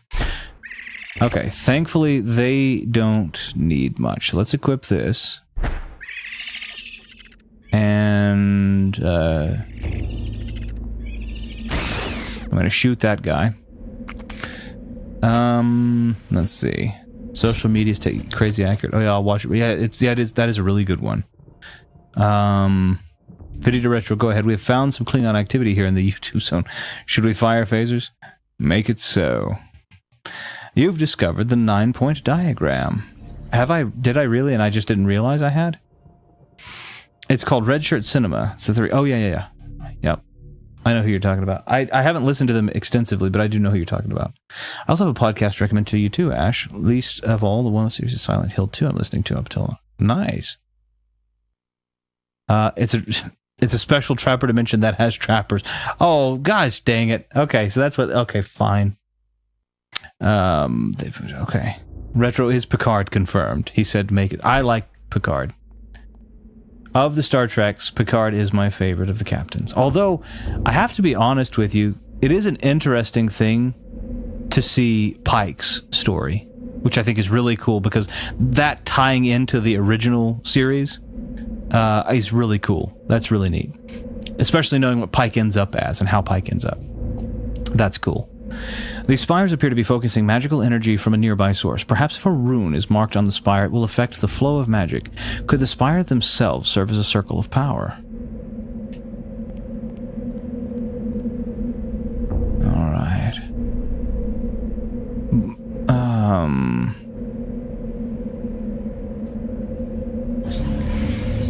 I've been properly watching Deep Space Nine. Cisco's not too bad. I heard Cisco's really cool. Picard is still my favorite, but think of the episodes, bearing in mind, I loved the original series. I did. But there was a little bit of cheese on the original series. When it came to the Picard one, they started tackling some really... I mean, there's still some cheese in there. They started to cover some really deep stuff. Like, one of my favorites is Measure of a Man, where they're determining whether or not Data warrants his autonomy and the right to make his own decisions, and I thought that was such a cool thing.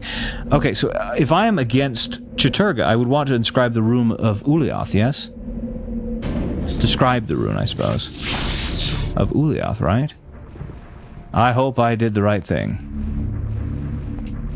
If I messed up, or if I have to... maybe I have to do this multiple times, and I have to do one rune per each spire. I don't know. Well, shoot.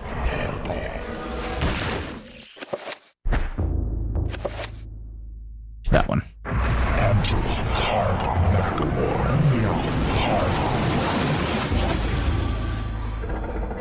Okay, where did he go? He's up these stairs, I guess. Why is he back? Or I'm in a different area, I guess. Alright.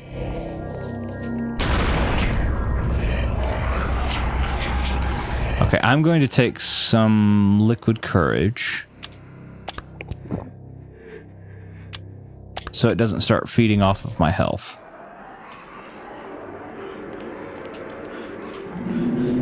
Okay.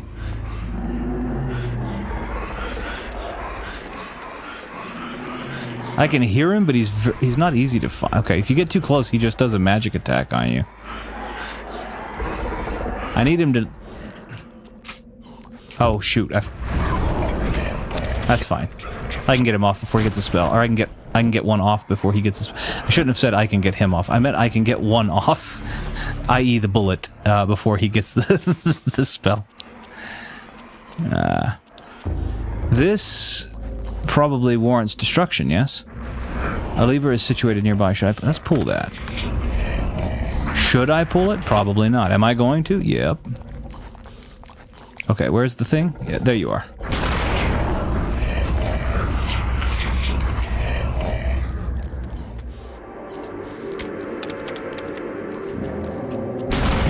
Okay, I was going to say, I didn't think he had put up a shield. I didn't see one. I pulled the lever, though. The lever dispelled magic, though. It seems like that was a hardware mechanism for a software solution. That's a little weird. Okay. Take him down with the guns. This gives us these. Let's move that back over to the revolver so I'm not just wasting my big ammunition. And we'll get some sanity back from the little guys here. Oh, maybe I can get one from the big guy. No, he always does it. I always forget and fail. That's alright. So he pulled the lever, whatever, whichever. Edward Roivas, looking for love in all the wrong places. Segment takes a long time if you have to redo the runes, so good luck. Oh. I don't know. I'm not sure what runes to do. The very first one I thought maybe Ulyaoth, right? Because I was fighting in there, but now I'm here. And it's like, I don't think it gave me... Maybe it did. I just don't think I don't know if I received the indication as to what was supposed to be put in place, right? Because that unlocks that. Now I'm going to go back over here, and that's going to send me back to the Trapper's Trapper dimension, right? So I need to be able to see what the runes are. How much? Yeah, okay. We're fine. When you pause the game, the shield forgets it's supposed to stay on you, and it's just like, okay, over there. Let's see. Alex needs to look too hard at that family tree. You can see the hanged man off of the side. Let's see. In every video game, hey, what does this button do? Or lever if it's... Yeah, that's true. I won't tell you which runes unless you ask. At least most of them. The only option is Paragon. Well, see, I did that. See, if I examine these, right? These plinths look like the one Pius had encountered in the Forbidden City where he found essences of the ancient. Edward briefly wonders what their purpose could be. So I can see that these would be the plinths where the deities would fall, right? And we have this situated here as Ulyaoth, right? Engage the array. And now I've got the blue one. So the blue one is weak to the green one. So I would assume in this case I want to... Because it says I want to dispel it, right? So I would assume that this one I'm going to do the green rune. Because I want them to disrupt what I'm doing, right? So I'm going to scribe the rune. Okay. Now I've got green, right? Which would take me to the green place. And then the green place I would do the red.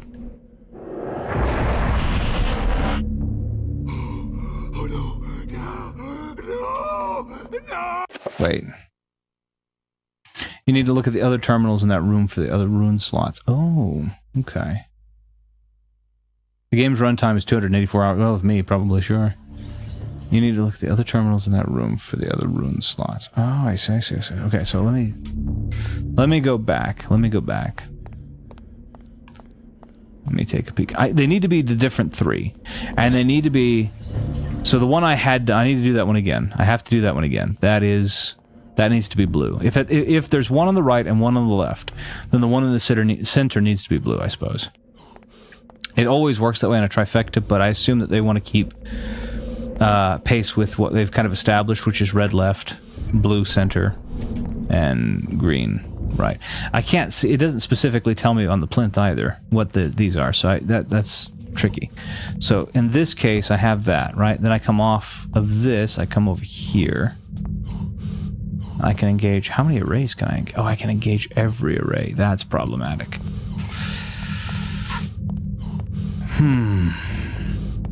Can I engage this one at all?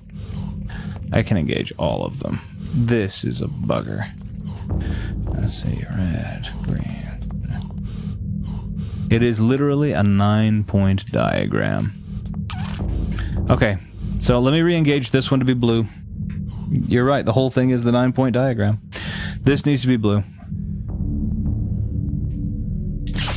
Let me go change that really quickly, because I screwed up. I'm trying to come up against Chaturga. If I'm trying to come up against Chaturga, it's got to be Ulyaoth. It can't be Xelatoth. So I need to change this back to blue, run back, and then I need to figure out what the 2 key points are, and then I need to do 4 Paragons, wait, 9. Okay. Scribe this rune. That way we go back. I don't know why I keep screaming at just being places. Being insane, I get it, right? But, like, no. Yeah, 6 Pargons, you're right. Because it's 6 Pargons and... Well, no, let's see, hold on. 6 Pargons. 6 Pargons, 1 subject, 1 verb. And 1 deity, right? So the deity takes up 1, and then from that it's 6 Pargons, and then it's... So I need to figure out what the 2 are, right? It's Dispel Magic, though. Right? It's just powerful Dispel Magic. So I need to know what those are. So if I go to spell this, and I go here, and I check, it should tell me what those runes are. It should be Nethlek and Redgormer. Because that's what it said I'm trying to do. Let me make sure I'm not wrong on that, but that's... I tried a small Dispel Magic spell, thinking that was the right thing to do. I think Dispel Magic is the correct answer. I don't believe that it's powerful enough. So I think I'm using that 9-point diagram to amplify the Dispel Magic power. That's what I think. We will see. And I may have to cut this segment short, too, because I've already been live now for 4 hours, so I'm probably going to have to cut it off in about 20 minutes, or 19 minutes time, about the 4:30 mark, so... Okay, so we've got Ulyaoth there. I'm going to come over here, engage this array. Miss the steps entirely. Run into this. Goodness.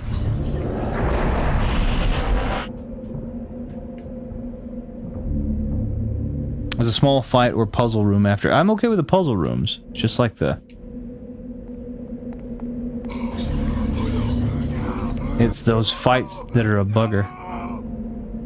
These spires appear to be focusing magical energy from the nearby source. Perhaps if a rune is marked on the spire, it will affect... Okay, so that's the same thing as it said prior. Let's run forward. Okay, that's just Pargon. So, we know that that's one of the Pargons. We're fine there. That's not a problem.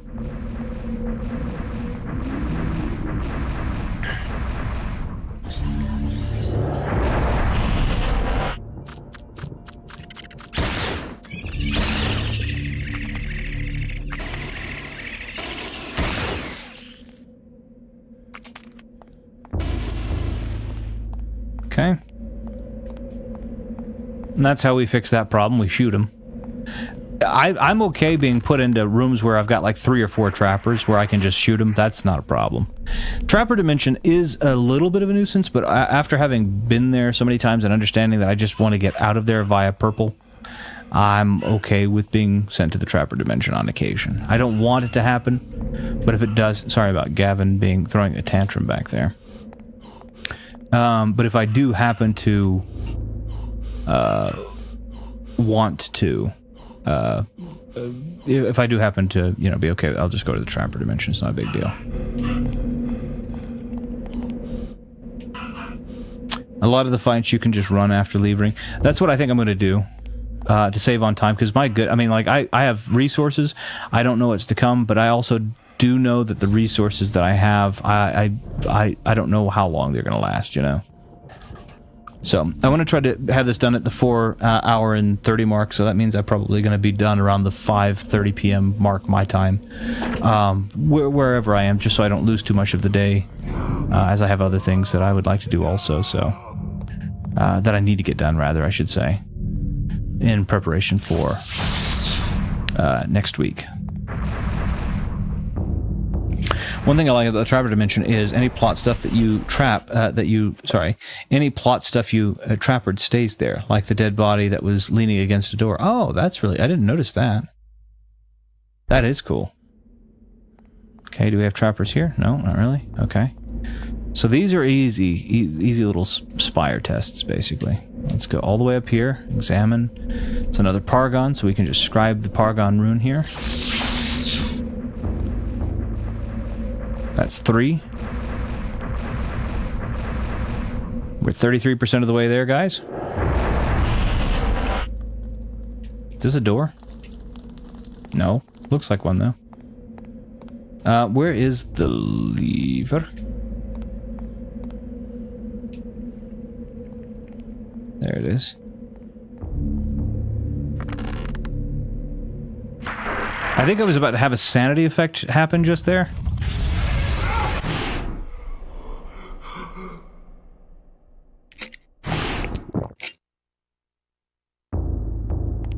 Did that actually take out of my inventory? Nope. Okay.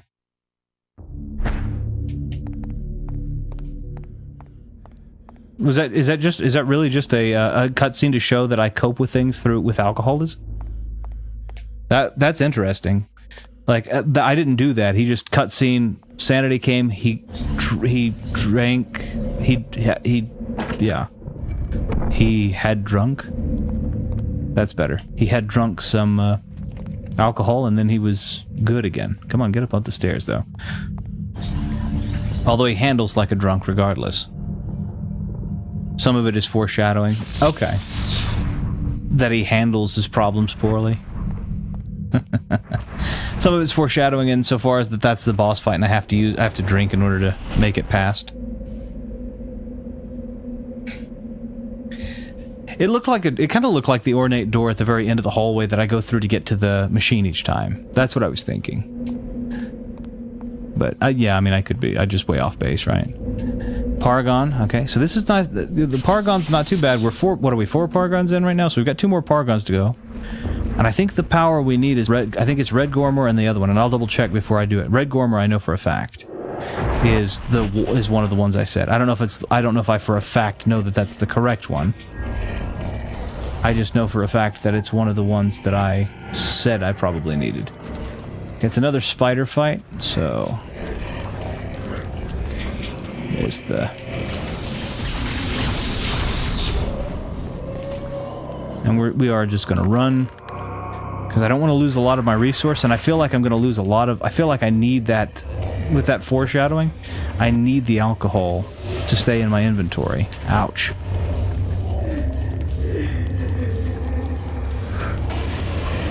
I am going to shoot him, though, because I need to get behind him.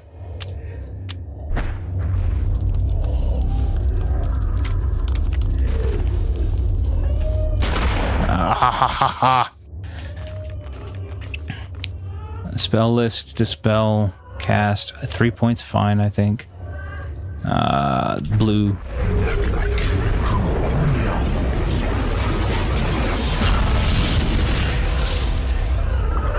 Oh no, it's got to be a 5 to a 5, huh? Okay. We have enough magic that should work. Spell list, dispel magic, cast, 5 point, this one.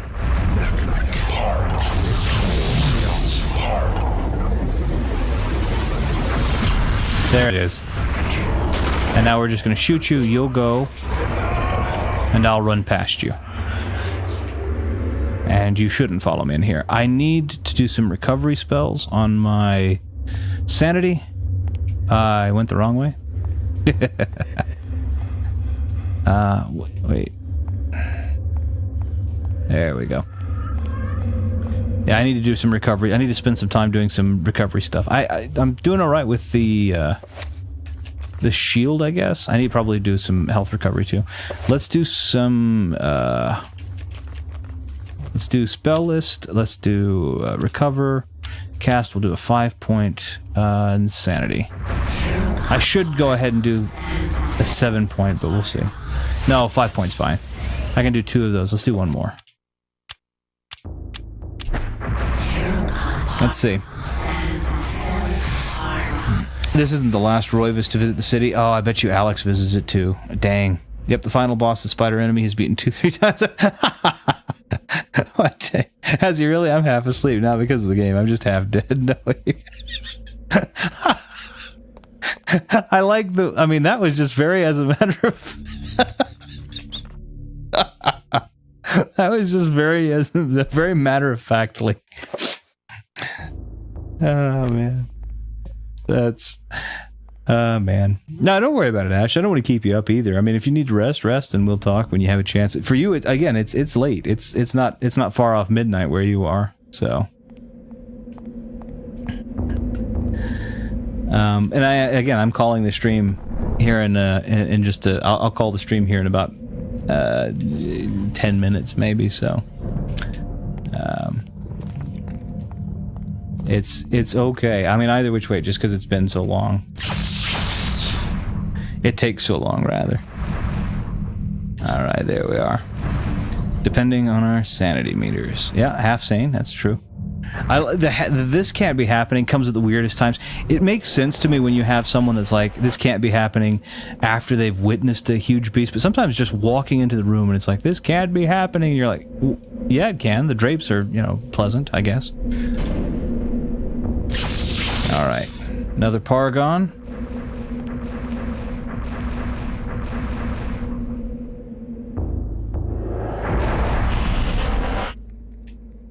Now we're transported into this room, which has this. What is? Can I? No. Okay. It looked like an altar almost. I thought that it might be. Okay. Pull this. Yep. I pulled it through his entire body. My goodness. Yeah, I was gonna say I didn't like the fact that we got like a little cutscene there. Not a big fan of that. Oh, and we have a little trapper. Let's just run the heck away from that thing.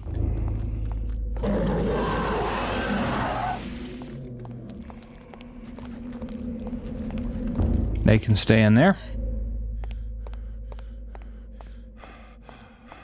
Oh. Just right here this time. I'm used to having to cut that other path. I may as well get... Well, Charlie needs to walk. Okay, no worries. Good to see you, Viddy, and good to get to talk with you. I couldn't tell you a single second that's happened in the game, I'll be honest. No, it's alright. Don't worry about it. Being here is again, it's just about being here and getting what you want to get out of it, right? If it's just conversation. If the conversational pieces are what are the main pull for you, then that's what matters. I'm good with it.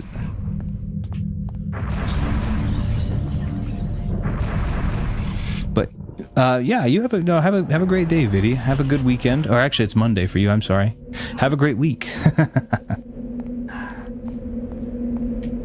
All right, we're gonna do this. Now we have it. We have Morgamore, Red Gormor, Aratek, and Santec.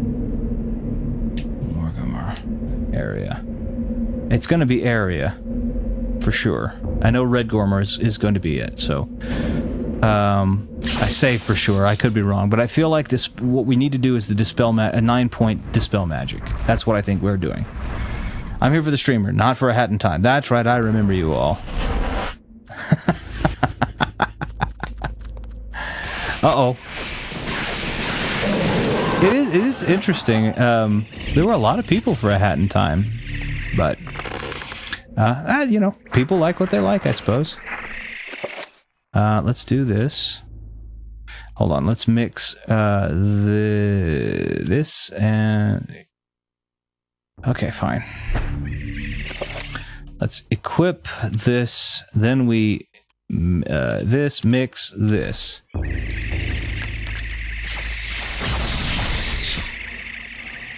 And then we run. We can't run. I'll cast this real quick to protect myself. Ah! Quickly!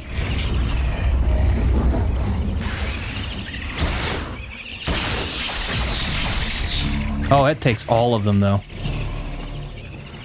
Okay, I need out.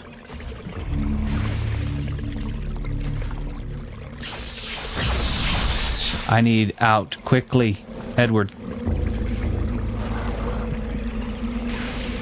Ooh, come on. Okay. This isn't better. Do I have enough to do a quick recovery? Maybe. Spell.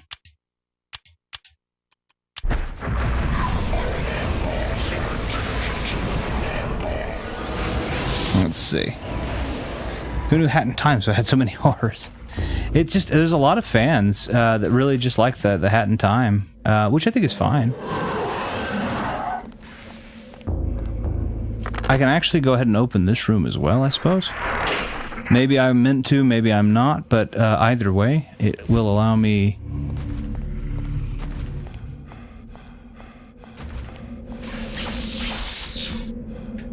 to come out here, and there we go. Now I'm in a safe area.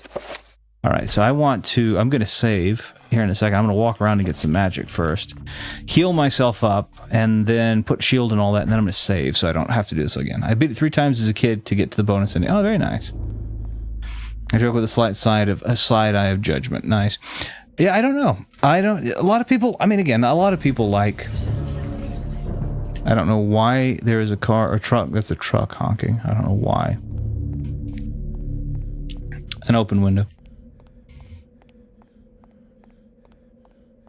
By the time you beat, oh yeah, I have no doubt of that. If this semi-truck doesn't understand that it's not meant to honk, especially not within the limits of the small town in which I am. Okay, so let's go ahead and put our shield back up.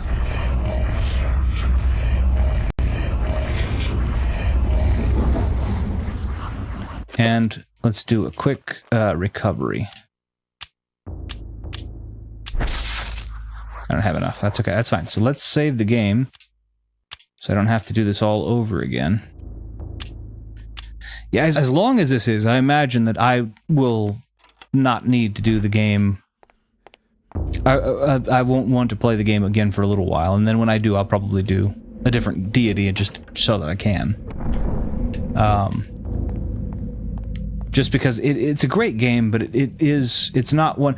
I think the games, usually at least that I've seen, the ones that are. Hold on, let's come down here. Can I reach? There we go. The ones that seem to be easy for replay purposes are the ones that are oftentimes like quick platformers. Oh, I didn't see the trapper. That's okay. I knew it was going to happen probably at least once, so. Purple. Purple. Turn. I need purple, please. There we are. And then go before the sanity guy gets me. And there we go. Okay, see, it doesn't take long. It's not a big deal. Okay. Narrowcath. Nah. Okay, I'm gonna cancel just to make sure. I think it was Narrowcath, or Narrowcath. I don't know. But I'll see. Spell list. Dispel magic, check. Red Gotamore and Nethlek. Nethlek is how you say that, sorry. So Nethlek it will be.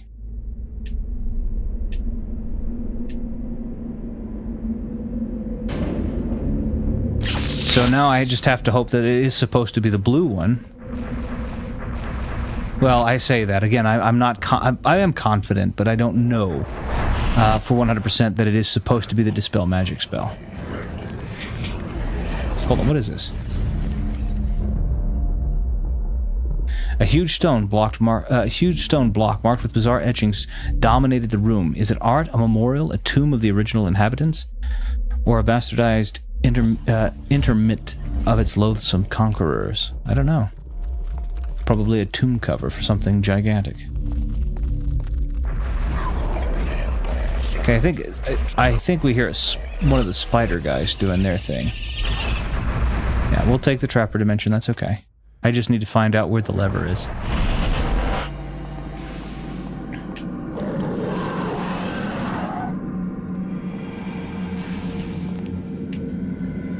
Okay, and I'm not in any more hurry to go over and meet with this guy, but I am also gonna... Oh, okay.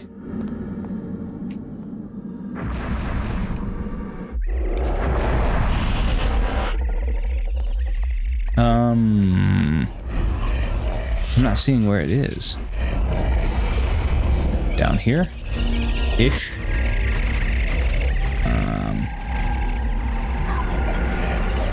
Okay, so I see where the doors are.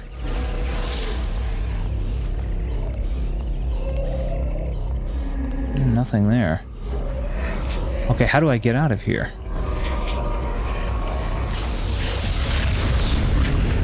Let's see if can I go on the other side of this guy? No. Let me shoot him real quick. Let me see if I can just shoot him.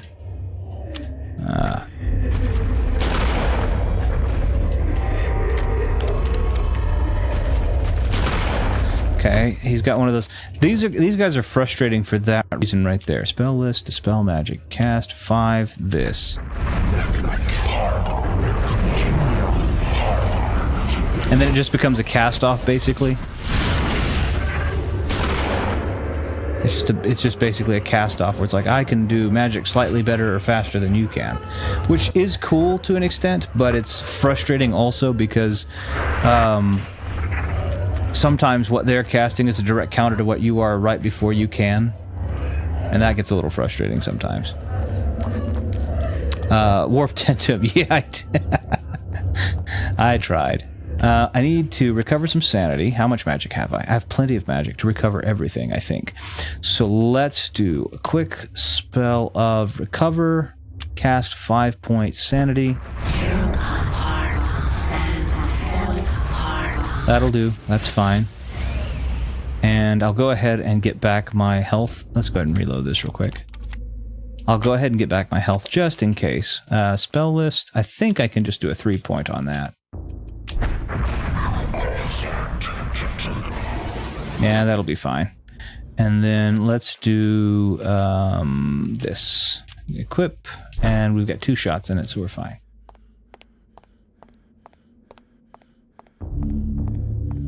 And I'm getting to the point of where I'm right about to cut it, so I just want to see how many more I have to do. I'll probably save inside the thing here.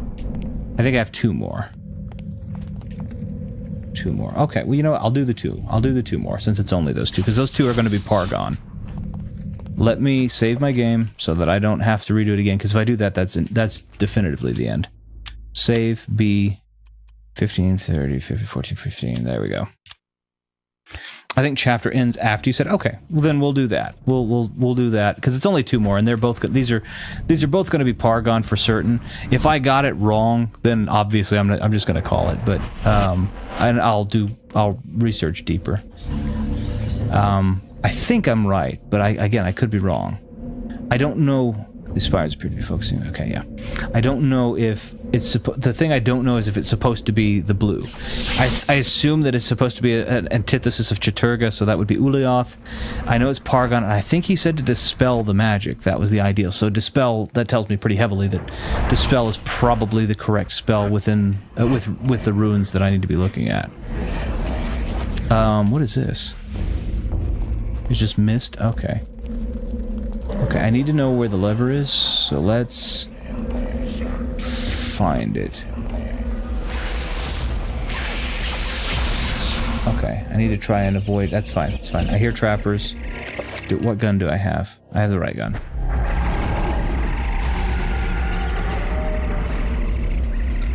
Okay, so we're gonna do the same thing we have to. This is where the tedium, right? So I'm dispel magic, cast 5-point.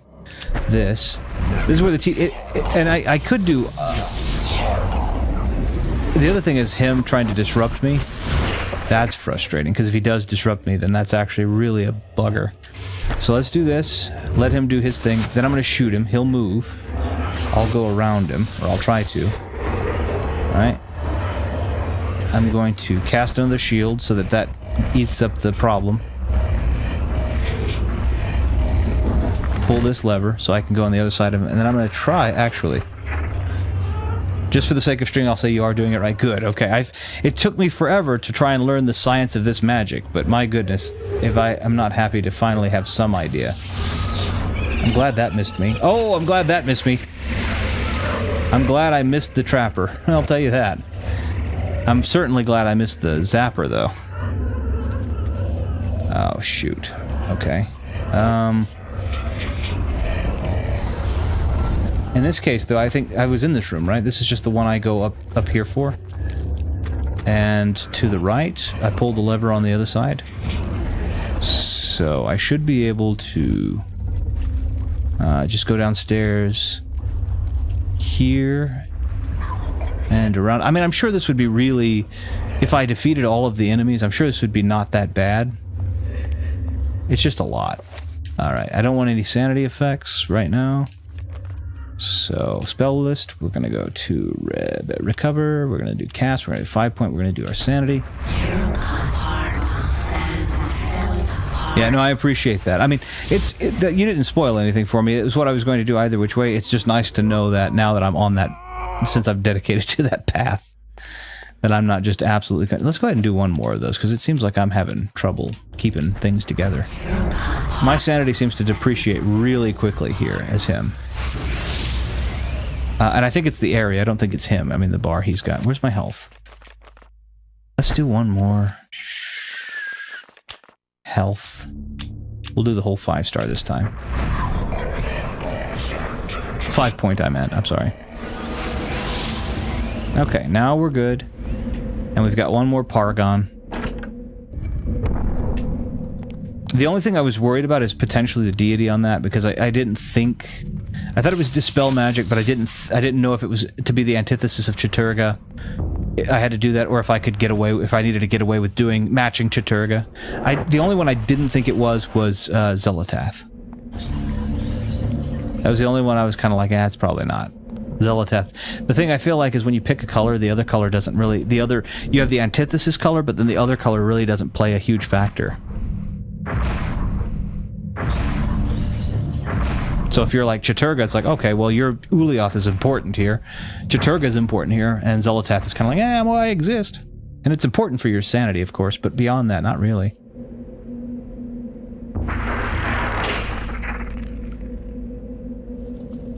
Alright, now these rings are going to start like moving into a kind of interesting...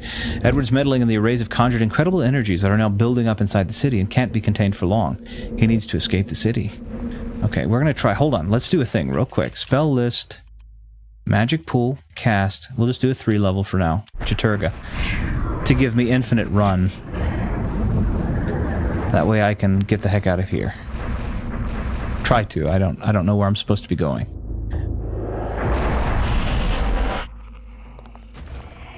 Okay, that's fine.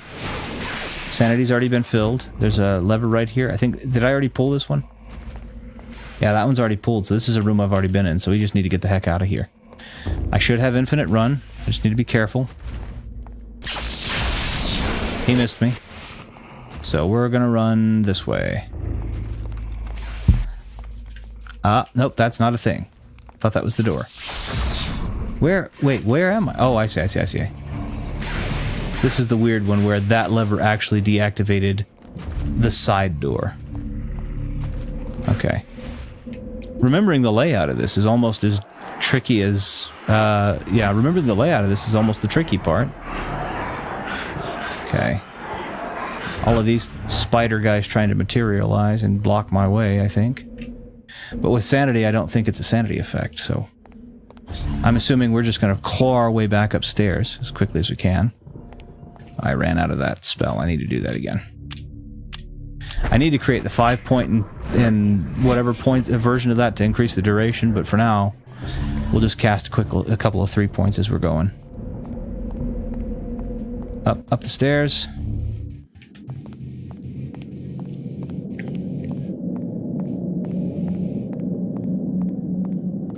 Up the stairs. Oh, and we're going to go and watch the city be destroyed while it's below us? I don't think that's a good idea. Game really missed an opportunity to put a timer up. I was thinking that, but the other side of that problem is if there's an internal timer and I can't see it, that's a scary thing. It would be better to have a timer that I can see. Do they have it? That's a question I guess I have. Do they have an internal timer that I don't know that if you do linger too long, you just fail? 48 years later. Oh, there's slightly older Edward, I guess. I don't know how old he was when he died.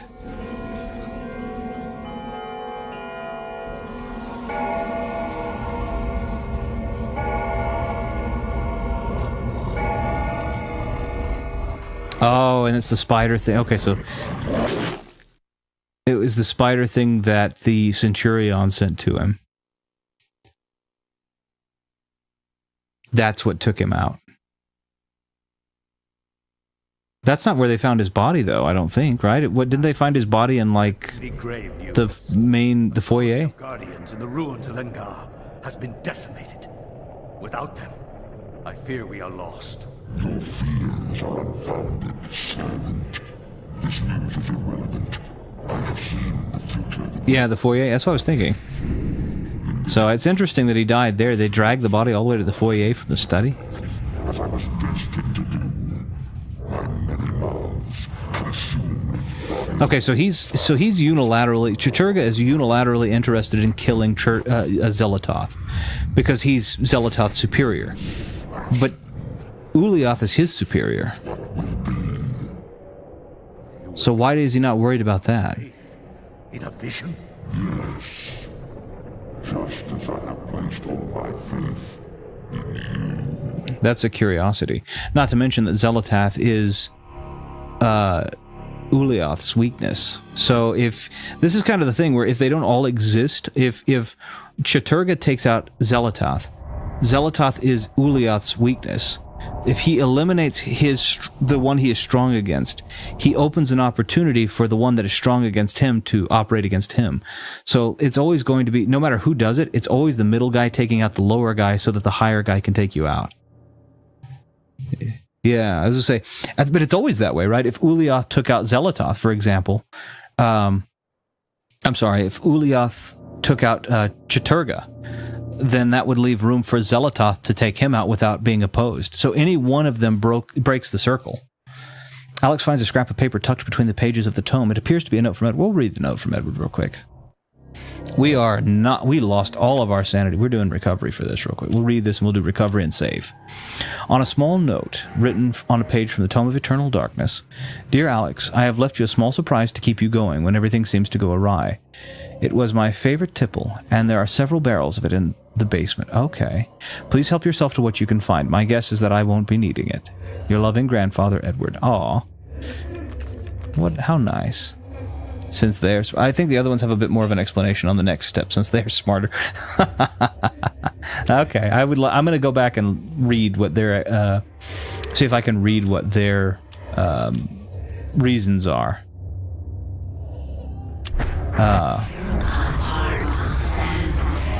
Yeah, because I was going to say, any of the other ones, if they take the weaker one, the one weaker than them out, they automatically, the ones weaker than them are stronger to their enemies.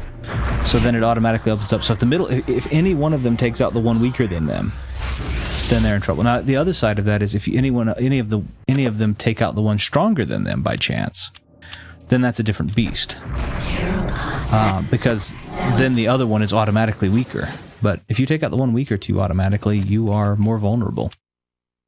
All right, we made it to Alex's part. That is a long chapter for arbitrary reasons, I think. But it was okay.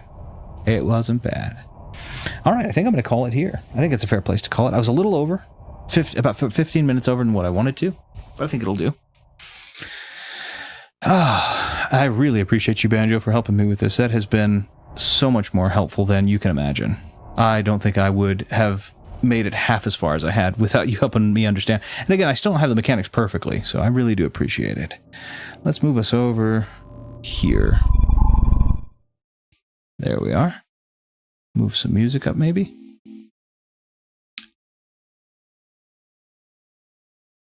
Is the music not going? I think we're at the end of the song, is why. There we go.